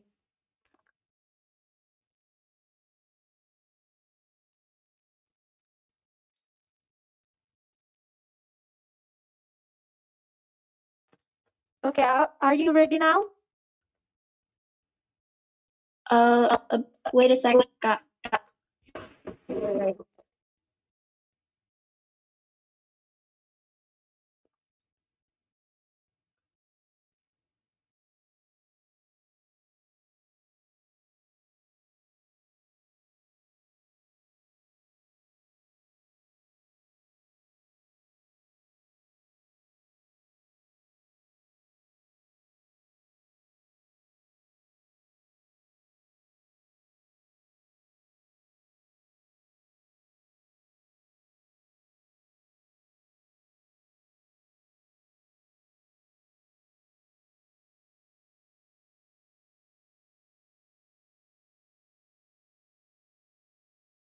Okay, Abigail, you need to start now.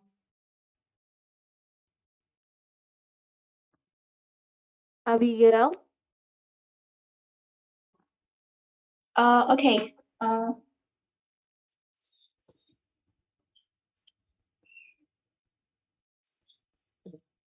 Okay, I'm ready now. Okay. Okay, for Is my Abigail. mic on? Yes, Yes, of course. Is the audio clear and the camera? Second place is yours. Okay.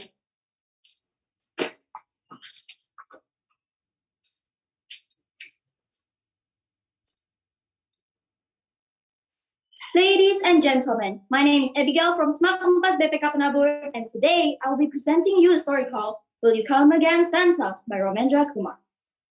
Hey, Joe, get up. Joe opened his eyes and looked at his neighbor, Peter. Joe, do you want to make 400 rupees? Of course, but how? All you have to do is dress up as Santa Claus and go to the light departmental store.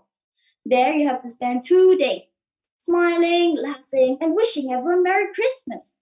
For that, you need a costume. I don't have one. I have one. It'll fit you perfectly. Last year, I played Santa Claus and made some money. Then why aren't you going? I have some urgent work. Joe then changed into his Santa costume. It was a hectic day for Joe. Initially, he found it quite odd, but he gradually got used to it. Joe liked kids and he loved chatting with them, giving them chocolates and posing for photographs. At the end of the day, the manager of the shop gave him 2 crisp 100 rupee notes. Joe walked back to his house. He was still wearing the costume. It was past 10 in the night and quite cold. The costume made him feel warm. Oblivious to the stares of the passer, walked along, humming a tune. Suddenly, there was a loud honk. Thud, thud. A car was reversing onto the road from a driveway of a bungalow. The car swerved and sped away. He recognized the driver. It was Bill Daniel, the owner of Paradise, a 3-star hotel. His wife, Sarah, was sitting beside him. Joe was a pickpocket and petty thief who lived from day to day. He harbored a grudge against Daniel for having him thrown out of his hotel some time back. An idea struck Joe. He decided to break into Daniel's house and try to get his hands on something. He circled the house very quietly, keeping in the shadows. The sentry, who was on guard, had gone back to his little room and was sitting and dozing. Joe found a huge peepal tree, the branches of which touched the windowsill.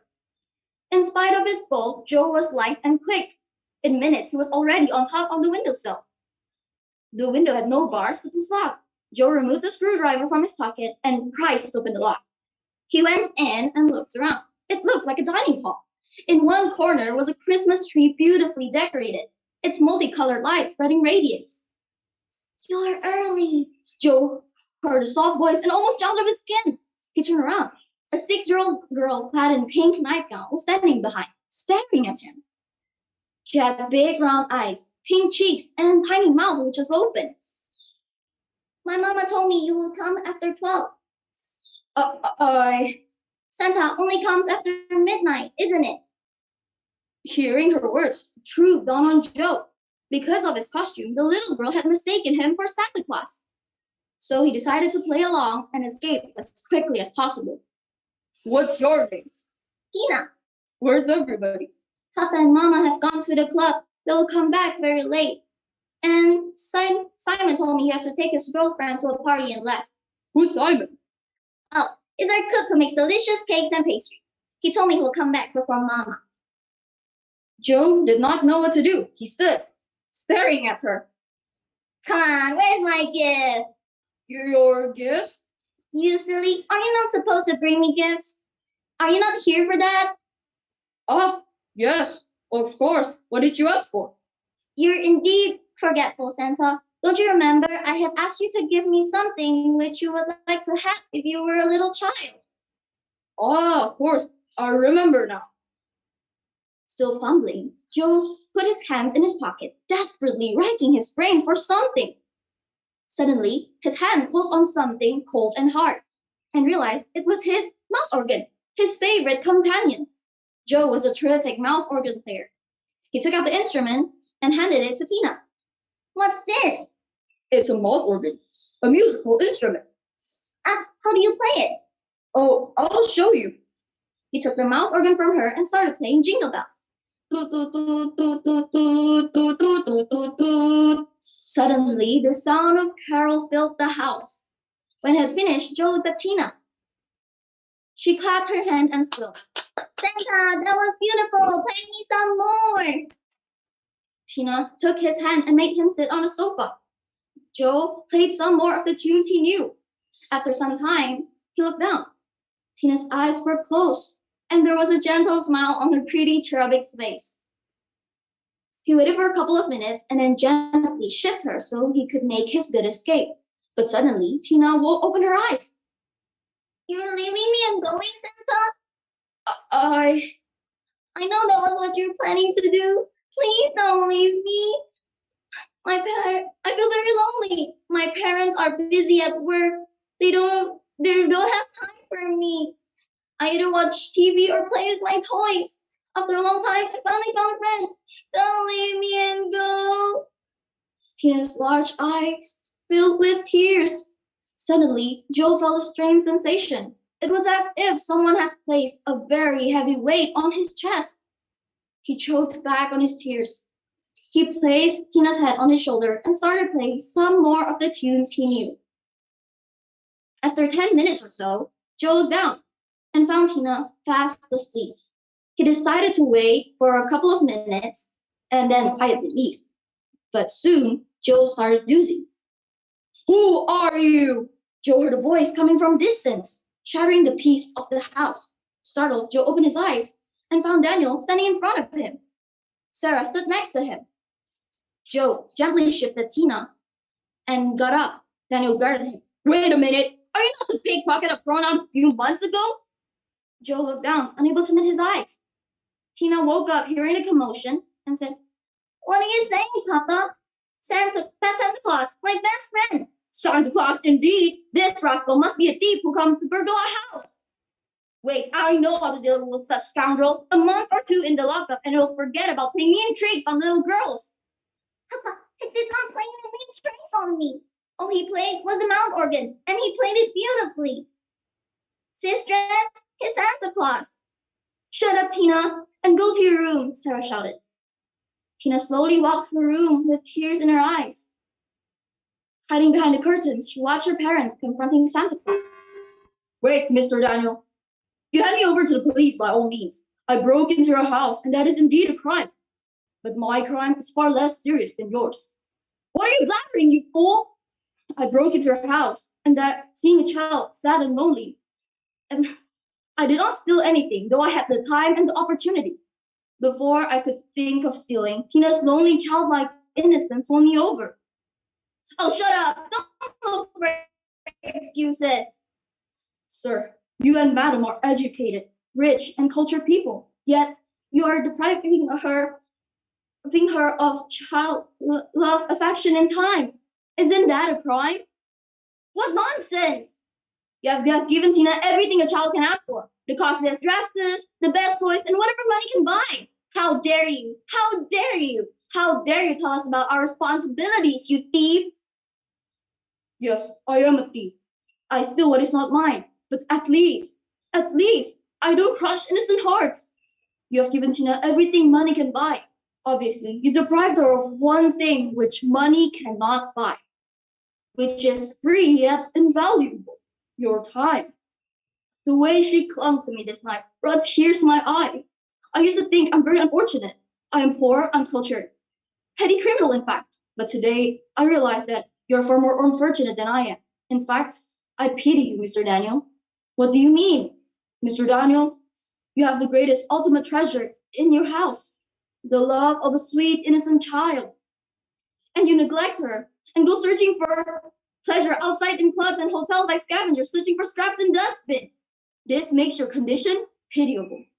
Daniel's face had turned red and advanced Joe to hit him. Daniel, let this man go. Sarah spoke very slowly. Are you out of your mind? Daniel yelled at his wife.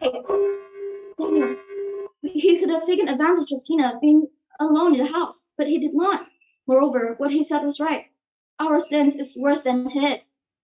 Daniel opened his mouth to speak and then closed it. You may go. As Joe was turned to leave, Tina stepped out of her room and ran to him. Will you come again, Santa?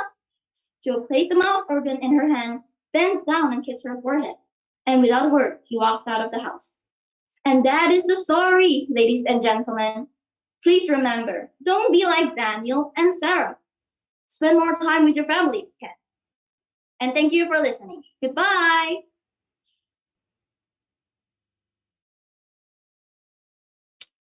Yeah, Abigail, for such a great story.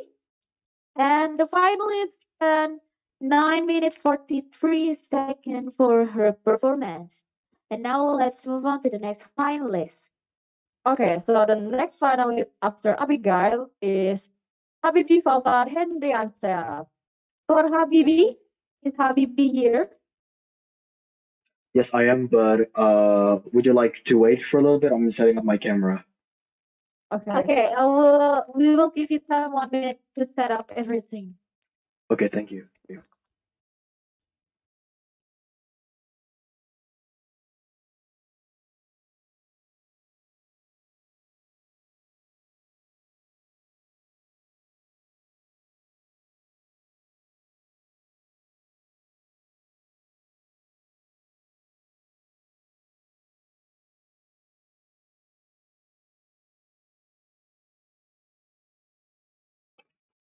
Hello, am I audible? Yes, of course, you're audible. Okay, Are you ready? I'm sorry? Are you ready? Yes, I am. But I'd like to ask a follow just a little bit. So in the previous contestant, I actually saw like what is it? Like a stutter on the video. Like is my video stuttering as well? I'm afraid it's like my connection. Is my hands moving like smoothly? Everything is fine. Everything is fine and it's all. Okay, I'm just afraid that like there's a little connection problem on mine, but everything seems good. Okay, Okay, yes, it's all good. It's all okay. Are you ready now? I am. Okay, you can floor Habibi. Come and place it yours. Friday the 13th. I will never forget about that day. Hello to everyone. My name is Habibi Fauzan Hendriansha, and I am from Mandua, Samarinda, East Kalimantan. You see, the story that I'm going to deliver is it's a pretty dark story. So, I'm going to tell the story in the first point of view. I'm going to, well, tell the story like how the writer is telling you that story. The story is called The Children Collector. So just sit back, relax, and grab some snacks. Go get yourself perhaps mi ayam, and wash it all down with iced tea. With all that being said, enjoy the story. It all started at a graveyard. Every year I visit my father's grave in the veteran cemetery. He was a war hero, or so I was told. Like he died when I was like 5, so I hardly even remember him. Last weekend, I knelt to place flowers there and opened my mind to the clear, fresh air. I was alone except for these two young girls, around 10 years maybe. They were visiting the adjacent grave. I heard them talking softly with a lady, but I didn't really pay any attention to it. Like I didn't know like who they were talking to, like what years the lady is. I don't know. I didn't notice until I started down the hill that the two children were living alone. I thought that lady over there was like, their mother, but no. Who could have been talking to, honestly? So I walked to the grave they had been sitting by and felt the gusty rustle of the words through the grass around me. I'm sorry if I'm stuttering because I'm trying my best to tell you this story as calm as I could because, well, it terrified me. Anyway, it was getting stronger and stronger. The voice was coming from the ground, like I swear. The gravestone was Dory Malthus's. I couldn't really tell what else the voice said because when it gets real strong, I ran away as if a devil was literally chasing behind me. But I remembered her voice, and she was asking for her children. I don't know. So in my head, I thought maybe like the kids buried a walkie-talkie as a joke, you know. Then I saw a news that sent shivers down my spine. Two girls, ages from 9 to 11, were found dead in the same cemetery I was before. Their throats were cut clean from the front. Their names were Rachel and Elizabeth Malthus. Malthus? Dory Malthus? Is it? Oh, okay. You know what? I'm going back to the cemetery this weekend. If the voice talks to me this time, I'm going to answer it. So, yes, indeed, I returned to the grave of Dory Malthus yesterday morning. And in front of the grave, I said to the gravestone, hello, Dory. If you are present here, would you kindly give me like some sort of a clue, to make you like present around me? Look, first off, right, I felt like an idiot talking to a grave, and second of all, stupid me, I was expecting for a response. I'm talking to a graveyard. Anywho, after I finished my words, the wind suddenly rushed through the grass on the hill like it was a crashing wave. It whistled between those bare headstones. I didn't know where it was coming from, but it almost sounded like a giggling child. Like, the more I hear about it, yeah, it sounded very clear now. Then I heard the voice of a little girl wanting to play. The conversation carried on with another voice came in. Then you shall play, my little darlings. I will give you everything you ever wanted, my beautiful children. Okay, so after I heard that voice, I swear it sounded like the same voice I heard during my last visit. And then I saw the same lady. It was Dory Malthus. The children wanting to have friends to play with them in the graveyard, so that they don't get bored in the other dimension. To that, the mother replied, well, I will bring you all the children from your class. Don't you worry, my little children. And thus, when I get all your classmates, you can stay with me forever. Wait, bring all the children? That could only mean one thing. Killing everyone. After I just realized what happened, I went straight to my house again. Ladies and gentlemen, can you guess what happened next? Well, after a little research, I was able to pull up the children's address they used to live and the school they used to study. That's the start, I thought. I just had to, warn the children there somehow, like, there are ghosts coming in front of you. Like, the only thing I could think to do was to infiltrate the school and wait for something to happen. But lucky me, there I found Mrs. Nedgels, the home teacher, the sweetest old person I've ever met. Imagine a sugar plum in a home-knitted sweater. She was that kind. I was so happy I was there that she brought me straight into the classroom to meet her students. Like, I had to buy as much time as I could to prepare myself. So, I was sitting in the art room when Mrs. Nedgels finally asked me to leave, because frankly, I didn't really help her much. So I started packing up my things, I want to go outside. And that's when I heard the Malthusa girls. They screamed and said, come and play with us. Can we paint the wall too, Mommy? Can we play with this wonderful classmates of mine? Oh, audience. The voice was coming through the air conditioning van. Like, it was loud, but soft as death, which visits in a very deep sleep, I tried my best to get the children out from their classroom. We were all eventually sitting in the recess yard, and although I am panicking, but I tried to stay calm, and then I said, "Oh yes, children, come around, get around me. Do you want to play a game? It's my favorite game. It's very fun. How about we play it? Okay, okay." I managed to get them all sitting down in a circle around me. The little girls kept screaming again and again, louder and louder. Oh, mommy, look. They're circling without inviting us. I want to play more, mommy. I want to play more. I want to play more. I want to play more. Audience, I swear it sounded like that. The voice was getting louder and louder. The kids were looking in all kind of direction, but they didn't find it. In a panic, I tried to calm them down. Please, children, please, look. Listen to me. We're going to play a game, alright? All you have to do is to lie very quietly. Yes, that's it, Jonathan. Okay, now, don't blink, don't even breathe, and whatever you do, don't tell them that you're playing a game.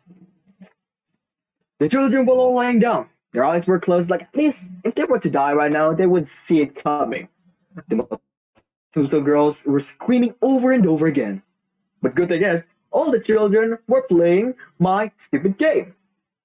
They all just lie down. They didn't even make any noise. Finally, the Matusa girls, said, Oh, mommy, look, they're boring. Let's just go back to the park. I don't want to play with these kids anymore. They're boring, mommy. To that, the mother replied, Well, it's okay, my little darling. You can play with me. Let's go. Let us see the ducks again there. Then the voice disappeared, audience. Well, surprise, surprise, since then, I'm a full teacher at the school now. Who would have thought? I haven't heard that voice since that time. But hey, I'm ready to play the game. Because all you have to do, just sit down as if you were made of stones. So that, ladies and gentlemen, is the story about the children collector. And the lesson that we can get from the story is, well, just try your best in any situation to find the solution. Just like in the story, where, like, the main character tries to find a way by inventing a stupid game. But hey, it works, it works, right? The main thing, it works. So just don't ever give up in a situation where you don't find a solution. There always be one. So remember that lesson, okay, audience? Well, I think that is all my time. That, ladies and gentlemen, is the story called The Children Collector. Thank you very much for your attention. Stay healthy and stay safe, everyone.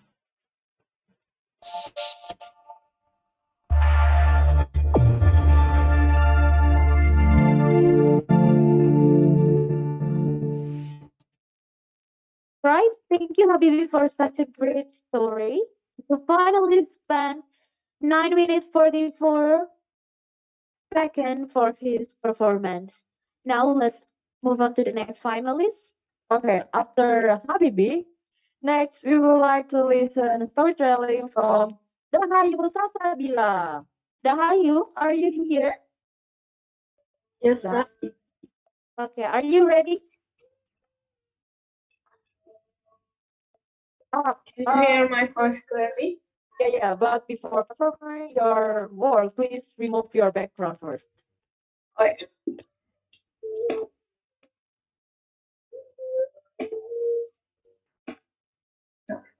Okay. Are you ready now? Make it clear so we can see Yes, your face. I'm ready. Okay, for that time and place is yours. You can start now. Do you know this game? It's my favorite. All you have to do is lie very quiet. That's it. Just like you are made of stone. Don't blink, don't breathe. And whatever you do, don't tell them that you are playing a game. Because when they join it, it won't be a game anymore. Ladies and gentlemen, my name is Dayu Salsabila and I'm from Mansu, Pekanbaru. And welcome to Children collectors. Every year, I visit my father's friend at the veteran cemetery. He died when I was 5, so I hardly even remember him. Last weekend, I went to my father's grave. I was lonely except for 2 youngsters. I heard them talking softly with the lady, but I didn't really pay any attention. I didn't notice until I started down the hill that the 2 youngsters were living alone. Who could they have been talking to? I mean, it's an open grassy hill. It's not like this lady just vanish. But then I heard a voice, a woman whispering from a long way away. Bring me my children. I miss my children, said the gravestone, which reads Dory Malthus. I couldn't tell you what else the voice said because I didn't. Next.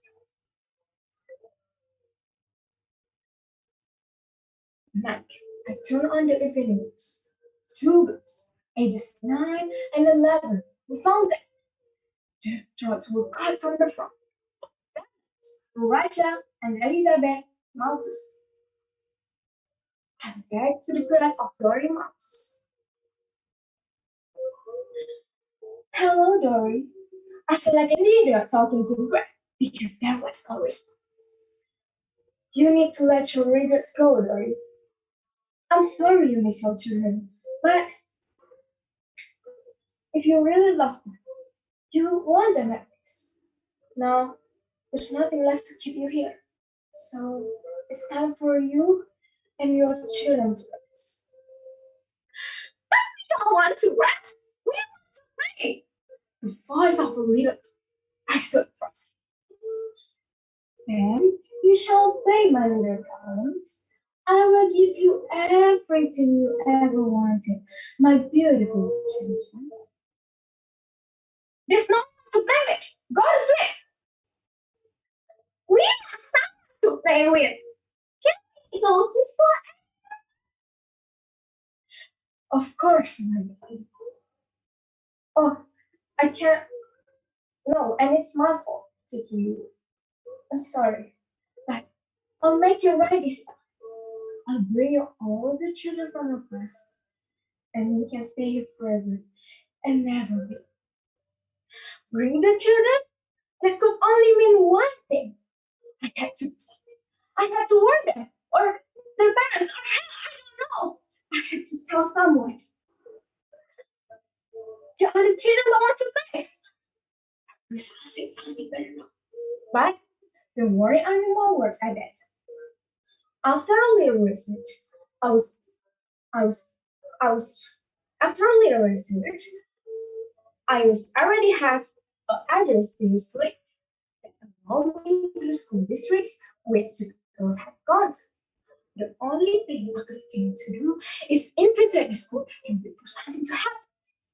I tried calling about signing up as a substitute teacher, and gladly I was accepted. I had to take time as much as I could. I don't know who knew this, right? But it seems like Dory killed her children the same day she was speaking with them. So, if she tried to collect the rest of the plants, then it would be during the school hours. I was in the art room when Mrs. Stengels asked me to leave. I immediately volunteered myself to help them painting the wall, but they already had a guest artist to help them out. And that's when I heard the Malthus ask, their voice was coming through the air conditioning. You want? Of course you can, my darling. What colors do you think will go there? Orange! Yellow! There! A can of paint sitting in Mrs. Nagel's desk. Watch out! But Mrs. Nagel's was to stop, and boom! The red pants exploded all over the carpet. Let me help. You have done quite enough, thank you. Just a minute. Hey, watch out! There were children running wild, red footprints everywhere, red hands on the wall. If one of them was caught right now, would I even notice? I had to take them out of. Do you know this game? We were all sitting in the yard. It's my favorite. All you have to do is slide very quiet. That's it. Just have your mind stop. Don't blink, don't breathe. And whatever you do, don't tell them that you are playing again. Mommy, why are they bouncing? They don't want to play with you, but you mustn't let it. Because when you join it, it won't be game anymore. Mommy, they're boring. Make them stop being boring, Mom. Play, play with my children. Not a sound, not a word. Still, as and the first one to move is go out. Stupid. Let's go back to the box again. You want me to bring your friends from your class? No, they're boring. I don't want to play with them. Let us go see the ducks together. Of course, my darling. Let us see the ducks together. And since then, I haven't heard Matusa's girl. But if they feel lonely and decided to come back here, I am going to be ready to play. It's an easy game. All you have to do is slide very quietly, just like you were ready of stuff. Thank you.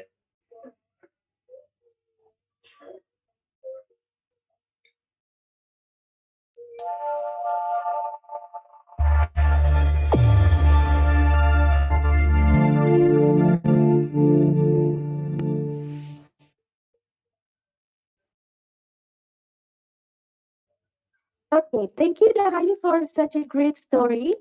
The finalist spent 7 minutes 45 seconds for her performance. Now let's go to the next finalist. Okay, after Dahayu, the finalist that will perform in storytelling competition is Novka Fitriara Sabrina. Novka, are you here? Is Novka here? Novka. Oh yeah. Okay, she is here. You're still mute, Novka.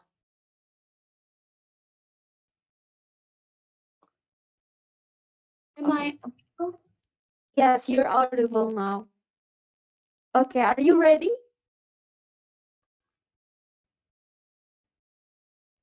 Yes, I'm ready. Okay, for Novka, time and place is yours. Hello, everyone. Have you heard ever about someone pretending to be Santa Claus to earn some money? Well, today Novka Sabrina will tell you a story about that.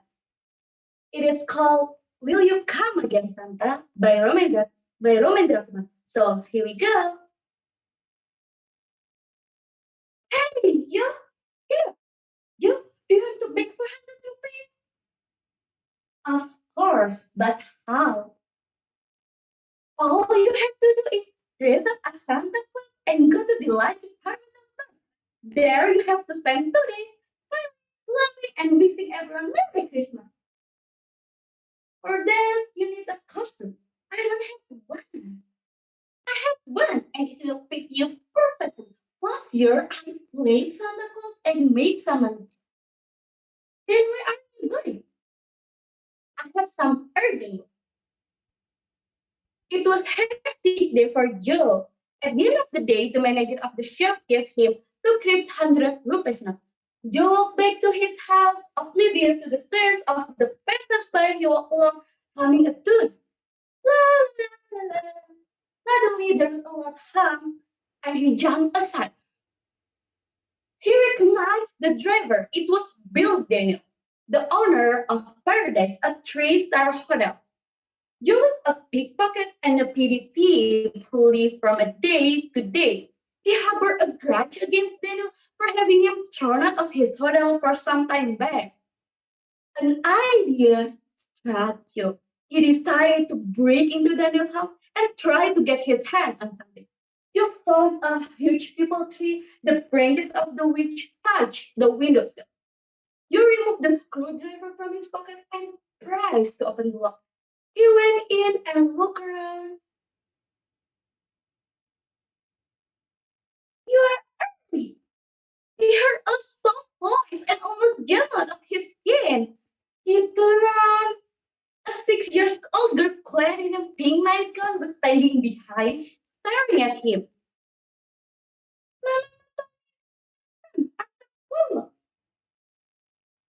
Oh, night, isn't it? Because of his costume, the little girl had mistaken him for Santa Claus. So he decided to play along and escape as quickly as possible. What's your name? Tina. Where is everybody? Papa, they will come back right away. And Simon told me he has to take his girlfriend to a party and rest. Who is Simon? Ah, he is our cook who makes lovely cakes and pastries. He told me he will come pick me from Mama. Joe didn't know what to do. He stood staring at her. Come on, where's my gifts? Ah, your gifts? Yes, dearie.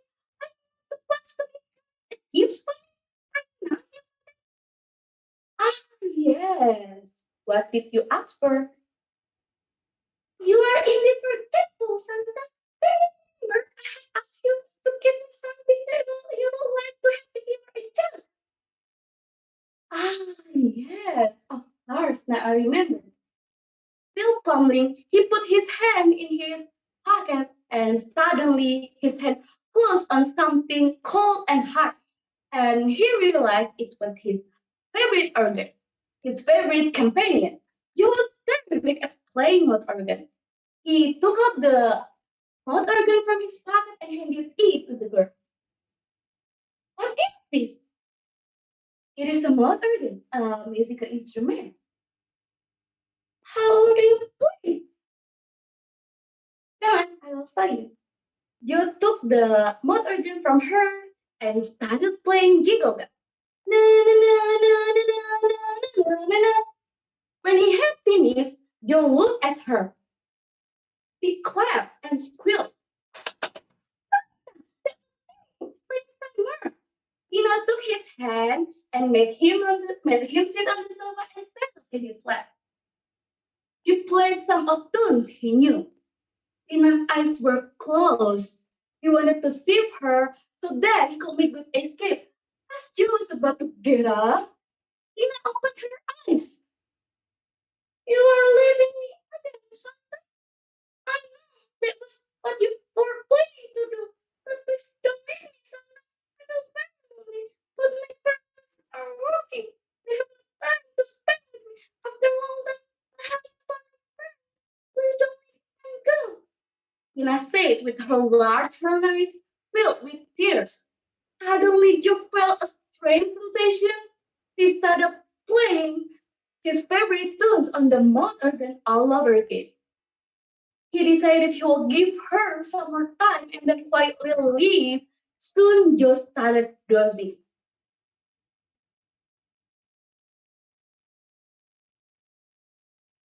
Who are you?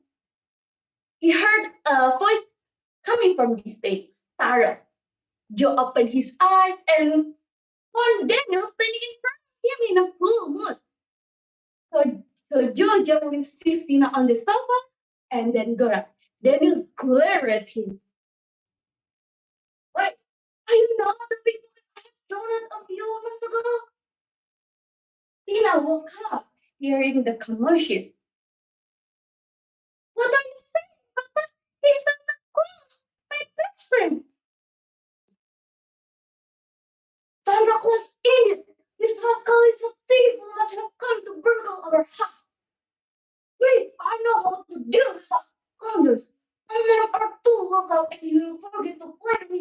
some little girl. Papa, he didn't play any tricks on me. The only thing he played was the organ, and he played people. He tried and something else. Get Athena in the room. Sarah saw it. Wait, Mr. Daniel. You hand me over to the police by all means. I broke into your house and that's indeed a crime, but my crime is far less serious than yours. What flavor your phone? Sir, you and madam are educated, rich, and comfortable people, yet you are committing a crime every day of your life. You are depriving of your child, of your time, affection, and love. Isn't that crime? What nonsense! We have given Tina everything a child can ask for. How dare you tell us about our responsibility, you thief? Yes, I'm a thief, but at least I don't cross innocent her. You have given Tina everything money can buy, but obviously you have deprived her of one thing which money cannot buy, which is free, yet invaluable, your time. I used to think that I am unfortunate, but today I realize that you are far more unfortunate than I am. Daniel, let this man go. Are you out of your mind? Daniel, he could take the being alone in this house, yet he didn't. Moreover, our sin is worse than his. You may go. As Joe turned to leave, Tina stepped out of her room and ran to him. Santa, will you come here, Santa? That is the end of the story. Thank you, everyone. Thank you for the kind attention. Goodbye.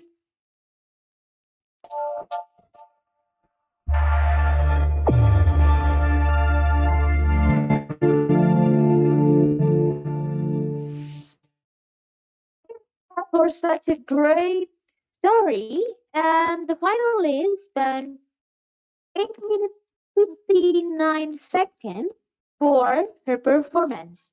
And now let's go to the next finalist. Okay, the next finalist, actually, this is the last finalist for storytelling competitions. So the last finalist is Cendekia Permata Devati. Okay, for Sendekia, are you here? Is Cendekia here? Yes, I'm here. Okay, are you ready now? Wait a minute.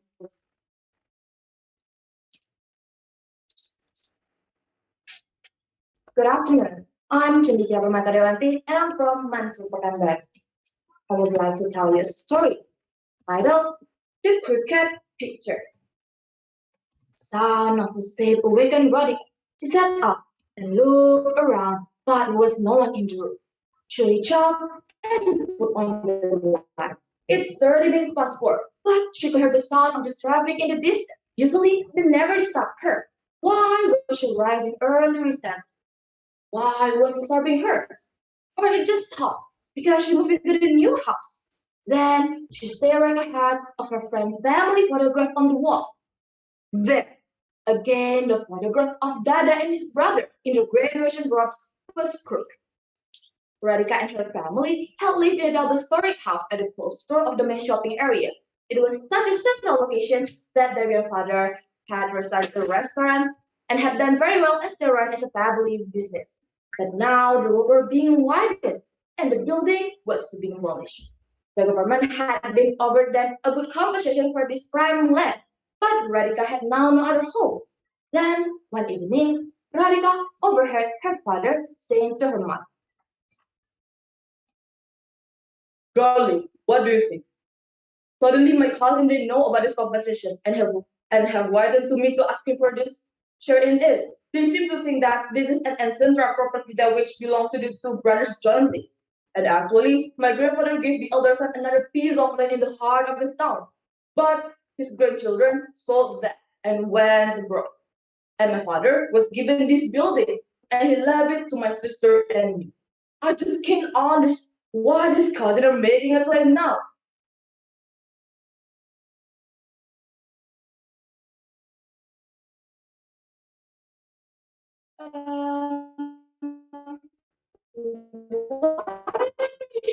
Them your father's will, it should declare any double lot whom the properties belongs to. That the building is not belong to any people but brothers. So what we need is not my father's wills, but my grandfather's and the title deeds, or else we should be forced to split the compensation. Then we won't have enough money to take the place that we want to shift the restaurant to. Radhika moved away from the doorway and wondering how she could help her parents. They will have to find the missing paper fast because they have been given 60 days notice. Then the building was to be razed to the ground. Radhika helped her mother to pack and clear up the old stuff. Then she asked her mother, Mom, do you think the wheel could be somewhere here?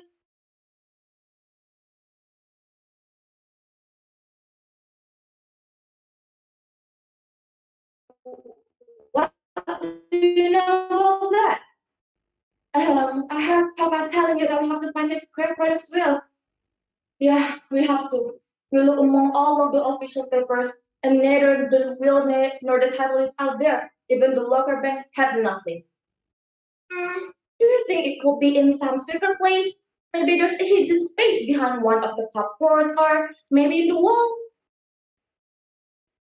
Mrs. Sandy smiled and said nothing, and Radhika decided that she could search the house from top to the bottom in a short time. When nothing was found and the week had passed, Radhika began to fret. Where could Papa's dadas have kept the papers? If it's not in the official place, so they have to be somewhere that he thought it's safe, but no one else knew. She gave it a great deal of thought, but no answers came.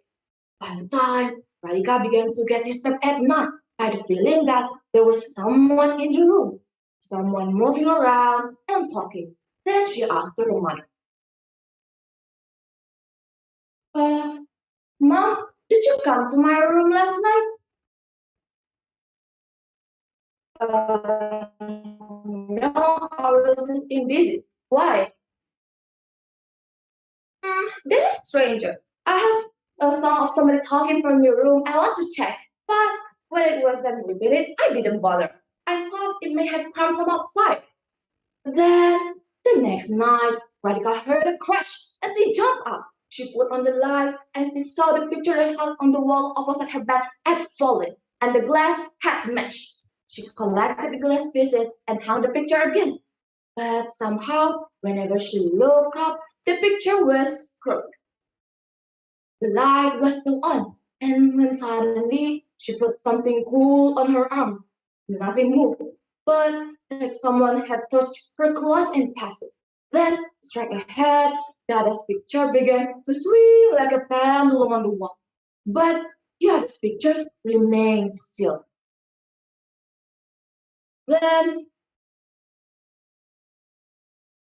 then, then the Radhika hair stood on end. Then she whispered,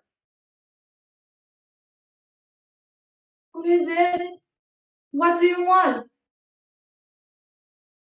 Then the movement stopped, but the picture stayed crooked. She grabbed the picture and turned it over.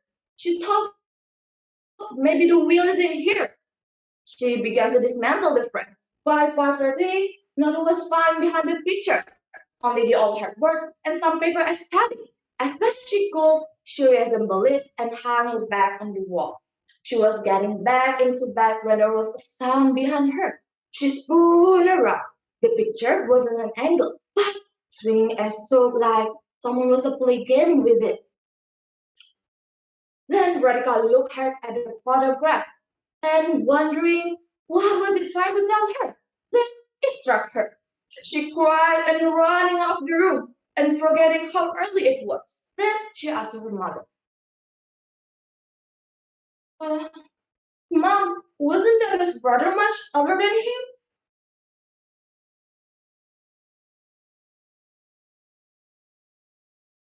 Why are you up so early and what are you thinking about, Radu?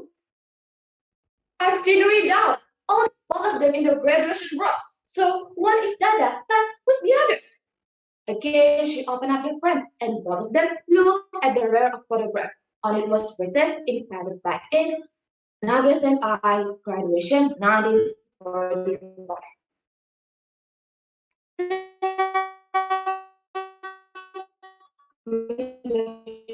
Shadi answered, uttered and said, "Oh, I remember it, and used to advise that about the business and the little stuff."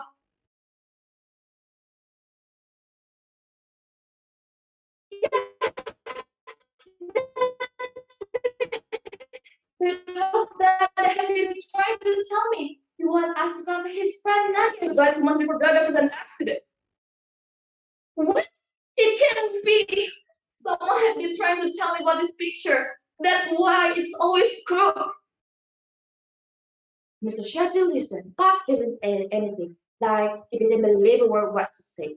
But that afternoon, after Radhika came back from school, there was a surprise for her in the store. A stranger was at the dining table and talking seriously with her parents at lunch. Papa looked up cheerfully. Then he said, "This is Uncle Nagasan's advocate Prakasram.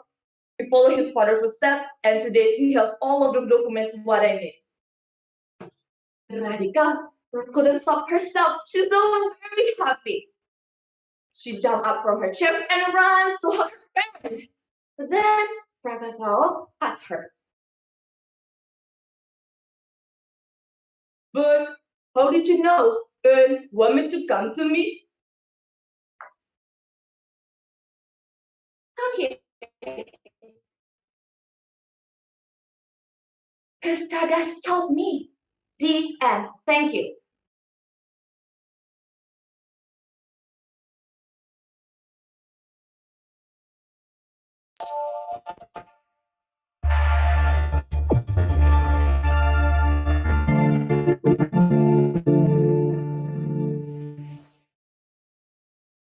Okay, thank you, Chindakia, for such a great story. And the finalists spent 8 minutes 35 seconds for her performance. And now, Misha? Okay, so those are performance from our storytelling participant. Now we will move to the next agenda, which is remarks from the judges of storytelling competition.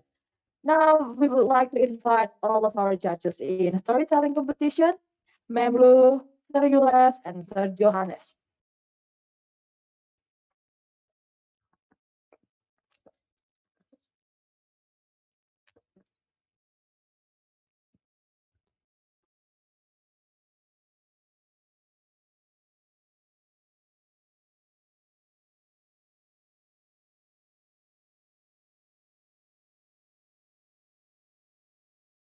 So I would like to invite Sir Yules as the first judges to give some remarks. For Sir Yules, time is yours. Okay, me. Why And don't it's for the Miss general remarks, sir. go first, but okay. Uh, Remarks. So it means I give the opinion about the performance, something like that. Lou? Yes, sir, in the general. Yeah. In general. Okay. First of all, thank you very much, all of you. You have done a great job. You performed very well. Although, based on my experience, when we do a storytelling, it means we do something with props that usually related with dolls, hand dolls. For example, maybe something like, yeah, this is the thing that my wife do in her work. So usually, can you see? Yeah. Hello, my name. Can you see me? Yeah. Usually we have to use something like this for the props. Okay. Or if we are going to do it in something like the dress, I think you have to do it in a short time and without any delay or pausing too long. So, but for overall, I think you did a great job. Thank you very much. And hopefully, the best becomes the winner. That's it for me. Thank you.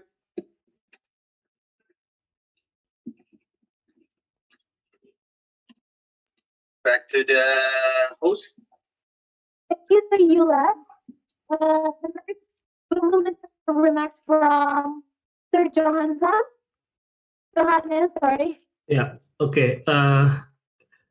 Committee. Yeah. I think Memlu. Yeah. Memlu first. Ladies Okay. first. Okay. Memlu first.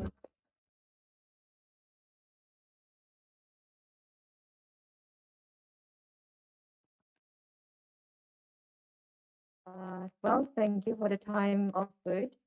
So, good afternoon, everyone. It's a great pleasure to be one of the judges for this storytelling competition, actually. And, well, all of you such a great storytellers, actually. All of you, yeah. So, I myself, it's quite difficult to decide which one is having a dominant skill in telling a story then. Um, but then, in general, I would like to say that all of you tell the story smoothly, even though there are some technical issues, but we get the point. As you know that when we talk about telling a story, the essential point is about the storyline. And in this case, the story that you have told us in general, I mean, as the skeleton of the story, we can get the points then. And it's the fundamental things in telling a story. And then the thing that I would like to give a notice that but when we have to position ourselves as a first person, and then at the same time we have to communicate as if we are communicating with few characters or some characters, and then in this case it's kind of it should be considered very well. Or in other words, I would like to say that make sure that you do not change the characters. I mean, your character as the first person, and that's it. And then afterwards, as a whole, I would like to say that personal involvement of audience is very important. What I listen and watch just now, some of you like this thing. So I myself, I couldn't feel that I was engaged into your story. It seems that I just listen to you and then that's it. I do not. I didn't feel that I was invited to join your story. So later on, hopefully, you may join us again in this competition, and we look forward for these things. And hopefully later on, you much yeah. I mean, you and another thing I would like to say that storytelling competition is about understanding the story, and then afterwards you deliver the storyline actually into the audience, the listener or the audience that you have, and afterwards the next step is that your audience understand your story, and then you don't need to say that you run in a hurry, but you have to make your listener or the audience understand your story. That's it. And then by the end, I would like to say that this competition is essential for an individual success for sure. And so being here, you're going to be a successful person, successful people later on. And I hope you enjoy being a storyteller, not because of the competitions only, but you like telling a story to others. So that's all from me, and good luck. Whoever the winners, all of you are winners because you are here with us. Thank you. Okay, thank you, Memo, for the remark, Judge. And after this, we would like to listen from Sir Sir Johannes. For Sir Johannes, time is yours. Yeah, okay. Thank you. First of all, to all finalists, I would like to say congratulations, yeah, for giving excellent performances, yeah. Uh, in my opinion, all your performances uh, meet all the criterias, yeah. Uh, you know, about know the story criteria, you can uh, tell the story well, yeah. And then about the voice, all of you spoke loudly, yeah, clearly, yeah. And then about the enacting criteria, you could act, yeah. And then the duration is uh, you told the story less than 10 minutes, yeah.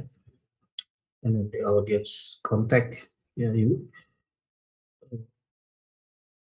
all your performances meet my criteria, yeah. You, all of you could involve uh, the was uh, yeah, you can give good, good performance, yeah, in audience contact criteria, and then the pacing, all of you were good, but you you don't meet my criteria in appropriateness and props, yeah. uh, I know about what you are talking about, but uh, you could not develop the story appropriate for the audience. And then about the props, yeah, all your performances lack of props, just like Payul said before. Yeah. Uh, most of you gave not enough props.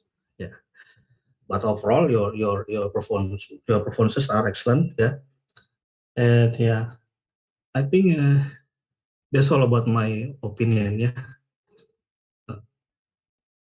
Okay, that's all. Yeah.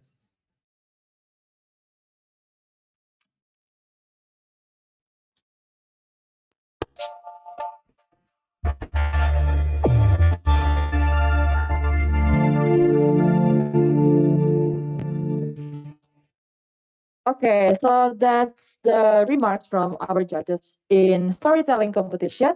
Now, guys, we will have a lunch break for 10 minutes. So, It's not a lunch break, me. oh, I'm sorry, It's break. a break time. It's like Okay, coffee time, for 10 minutes. Oh, 10 minutes. Are you tired already, Misha? Actually, I'm shaking right now. Are you shaking? Why?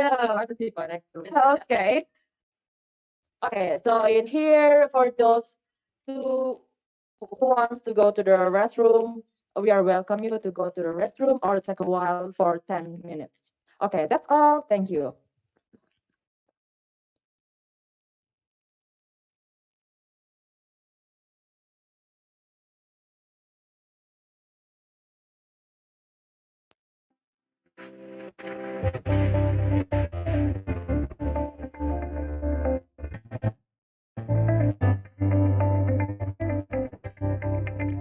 Ya, ini kita UKI.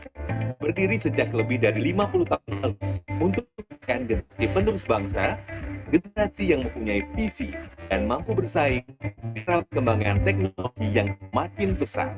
Menghasilkan generasi tersebut membagi bidang pendidikan menjadi beberapa jurusan. Program studi doktor hukum, program studi doktor pendidikan agama Kristen, dan program magister pilihan, program studi magister pendidikan, program studi magister hukum, program studi magister pendidikan agama Kristen, program studi magister manajemen, program studi magister teknik elektro, Program Studi Magister Arsitektur.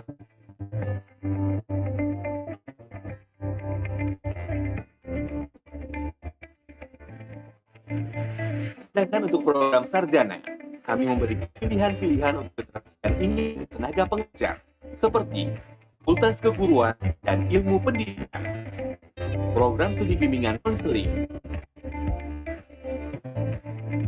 studi pendidikan ketika, program studi pendidikan teologi, program studi pendidikan agama Kristen, program studi pendidikan fisika, program studi pendidikan kimia, Fakultas Sastra dan Bahasa, program studi Sastra Inggris, program studi pendidikan Bahasa Inggris, program studi pendidikan Bahasa Mandarin.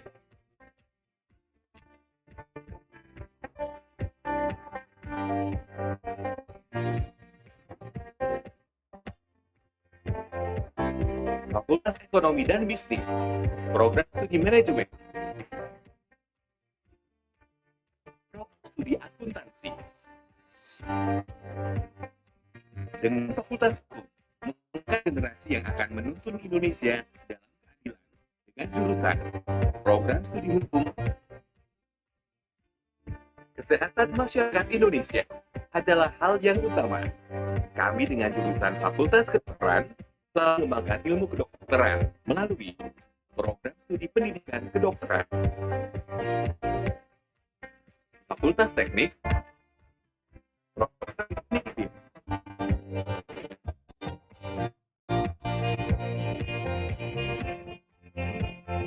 program teknik elektro,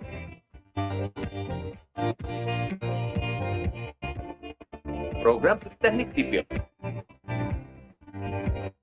program studi arsitektur,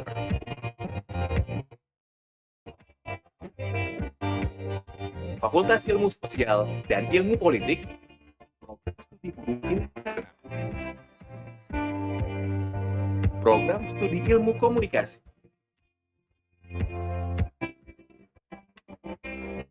program studi Ilmu Politik,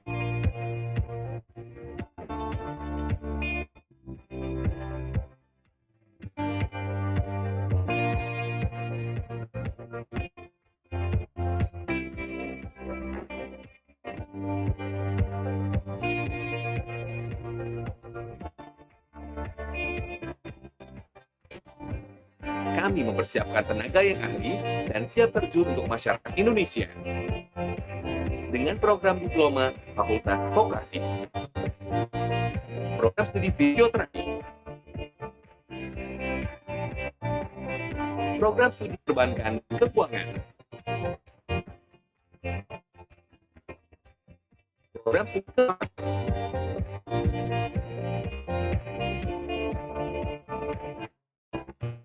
program studi manajemen pajak,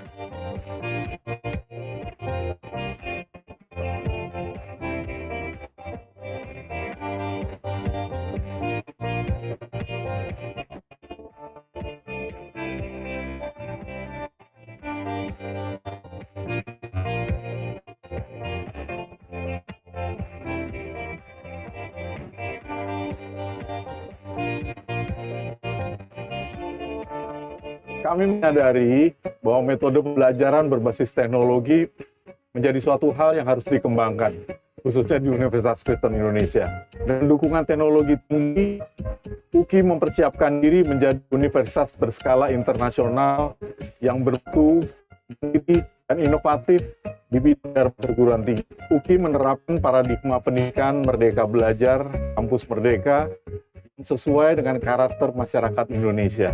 Kami siap melayani siswa menjadi generasi yang unggul, yang memiliki nilai-nilai rendah hati, bagi peduli, disiplin, profesional, bertanggung jawab, dan berintegritas.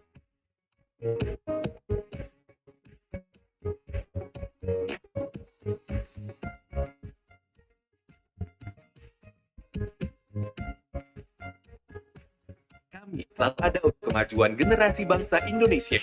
dengan menerapkan pendidikan berstandar internasional di era digital.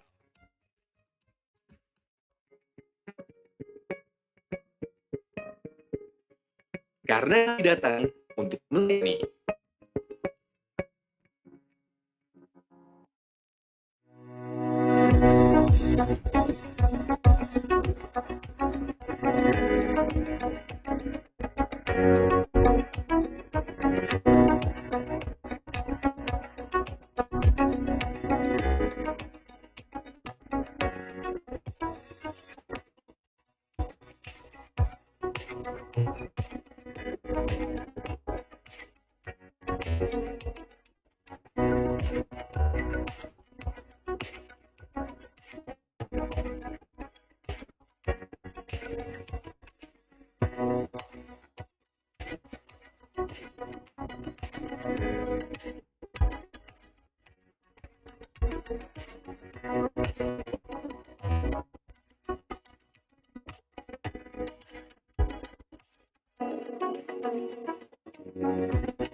Okay, welcome back to all the finalists in the second international competition. Now we will go to the third phase in this competition, which is performance for musical poetry. okay, musical poetry. Woo! Give me the okay, Please, and please, to the all finalists, open your camera. okay, don't forget to use the virtual background that has Yes, been of course. provided. And also make sure don't forget to rename the account name. Of course. Okay, without any further ado, we're going to the fourth event. But before that, yeah. We would like to introduce our yes, three judges of course. for music of poetry. So they are Sir Palindungan Pardede, Sir Daniel Sebastian. and Mr. Lokasi Bolon. Yes. Please give Judges. Okay. Hello. Good afternoon. Mr. Sir Sebastian. Sir Daniel Sebastian. Okay, good morning.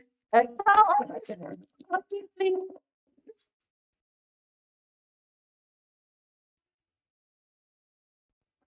Okay.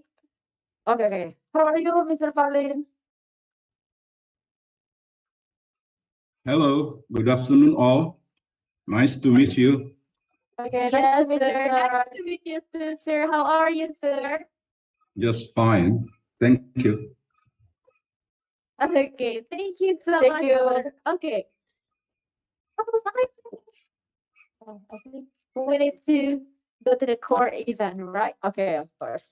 Okay, so who's the first finalist of musical poetry? Okay, so the first finalist for musical poetry is Andrea Sophie Madurong. Is Andrea here? Yes, I am here. Okay. Can you hear my voice? Andrea, come and place is yours. Can you hear my voice clearly? Yes, of course, your voice is audible. And the instrument? Yes, of course, it's all good. Okay, go on. Okay, I'd like to introduce myself first. I am Andrea Sophie Manuro from 51 Jakarta Senior High School. And this is The Man Who Thinks He Can by Walter de Wintel, 1905.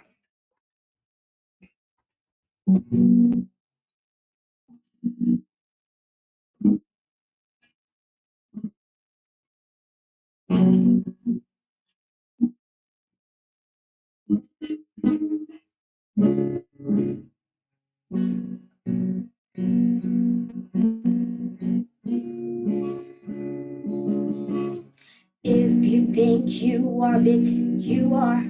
If you think you dare not, you don't. If you like to win, but you think you can't, almost a cinch, you won't. If you think you lose, you're lost. For out in the world we fight, success begins to follow as well. It's all in the state of mind. If you think you're all casted, you are. You've got to think high. To rise, you've got to be sure of yourself before you can ever win a prize. Life battles don't always go to stronger or faster men, and soon or late, the man who wins is the man who thinks he can. But soon or late, the man who wins is the man who thinks he can. Thank you.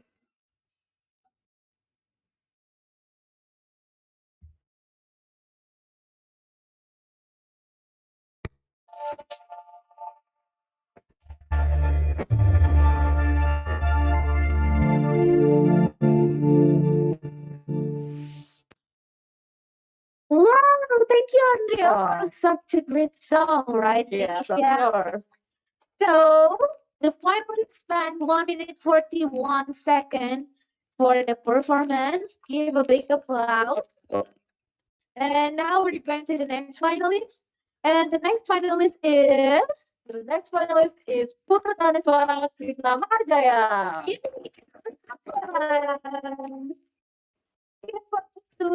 Are you ready? Hello, Miss. Okay, for Putu, time and place is yours. Uh, but first, I want to ask a question, Miss. Am I audible, Miss? Yes, of course, you're audible. Okay, thank you. Allow me to introduce myself first. My name is Putu Daneswara Krisnamajaya. I'm from SMA Negeri 1 Singaraja, Bali. Now, I would like to sing you a musical poetry by the title of Loveliest of Trees by A.E. Housman.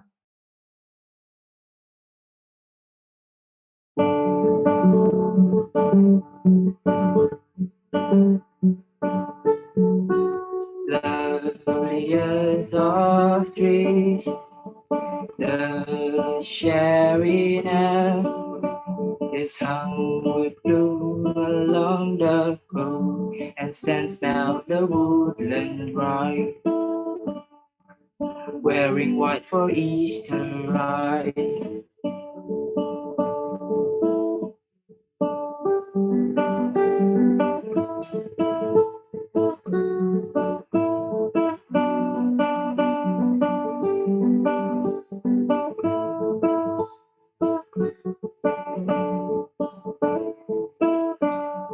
Now of my 30 years and 10, 20 will not come again.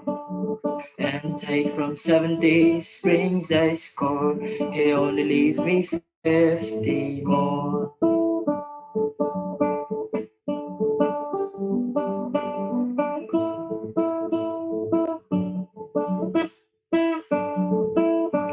And since to look at things in blue, 50 springs a little room. About the woodlands I will go to see the cherry hung with snow.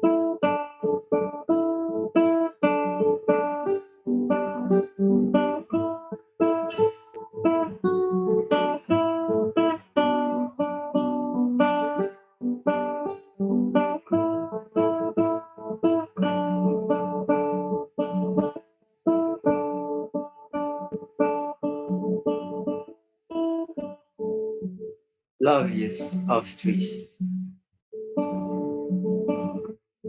the cherry now is hung with bloom along the road. It stands about the woodland, wearing white for the Easter time.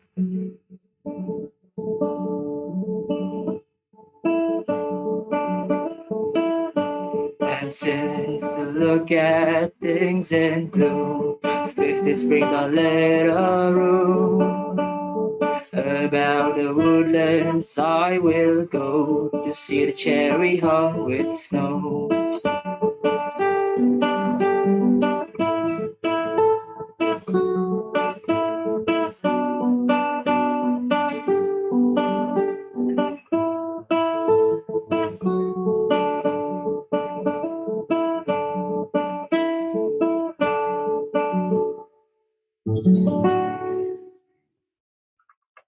I think it's all for my performance today. Thank you for the attention.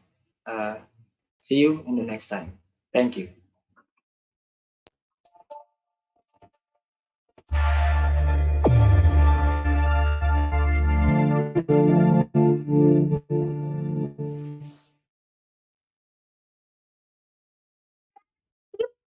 Putu. Sorry. For such a great song. Yes. That's very interesting. Give a big applause for Putu. And finally spent 3 minutes 12 seconds on his performance. Now let's go to the next finalist. Okay, the next finalist of musical poetry is Rizka Iwani Putri. For Priska, are you here? Yes, I'm here. Okay.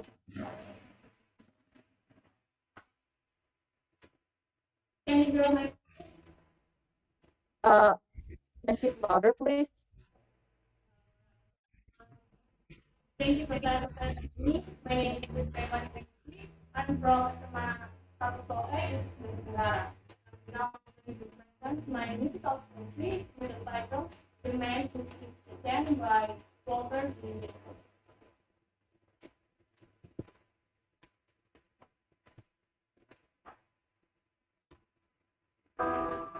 If you think you're Peter, you are.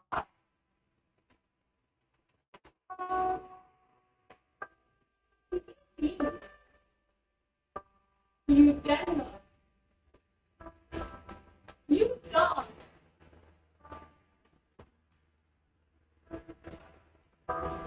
If you try to win the thing you can,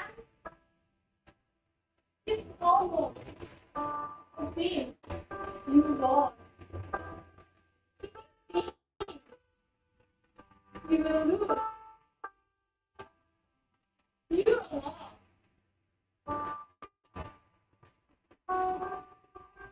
Go out in the world. Be fine.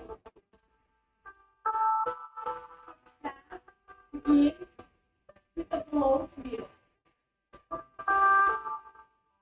It's in pain of mind.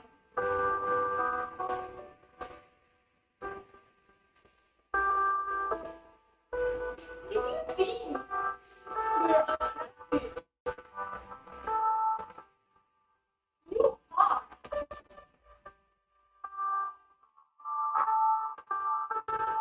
You got to think right.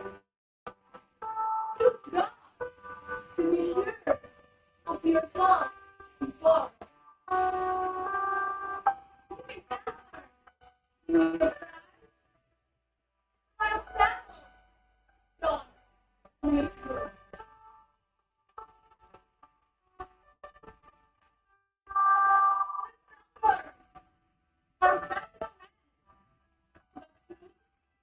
Or lady, man, the man who thinks he can.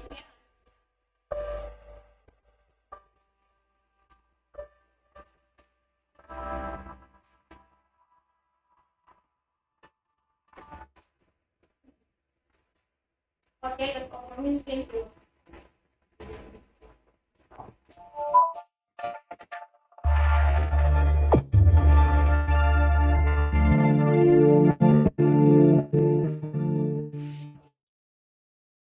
Okay, thank you, Pizza, for such a great musical poetry. And the finalist spent 2 minutes 42 seconds on her performance. And now let's move on to the next finalist.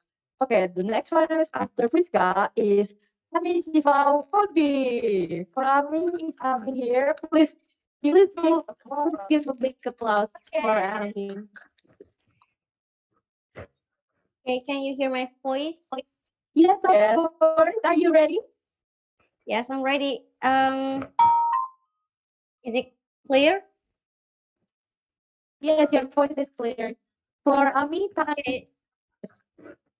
Okay, thank you.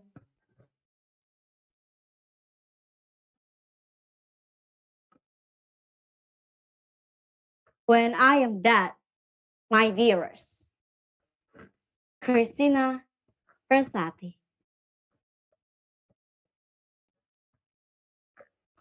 When I am dead, my dearest, sings no sad songs for me. And though no roses at my head,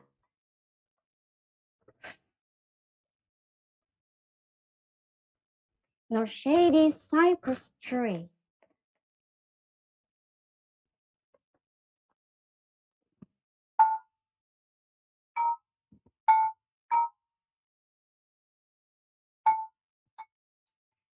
when I'm dead, my dearest, sing no sad songs for me.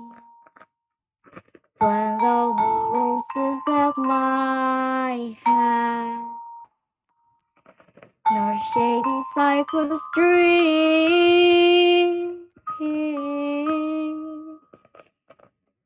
the green grass above me, with showers and dewdrops when. And if thou will remember, and if thou will forget,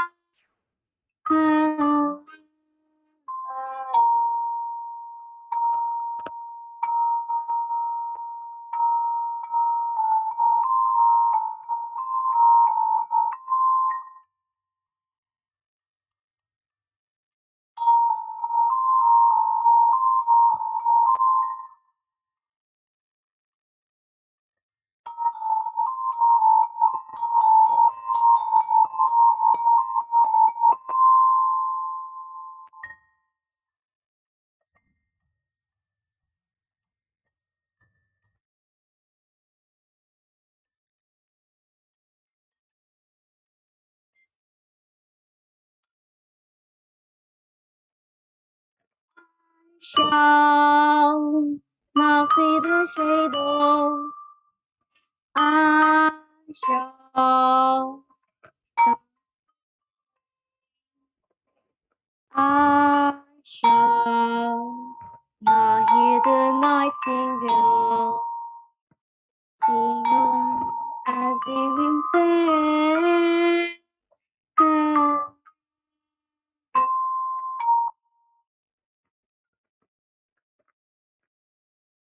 And dreaming through the twilight that doth not rise or set. Happy I may remember, and happily I may forget.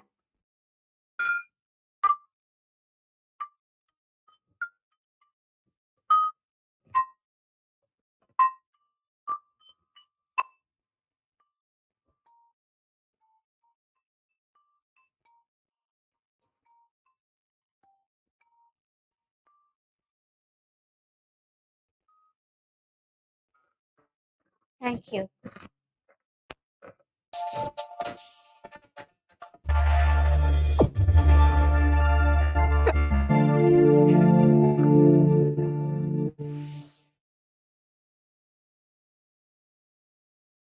The musical poetry, and then the finalist spent 3 minutes 50 seconds for her performance. Now let's go to the next finalist, which is the last finalist. Okay, so this is the last finalist for musical poetry competitions. And the last finalist is Crush Victoria. Okay, great. This time and place is yours. Please give it a applause. Okay, thank you. First of all, can you still hear my voice? Yes, of course, it's all Okay, thank you. So, good afternoon, judges and audience. They say, live your day like it's your last. But if you know that it's truly your last, what would you say to your loved ones? I'm Grace Victoria from Semak Penyambut Sumarakan Bekasi, present you When I Am Dead, My Dears, by Christina Rossetti. Please enjoy.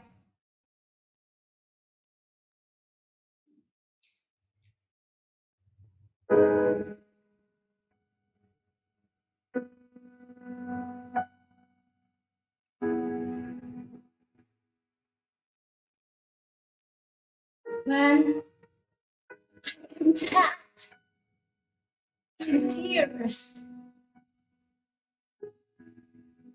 sing no sad songs for me.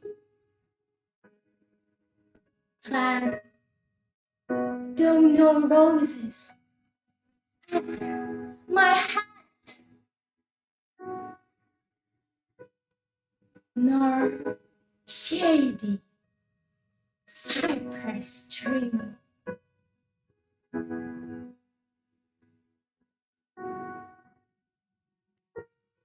Be the green grass above me with showers and dewdrops wet. And if thou wilt, remember, and if thou wilt, forget. When I'm dead, my dearest, sing no sad songs for me. And though no roses at my head, nor shady cypress tree, be the green grass above, with showers and dewdrops wet.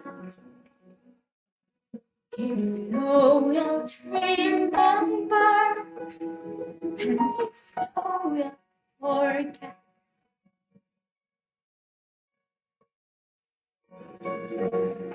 I shall not see the shadows. I shall not feel the rain. I shall not hear the nightingale sing on a symphony.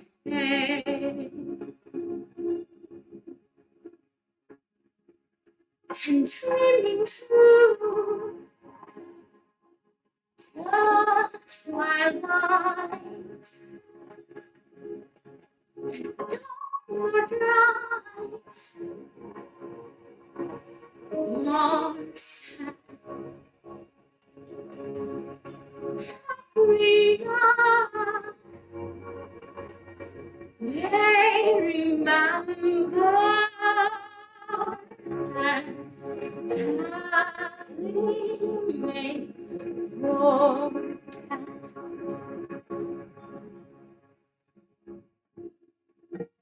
And dream through the twilight.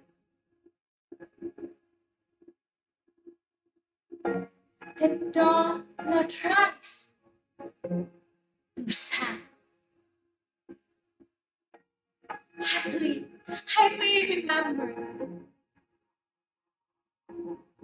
and happily may forget.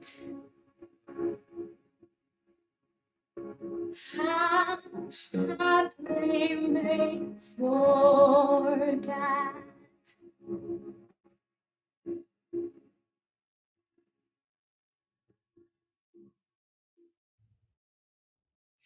Thank you.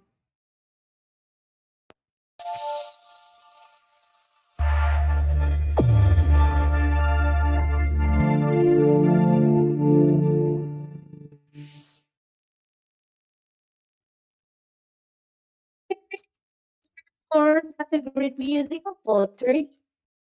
And okay, so those are performance for our finalists. Yes, of course, you can also mention. Yeah. The last finalist spent 4 minutes 27 seconds for her performance. Okay, so those are performance from musical poetry finalists. And please give big applause for them.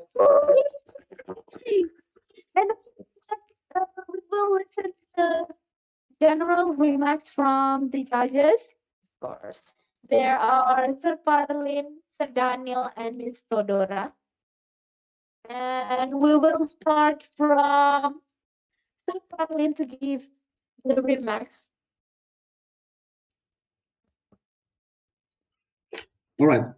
Thank you, committee, for the opportunity to, let's say, to share ideas about the five performance. How many minutes, by the way, can I talk? About 5 minutes? It's okay?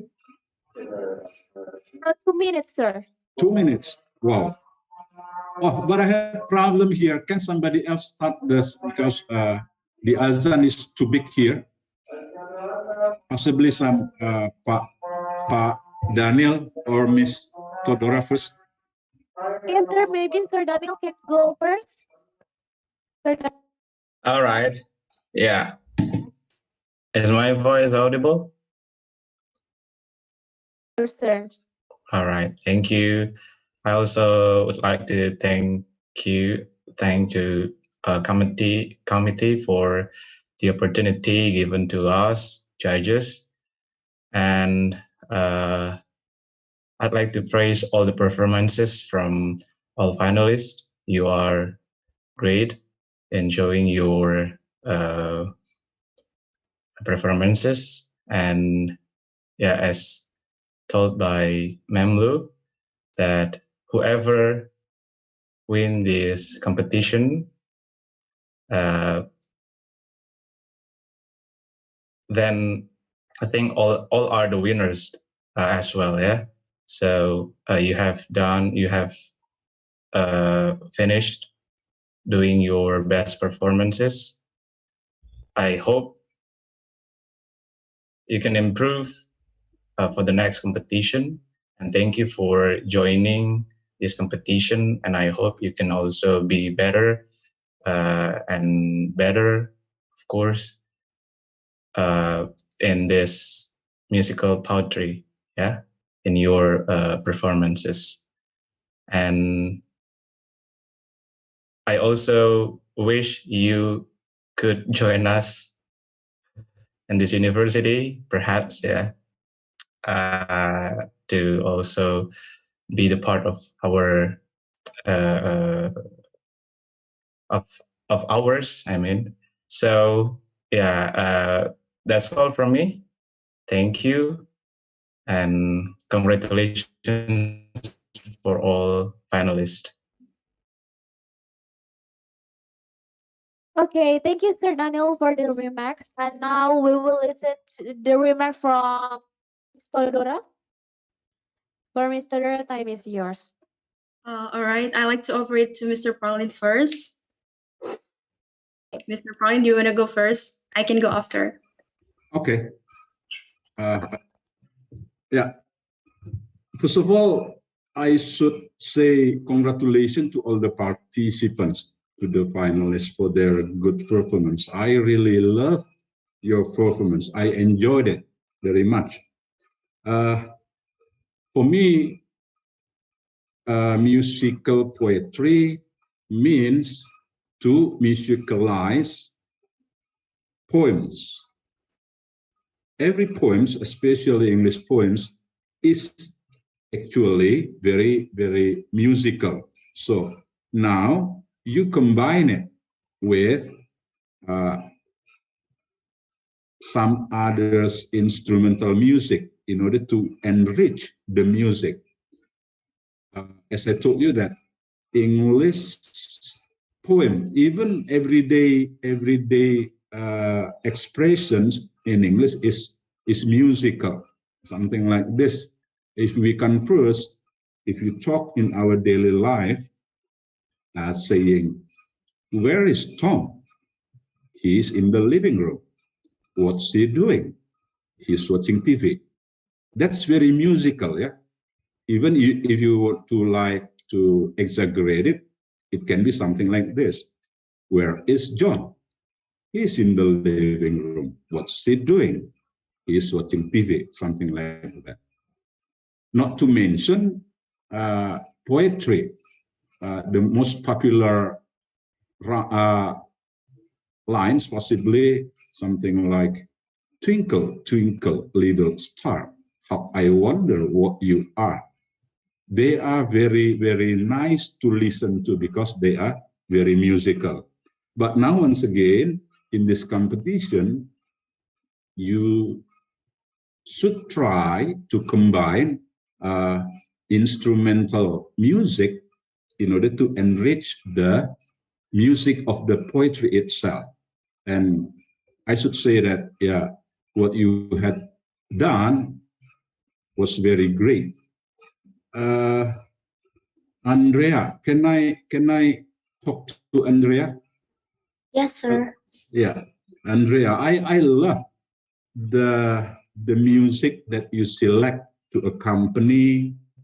What is the poet's name? Winkle, the man who thinks he can. Yes. Yeah, I don't know whether you agree. Actually, it is a kind of encouragement. So the subject matter of the poem is encouragement. How does the poet encourage the reader or the those who read it in order not to stop trying, because as far as they believe they can, something like that. So the tone and also the music for such a poem should be energetic. And I heard that your music is a kind of rock and roll. I think that's very, very, very suitable. Yeah. Thank you. Yeah. It is a very creative decision to use that kind of music. Thank you so much. And it is also a beautiful guitar playing. I hope you can keep on practicing, and then you also share it to your friends so that other teenagers could also do the same. Congratulations again, Thank you, Andrea. sir. Also to Mr. Putu. Hello, Mr. Putu. Hello, sir. Yeah, I agreed very much with the music that you chose. Your poem talk about the beauty of the nature, and country music that you played, I think is very great. Yeah. Thank you so much. Yeah. So keep on doing such creative things. Yeah. Sir, thank you so much, sir. Okay. To Friska. Hello, Friska. Yes, sir. Yeah. So you chose The Man Who Thinks also. Yeah.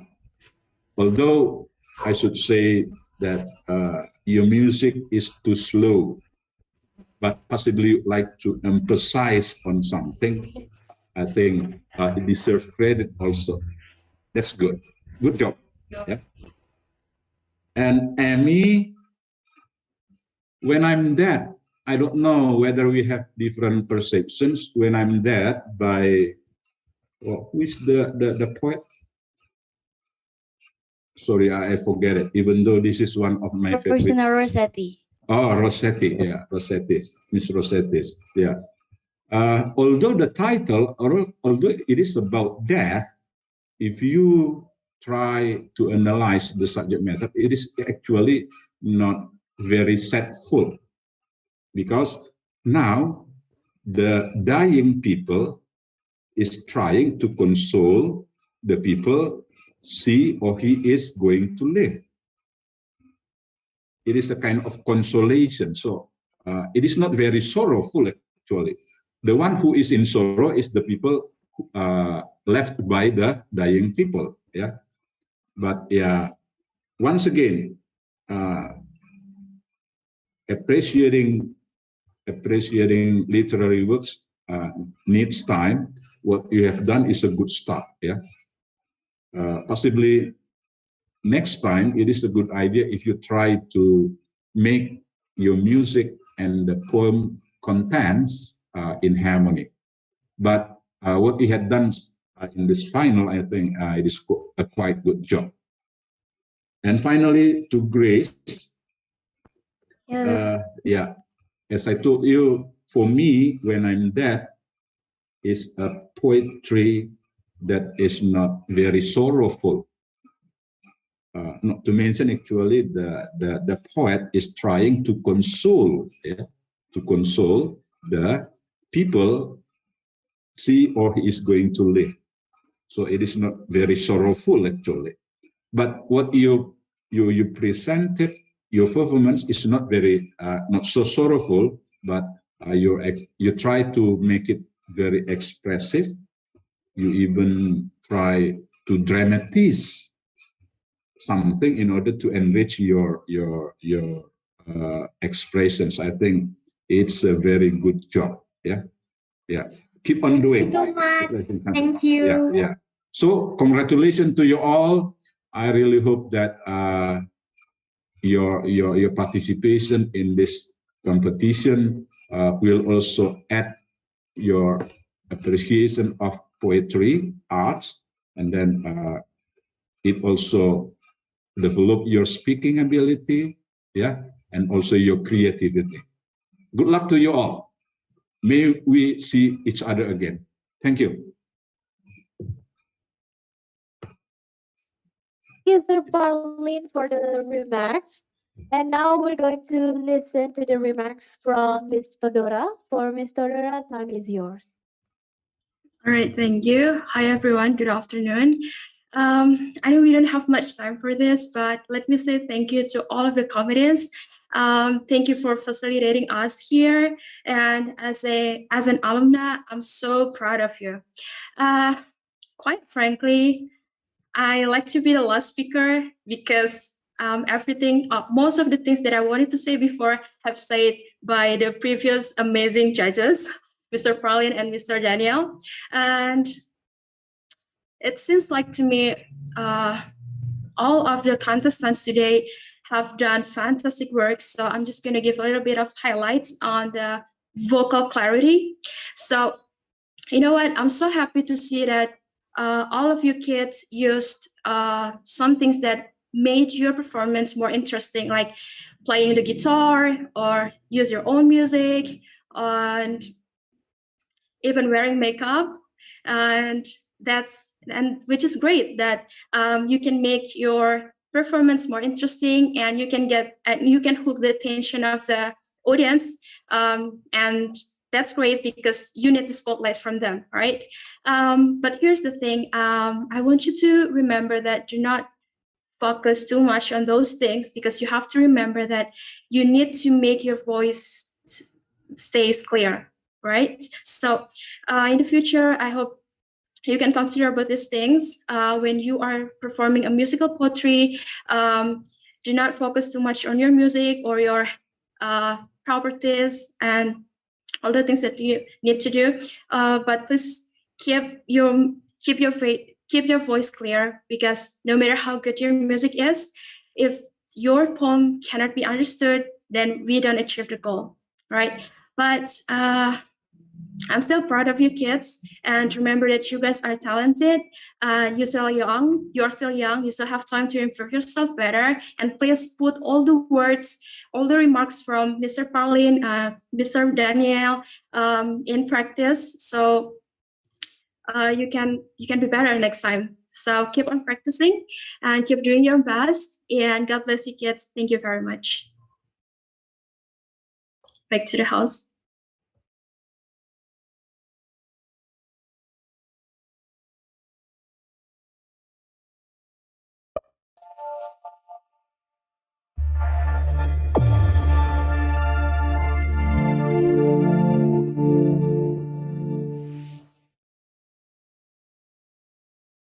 So that's all the remarks from our judges in musical poetry. Now let's go to our next session. What is the next session, Toyo? Well, before the next session, we would like to say thank you to the all finalists from musical poetry. That's the performance of the finalist music poetry. Thank you so much. And now we will enter the break time. The participants are welcome to take a rest for a while, even go to the restroom. And we will back again at this Zoom meeting at 4:40. No, sorry, 4:40 p.m. No, 10 minutes from now. So it's 4:50. Okay, 4:50. Okay, so that's all. Thank you.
And they are paid.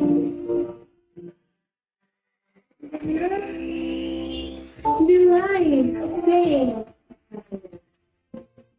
there is also the company.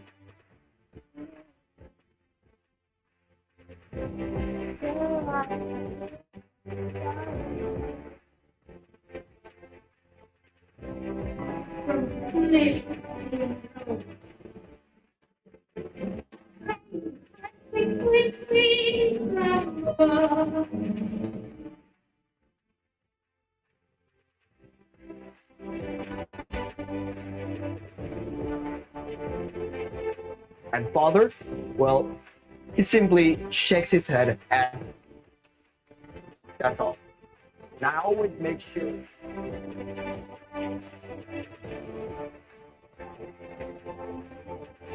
Oh, I have to admit, I am not the star pupil in my class. The single honor goes to Ajay Sharma.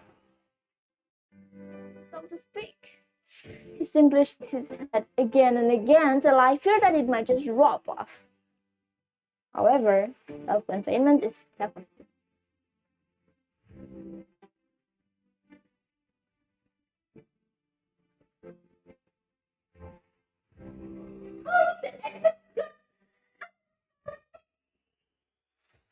Like a rather like Tabi herself. Then she asked me, "How did the exams go?" And I understand.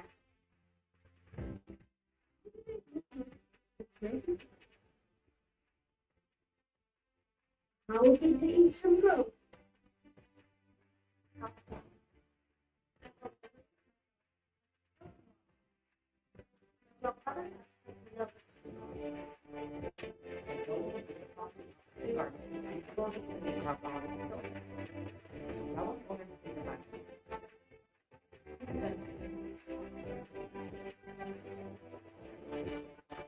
Other community or groups. It's painful, right? So I do want to focus on one sector in gender inequality. Better as well. People who are mentally healthy are just genuinely happier and enjoy life more. Not to mention, they have Cyberbullies are a bunch of self-centered people that lack empathy towards other humans. They did their actions without thinking twice. Feeling bullying victim. Bullying is a niche sport that is done by a faction of people that can bully. First is And educators can support the mental health of all students in their classrooms and schools by ensuring a positive and safe school environment. Would make it apparent that sexual violence is happening on all campuses. Because I know each of everyone on my peers are at risk of being a perpetrator or a victim of cyberbullying. Danny, we need a boy to be leader class. You can be the secretary. Then one of my boyfriends said, but Morgan, you can't be the leader of the class. I always want to be the leader. Like, people these days should chill, really. If you come across a post in TikTok, Facebook, Instagram, Twitter, you name it, about someone trying to express their opinion on an issue, and then all of a sudden, you check the comment section. We are all the same. We are all human beings with equal rights. Ladies and gentlemen.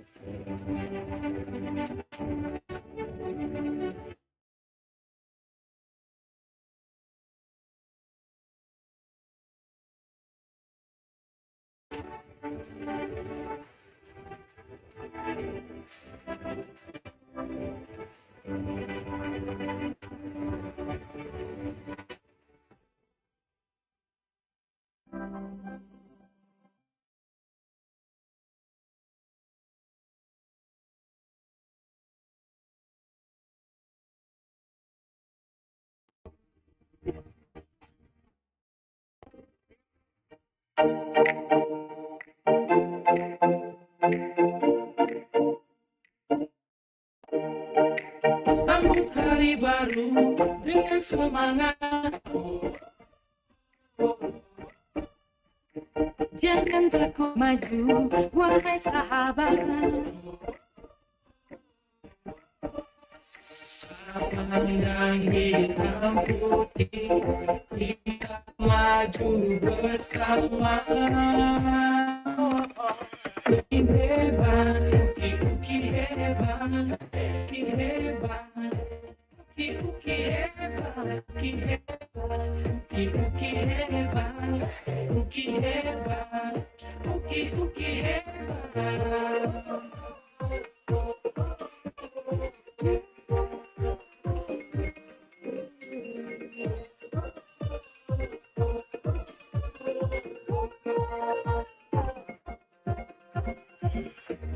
Hebat melayani, bukan untuk dilayani. Uki hebat, uki hebat, uki hebat, you can. Uki hebat, uki hebat, uki hebat, uki hebat.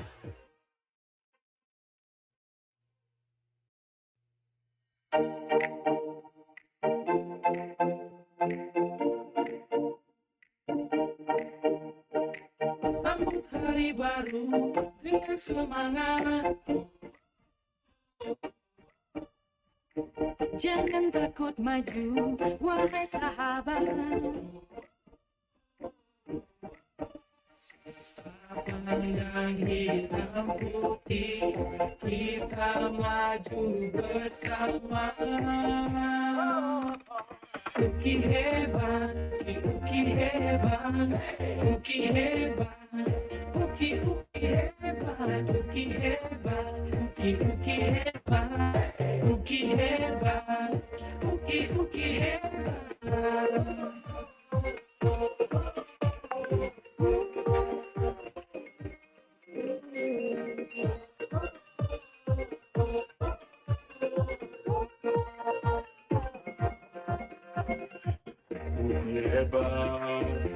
sayami, bukan untuk dilayani.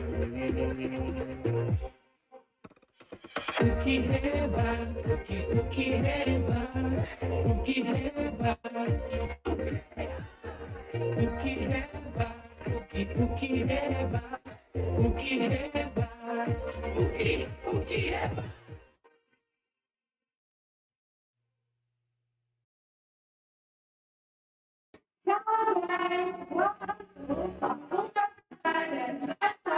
Universitas Kristen Indonesia.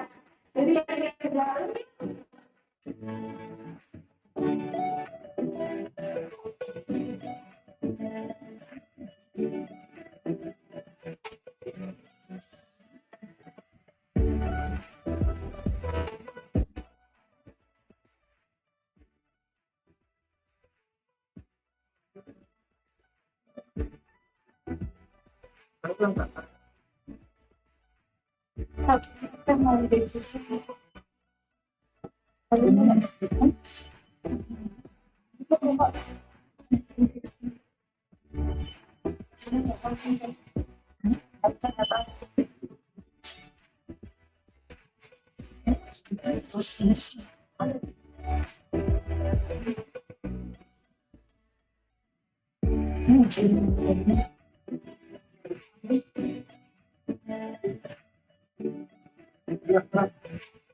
Ya, ini kita UKI.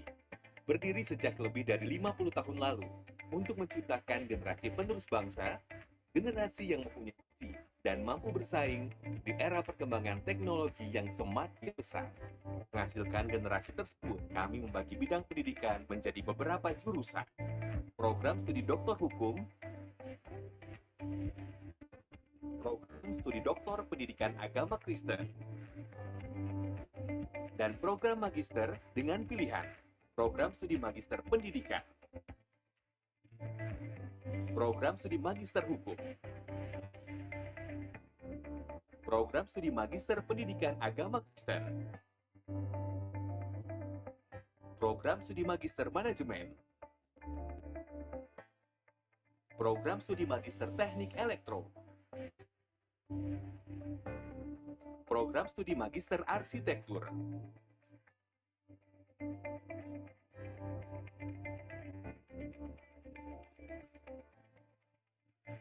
sedangkan untuk program sarjana, kami memberikan pilihan-pilihan untuk generasi yang ingin menjadi tenaga pengajar, seperti Fakultas Keguruan dan Ilmu Pendidikan, program studi bimbingan konseling,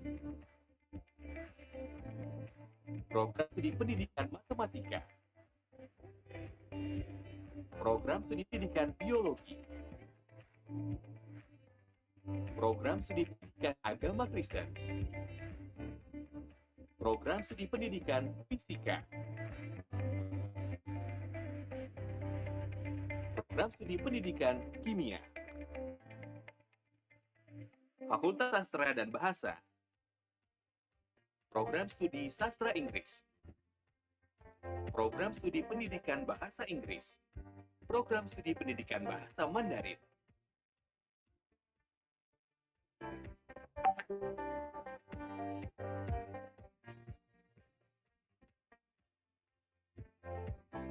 Fakultas Ekonomi dan Bisnis, Program Studi Manajemen,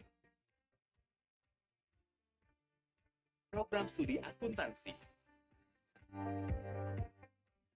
Dengan Fakultas Hukum, mengembangkan generasi yang akan menuntun Indonesia dalam keadilan dengan jurusan Program Studi Hukum. Kesehatan masyarakat Indonesia adalah hal yang utama. Kami dengan jurusan Fakultas Kedokteran selalu mengembangkan ilmu kedokteran melalui program studi pendidikan kedokteran. Fakultas Teknik, program studi teknik mesin.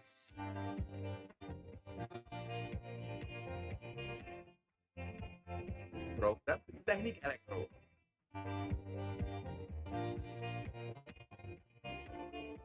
Program studi teknik sipil. Program studi arsitektur.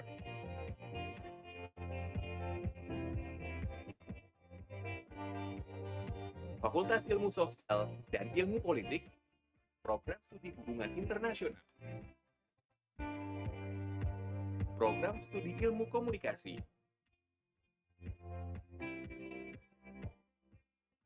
Program Studi Ilmu Politik.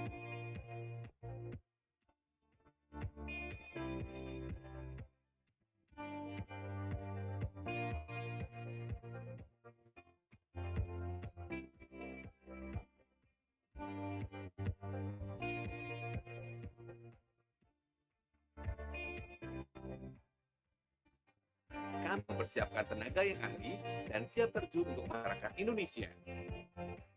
Dengan program diploma Fakultas Fokus, program studi fisioterapi, program studi perbankan dan keuangan, program studi keperawatan,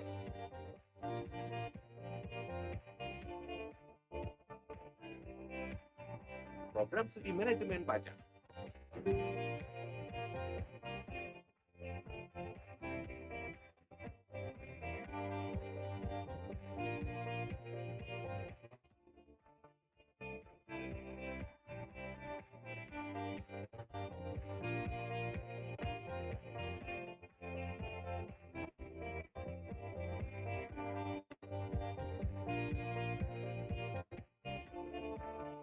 Kami menyadari bahwa metode pembelajaran berbasis teknologi menjadi suatu hal yang harus dikembangkan, khususnya di Universitas Kristen Indonesia. Dukungan teknologi tinggi, UKI mempersiapkan diri menjadi universitas berskala internasional yang bermutu, mandiri, dan inovatif di bidang tridharma perguruan tinggi. UKI menerapkan paradigma pendidikan merdeka belajar, merdeka, yang sesuai dengan karakter masyarakat Indonesia.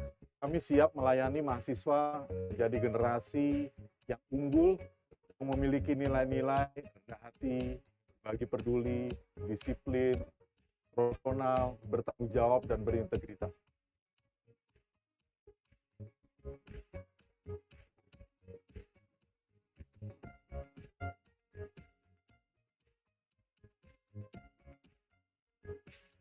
Kami selalu ada untuk kemajuan generasi bangsa Indonesia dan pendidikan berstandar internasional di era digital.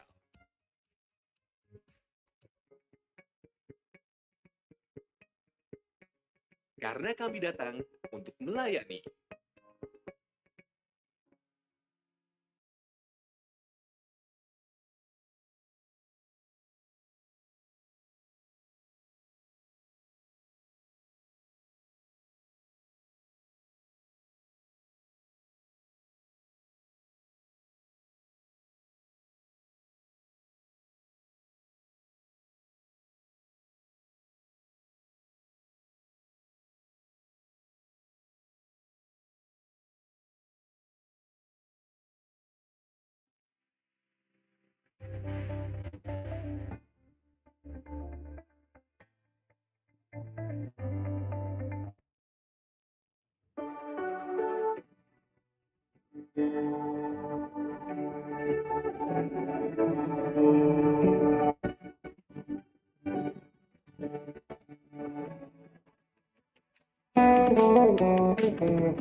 Halo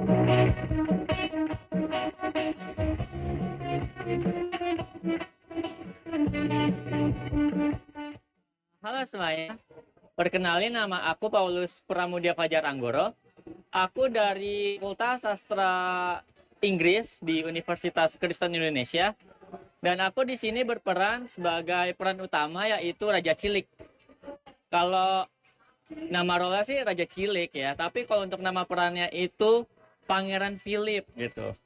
Jadi Pangeran Philip ini aka Raja Cilik itu punya sifat yang kekanak-kanakan, mau menang sendiri, dan yaitu mudah sekali dipengaruhi gitu.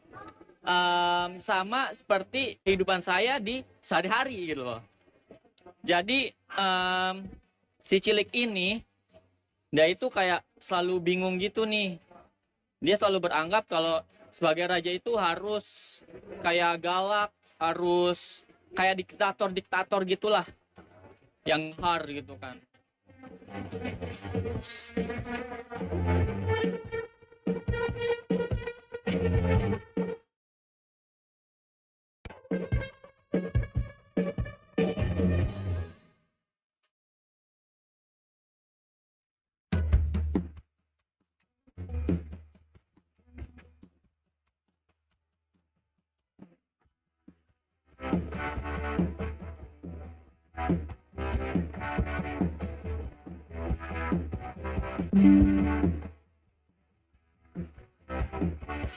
Kenalkan, nama saya Daniel Mangaraja. Saya sebagai sutradara di pementasan Raja Cilik. Pementasan kita kali ini persiapannya itu memakan waktu 1,5 bulan untuk latihannya. Tapi dikonsepinnya segala progresnya itu kurang lebih 2 bulan. Dan yang dipersiapkan tuh banyak ya, pemainnya, kita rekrut pemain, lalu rekrut anggota dan perizinan. Jadi banyak hal yang sangat detail. Yang mungkin ini hal baru bagi UKI dan juga Fakultas Sastra dan Bahasa. Untuk pemain di pementasan kali ini itu semuanya adalah anak UKI, terutama dari Fakultas Sastra dan Bahasa. Jadi benar-benar kita memang memanfaatkan dan memberdayakan kemampuan mereka, potensi mereka, supaya bisa dilihat khalayak umum. Untuk sinopsisnya untuk Raja Cilik, itu adalah seorang anak kecil, kita sebut aja pangeran.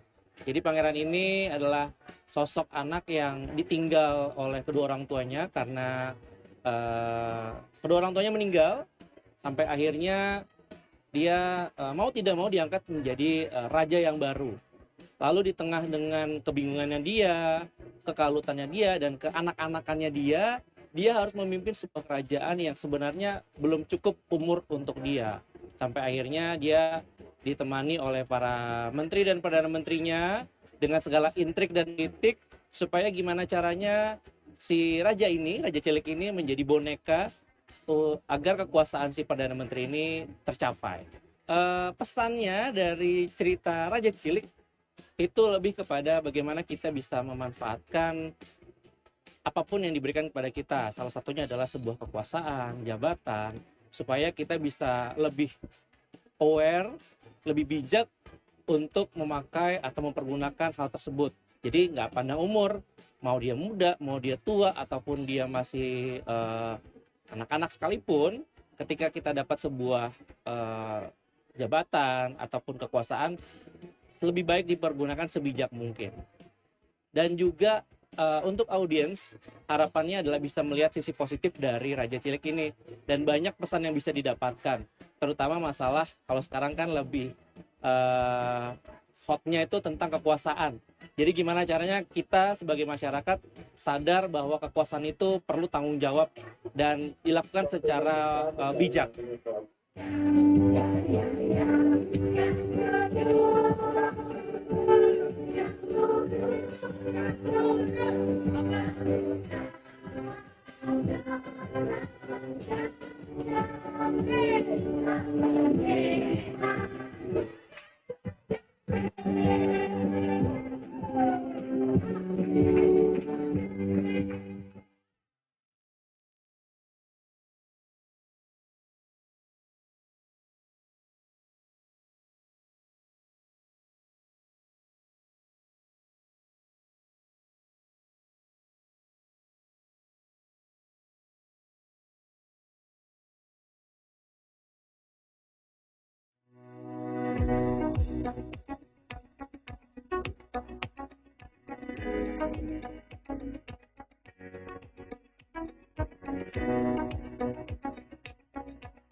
hari baru dengan semangat. Jangan takut maju, wahai sahabat. Sepanjang hitam putih, kita maju bersama. Uki hebat, uki hebat, uki hebat, uki hebat, uki hebat, uki hebat, uki hebat, uki hebat.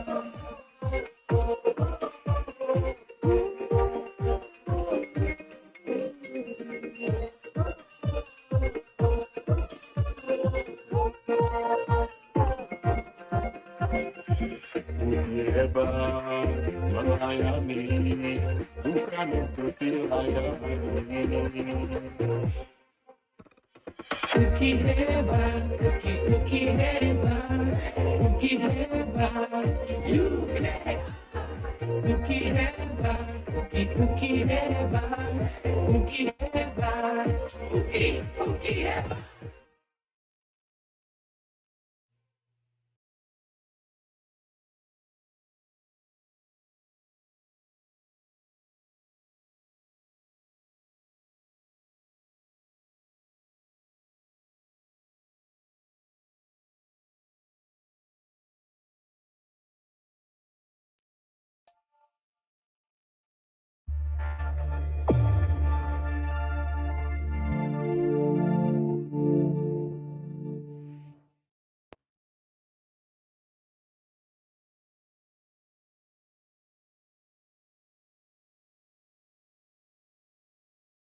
Okay, welcome everyone. Welcome back, finalists and all of the audience in this Zoom meeting room. And actually, Misha, after we watching the all performance from the all finalists of speech, storytelling, and musical poetry, actually, it is a time for us to announce. Of course, the winners, right? Yes, of course. Oh my The winners of the Second Ely National Competition 2022. So we know that I mean, Misha and I really know that you guys been waiting for this moment.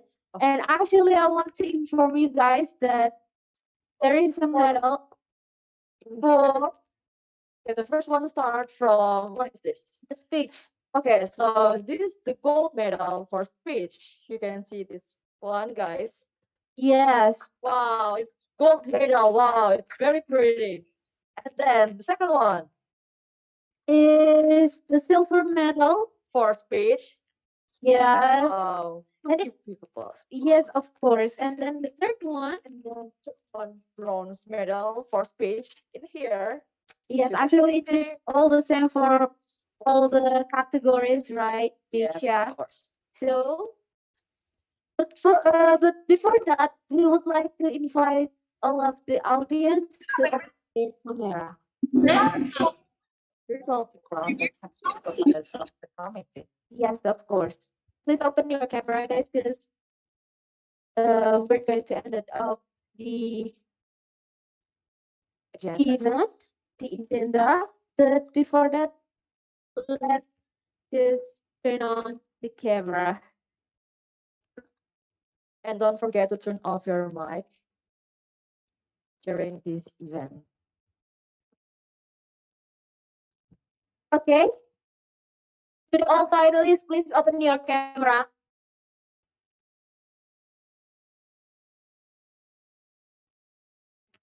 Can we take a look to the next slide, please, committee?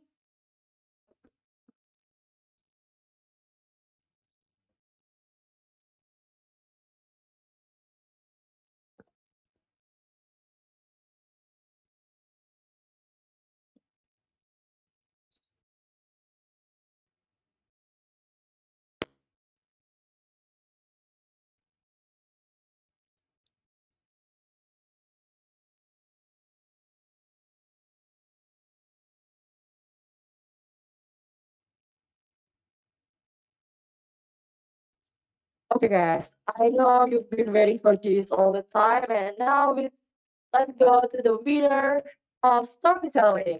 And winner of storytelling will be the report from our judge, Memlu. So for Memlu, time is yours.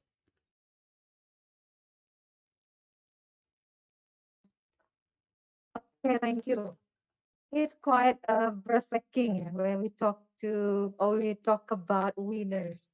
So now I would like to announce for the winners for storytelling competition. So start from the favorite winner of our storytelling competition is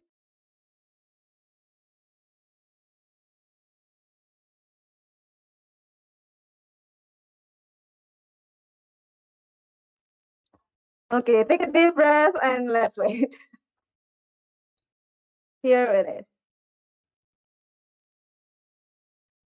Okay, it goes to the highest Sophia. You are the favorite winner for storytelling competition of our second Ili National Competition 2022. Now let's move to the next one, getting higher. The second runner-up goes to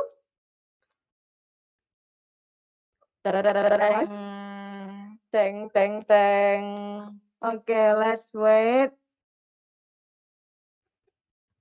Okay, Cendikia Permata Dewanti, congratulations.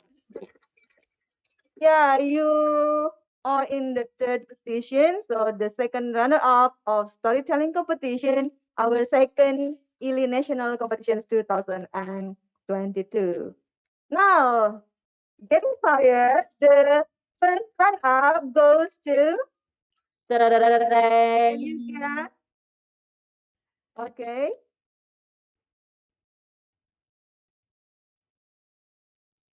Yeah, Habibi Fauzan Hendriansyah, congratulations. Well, you're the first runner-up of storytelling competitions of our second Ili National Competitions 2022. Now, the winner of storytelling competition is... Let's wait. Yeah. 1, 2, 3. Yeah, Abigail congratulations. You are the first winner of storytelling competition of the second Ili National Competitions 2022. Congratulations to all of you for hardworking and also compete successfully in our competition. Thank you. Back to MC. Okay, so congratulations to all the finalists that win this competition. So for the finalists that win this competition, please open your camera because we will take a picture for the winners. Okay, Habibi, Abigail, Habibi, Abigail, and also Dahayu, and also the favorite winner. Where is Dahayu? Kedekia also. Please open your camera. Where is Dahayu? Dahayu and Abigail. Abigail? Yes.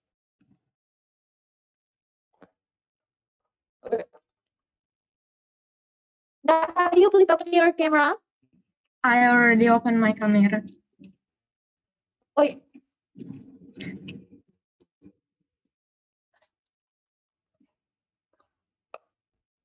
okay.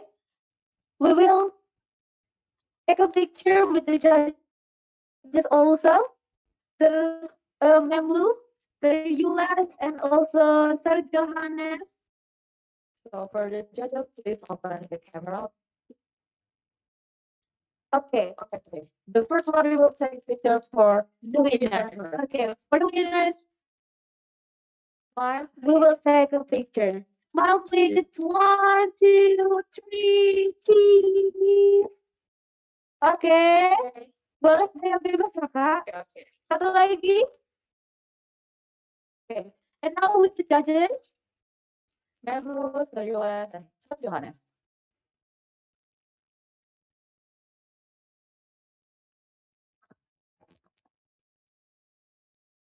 Sir Julius.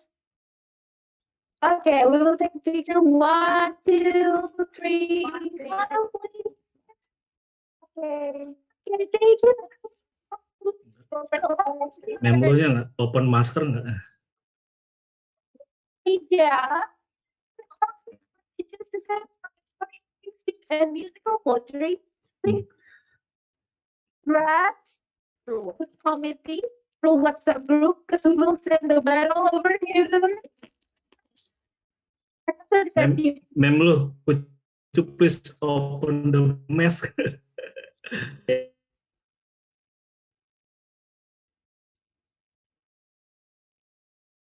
Okay, so now we would like to listen remarks from our reader in here from storytelling. So for Abigail, please open your mic. I mean, it's yours.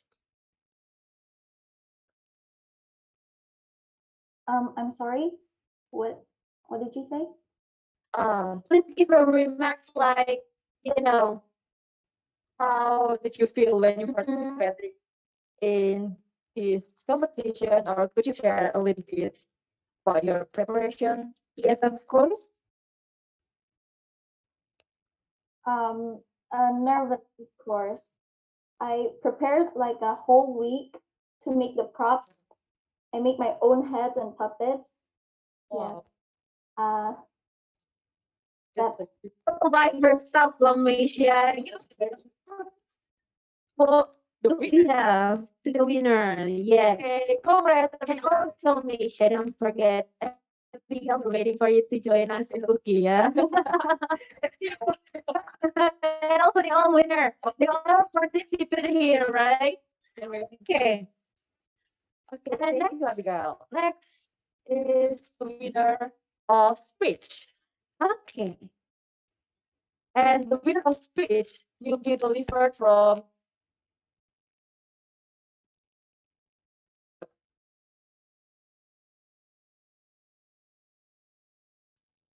will be delivered by Sir Male, Sir Hendrikus Male. Come and play with yours. All right.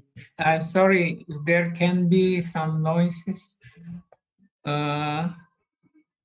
Well, it was very difficult to ask the judges to decide, because as I told you earlier that all the contestants are the winners. Now, without further ado, I would like to announce from the favorite one. The favorite winner goes to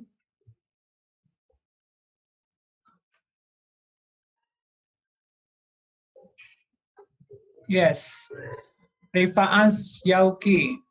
Congratulations to Rifaan.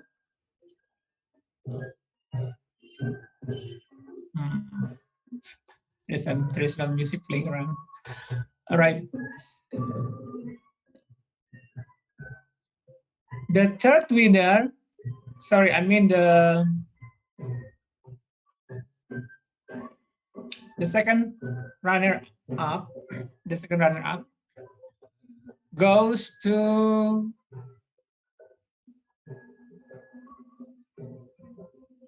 Agnes Jessica.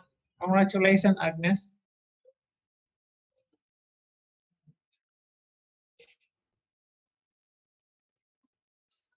The next one,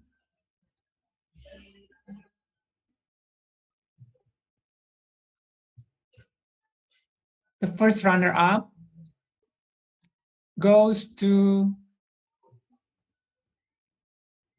Kaira Zalfa Naila.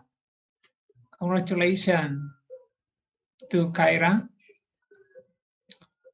And the winner for speech competition goes to Habibi. Well, Habibi, you got two prizes today. Congratulations. Well done. Congratulations to all of you, the winners of speech.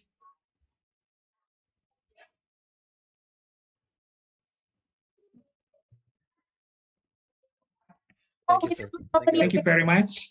I just also Ramalin. Yes. Also level. Get a picture together. I think it's only me because it was Rizna Okay. Okay. It's okay. already Okay. leave. Habibi, also Rifan, and then Jessica. Jessica is here. Jessica is already here. Kyra, where is Kyra? Where is Kyra? Okay. All the winners. Okay. Competition. All the winners already here. Let's take a picture together. 1, 2, 3, smile. Okay. 1, 2, 3. Congratulations once again. We do hope that you can promote Uki as well, and also our study program to Habibi, Kyra, Agnes, and also Rifaan, and all the finalists. Thank you very much for joining us. See you again next year. Yeah, get back to MC. Congratulations once again. Having us. Thank you, sir. Thank you, sir. Yes. For the winners, don't forget, like what I've said before, please send the address because we will send the medal and also the certificate.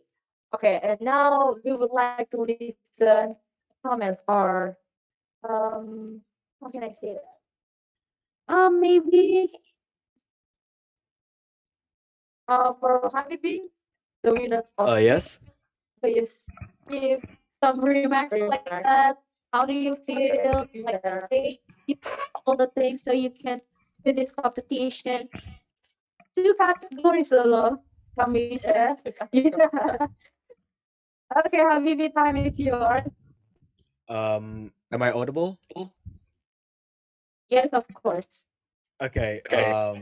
Well, my preparation actually took me a while to really think. I actually like to consider whether the one of the three or two top topics. I actually kind of forgot.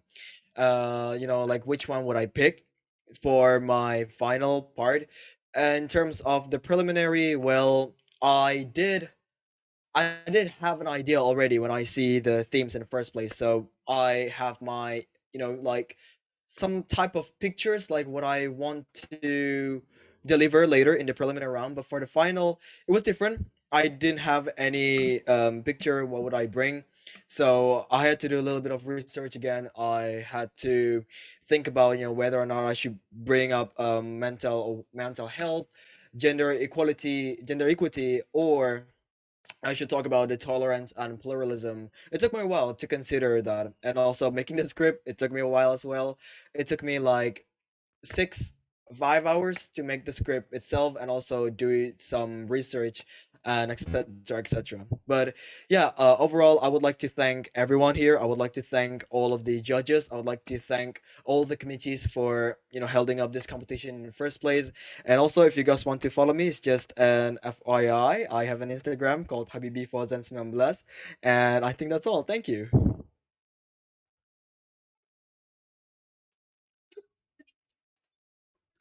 MC. A little bit promotion. Yeah. Hello, MC. Have your Instagram account in the room chat. Hello, MC. Don't forget. Hello, MC. Yes, sir. Yes, a minute, 1 minute. I just noticed that Habibi is from Samarinda. I was there in Samarinda, Habibi. Oh, really, I sir? used to go to Lembuswana Mall. Oh, Lembuswana, yeah. You remember that? So yeah, I still remember my that. family was living there. I in see. Loajanan area. Oh, in Lojanan. Okay. Yes. Yeah, I actually live congratulations, in Habibi. Cendana, sir. Yes, yes, congratulations. Yeah. Thank you, sir.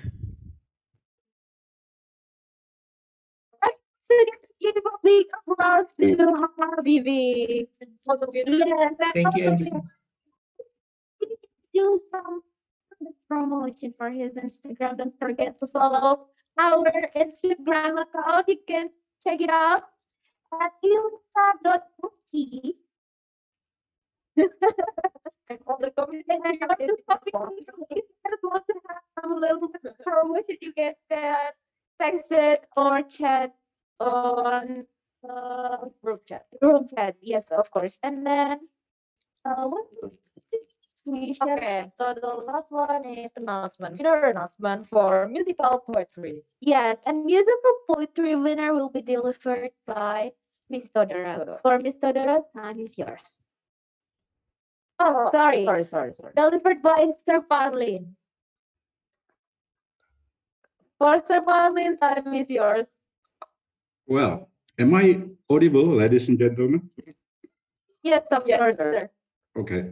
So to the whole finalists, the 5 finalists of musical poetry, let me tell you that actually it was very difficult for us to decide who will be the winner because every finalist has his and her own strength. Yeah.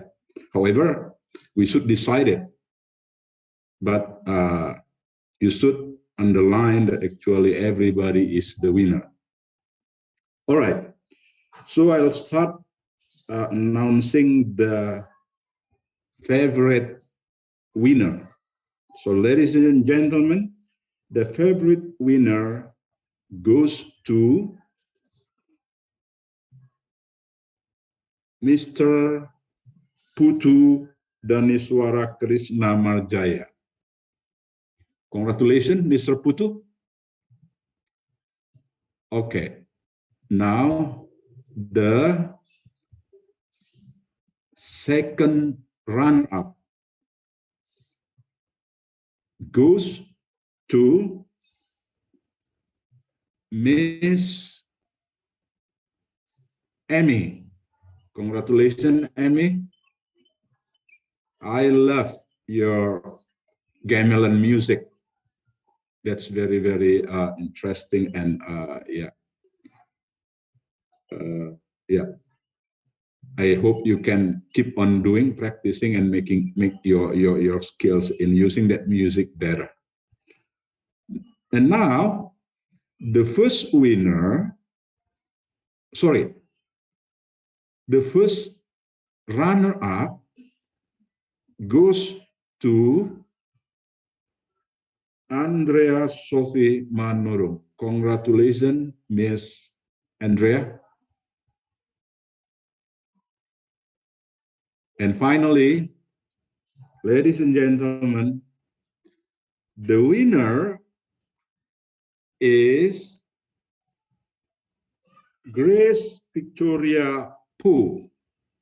Congratulations, Grace. And congratulations to the whole finalists as well as the winners. Winner of musical poetry competition. So for the winner, please open your camera because we will have documentation session for winners. Yes, of course. Andrea, Daniswara, Andrea, Grace, Sophie, Putu, Venezuela, and Ami. also Where's Ami? Ami, where is Ami? Ami, are you here? And also the judges, Sir Parlin, Sir Daniel, and also Miss Fedora. Please open the camera so we can take a picture together. Wait a second. Okay. Okay, we will wait for Ami.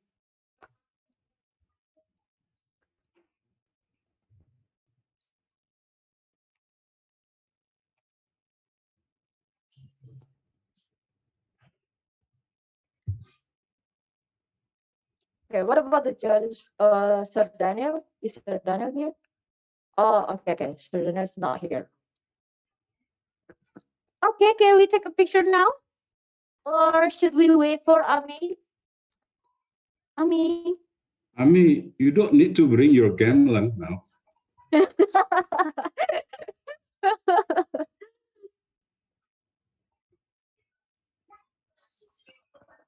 Miss camera is still closed. Yes, of course.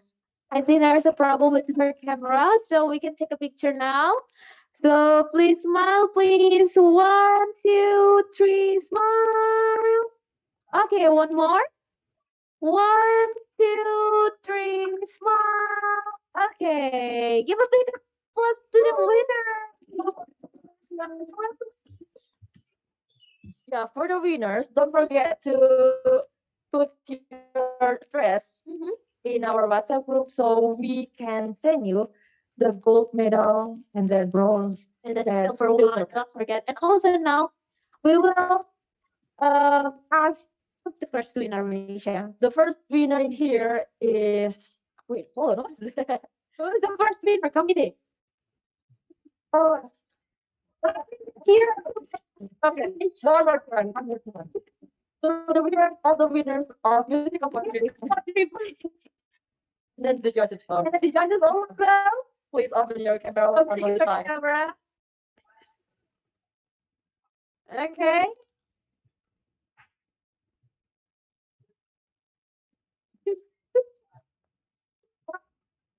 Already here that Andrea. Andrea. Okay, and Miss Todora.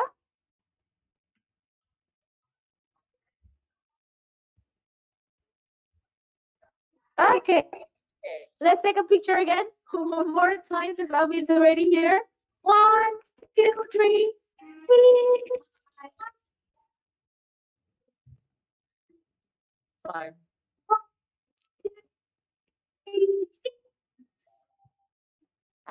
Okay. Congratulations once again to all the winners of musical poetry. And then we would like to invite the first winner of musical poetry to give her impression and message in participating in this competition. The first winner,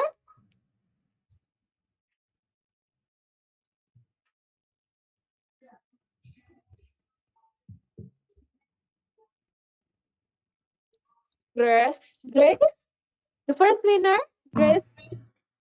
Okay, so maybe I'm too nervous for this.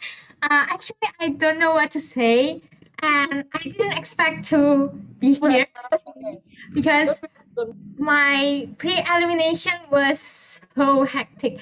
I only prepared my pre-elimination video for 2 days, and I submit my video in the wrong form. So I'm really thankful for the committee and the judges to give me this chance. And well, I think this competition will be really meaningful for me and will be really helpful in the future because I don't know, it just makes me feel really good. And I'd like to thank all of you for the support, especially the judges and the committee members, also my teachers and mentor, and also my friends who support me all the time. Because I honestly I can't be here without your help. So thank you for the chance. That's it.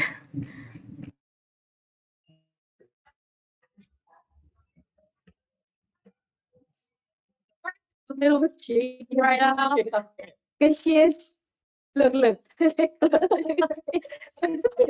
so happy. Congratulations to all winners, but to the one who's not winning this competition, don't worry. We all here is a winner, right, mate? Yeah. And I want to remind all of you guys to the winners to send the address because we will send the medal and also the certificate. Okay, so in here, you can look at the room chat right now. So there is a present link for the end of our event. So please kindly fill this link. Yes, you guys can fulfill the link for your absent. Okay. And after this, we will have some documentation. To the all participants here, please open your camera. Because we will have some documentation, last documentation, so please open your camera. Okay, can we take a look to the second slide, please? Second slide.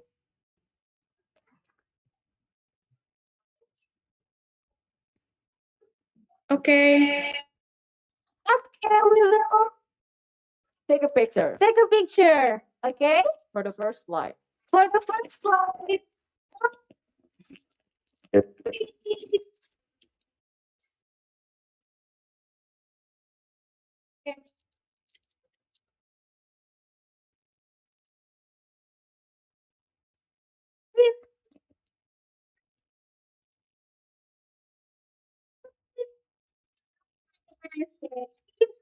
Oh. Okay, so after documentation session, end our agenda today, we would like to listen a closing statement from Sir Henry Kutmale and Mem Blue. So the first one, we will start from Mem Blue as our chairperson of the committee. So for Mem Blue, time is yours.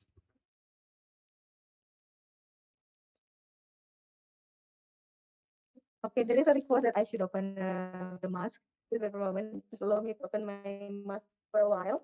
This is my face. So, good afternoon, everyone. Well, I would like to congratulate all winners of the competition, the second ILI National Competitions 2022. This is an annual program, as I have told before, and we do hope that next time, for those who haven't have chances to join this competition, you may join again this competition as long as you are remain in senior high school level. Well, on behalf of the committee of the second ILI national competition, so ILI is English Language Education National Competitions 2022, I do hope that we, the committee, can provide you excellent services. Even though we know that in the beginning or in the middle, there were some technological glitches. We are very sorry for that. And I thanks all of you for joining these competitions as well as staying with us today along the day. And yeah, on the top of this, congratulations for the winners and all finalists as well as all participants and the committee as well for supporting this process. Thank you so much and staying with me until now. And one thing that I would like to highlight is that every one of you is the winner of your own life since you strive to reach and do the best. So keep on doing your best. For example, now you fail, it doesn't matter. Don't stop your effort. Keep on doing this and trying. Good luck for everyone. Thank you and see you in the coming competition. See you. Thank you.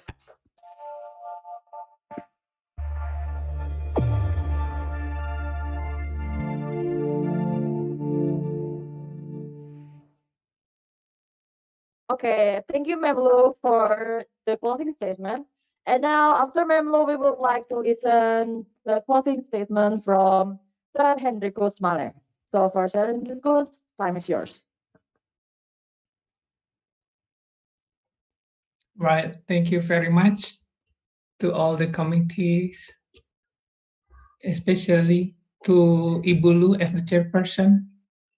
Thank you to all the lecturers in English Language Education Study Program who are now representing as the judges. We have Pak Parlin, Pak Daniel, Pak Joseph, Pak Yules, Ibu Sisna, Pak Lamhot, as mentioned earlier by Ibu Lu, that this annual program. So I would like to congratulate once again to those the winners. You must be very happy for this, and tell your juniors from your high schools or vocational high schools. We have Habibi Madrasa. I live there in Kalimantan, Habibi.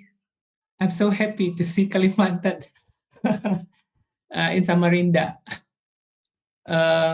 Long time ago, actually. I already moved to Jakarta. Well, it's. I think the committee has worked very hard. Okay, thank you again to the committees who have prepared this, organized this, to realize it, to make it happen. And on behalf of Universitas Kristen Indonesia, there may be inconvenience. We do apologize. Okay. Once again, I would like to congratulate to those. We have judge. I'm sorry. Ada Miss apa namanya? Sorry. Mr. Dora. I'm very sorry to Dora. I didn't mention you earlier. Mr. Dora was one of the alumni in English Language Education Study program. She was an outstanding student. And also Pak Daniel. Siapa lagi ya juri? Saya takut saya lupa loh. Okay. Thank you, Mr. Dora. I'm sorry. Most welcome. Ya, saya rasa itu aja ya. Saya sudah sampaikan tadi to all the winners, please promote also English Language Education Study program.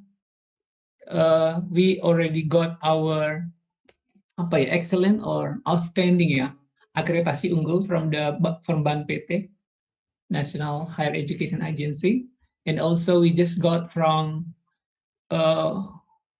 recognized, accredited, by the International Foundation FIBA from Germany. So if you would like to continue or continue your study, undergraduate study, you may also join us here in UKI.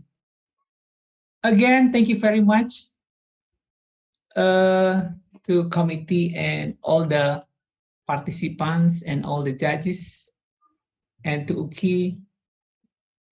Thank you. That's all for me.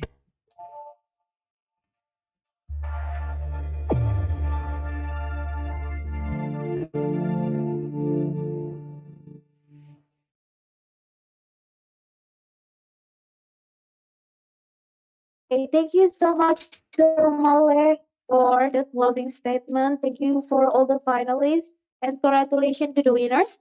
We hope that by participating this event can improve your skills, especially in English. And for those who haven't won the competition, never give up and still motivate yourself and more. And I think this is the last time we say hi and bye to the all participants. And we're going to end our event by the closing prayer. And the closing prayer will be delivered by Priska. So Priska, time is yours.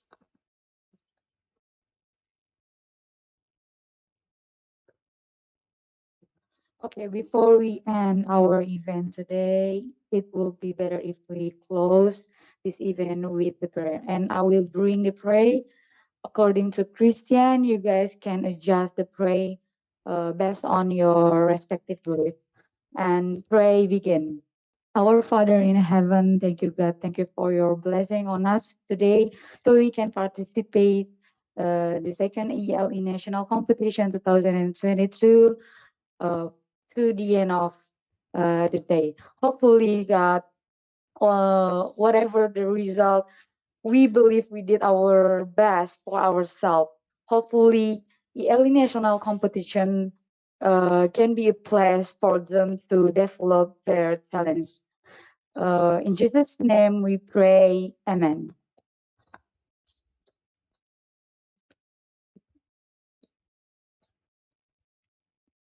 Okay, thank you, Priska, for the closing prayer. And we're already at the end of our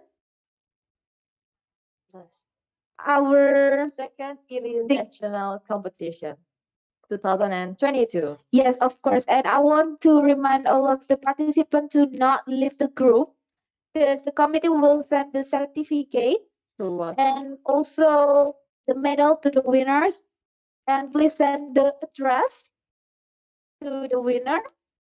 And I think it's time to say bye. So Thank you for participating. yes, of course. Second early national competition. And goodbye and see you Third international competition next year. And the winners and all of you. Yes, of course. See you next year.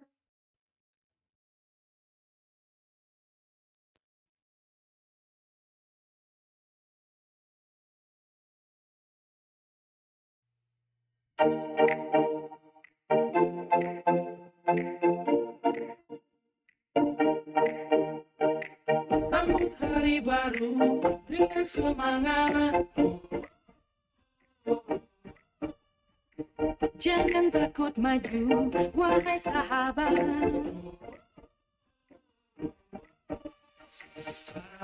Yang hitam putih, kita maju bersama.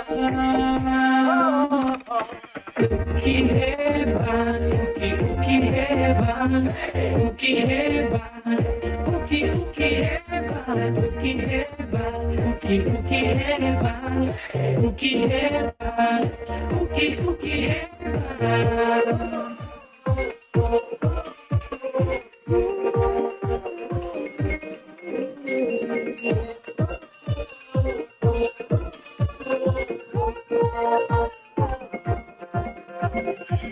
Uki hebat melayani, bukan untuk dilayani. Uki hebat, uki hebat, uki hebat, uki hebat, uki hebat, uki hebat, uki hebat.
Sambut hari baru dengan semangat.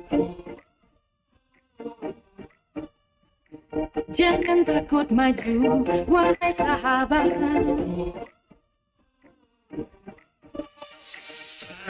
Yang hitam putih, kita maju bersama. Uki hebat, uki hebat, uki hebat, uki hebat, uki hebat, uki hebat, uki hebat, uki hebat.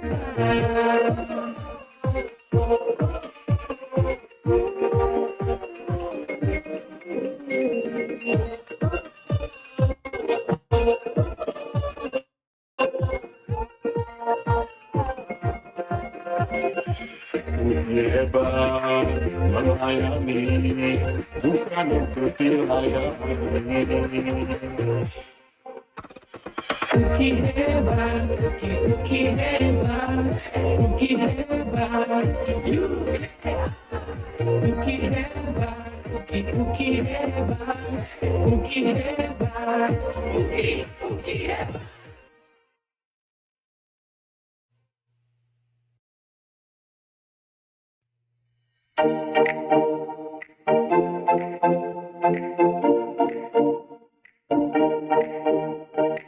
Sambut hari baru dengan semangat. Jangan takut maju, wahai sahabat. Pandang hitam putih, kita maju bersama. Uki hebat, uki hebat, uki hebat, uki hebat, uki hebat, uki hebat, uki hebat, uki hebat.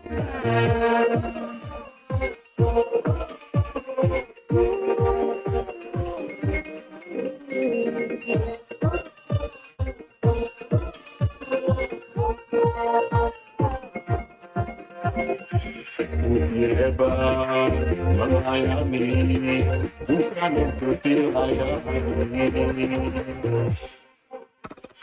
Uki hebat, uki hebat, uki hebat, you uki hebat, uki hebat, uki hebat, uki hebat.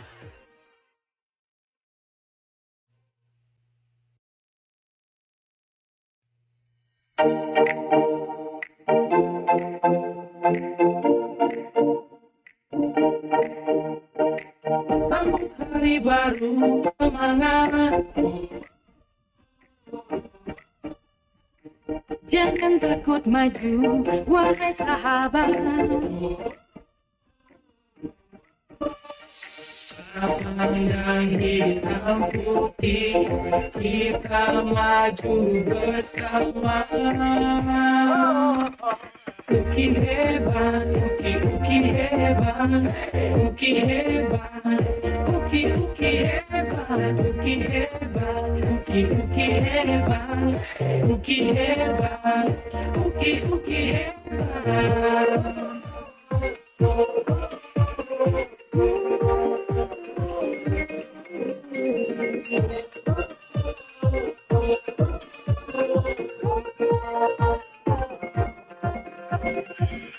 Uki hebat melayani, bukan untuk dilayani.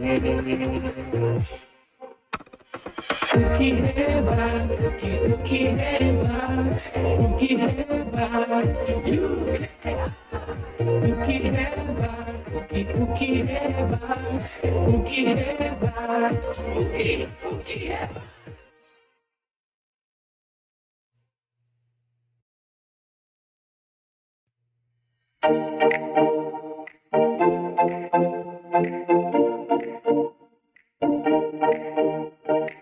Sambut hari baru dengan semangat.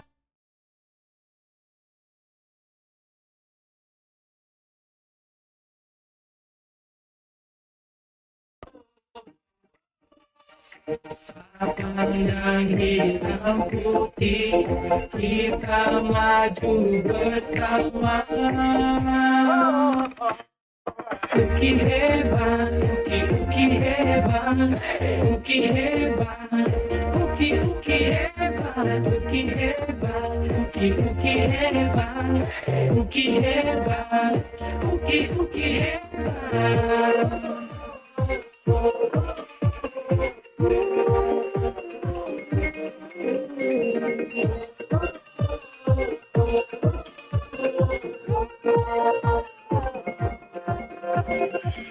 Uki hebat melayani, bukan untuk dilayani. Uki hebat, uki hebat, uki hebat, you uki hebat, uki hebat, uki hebat, uki hebat.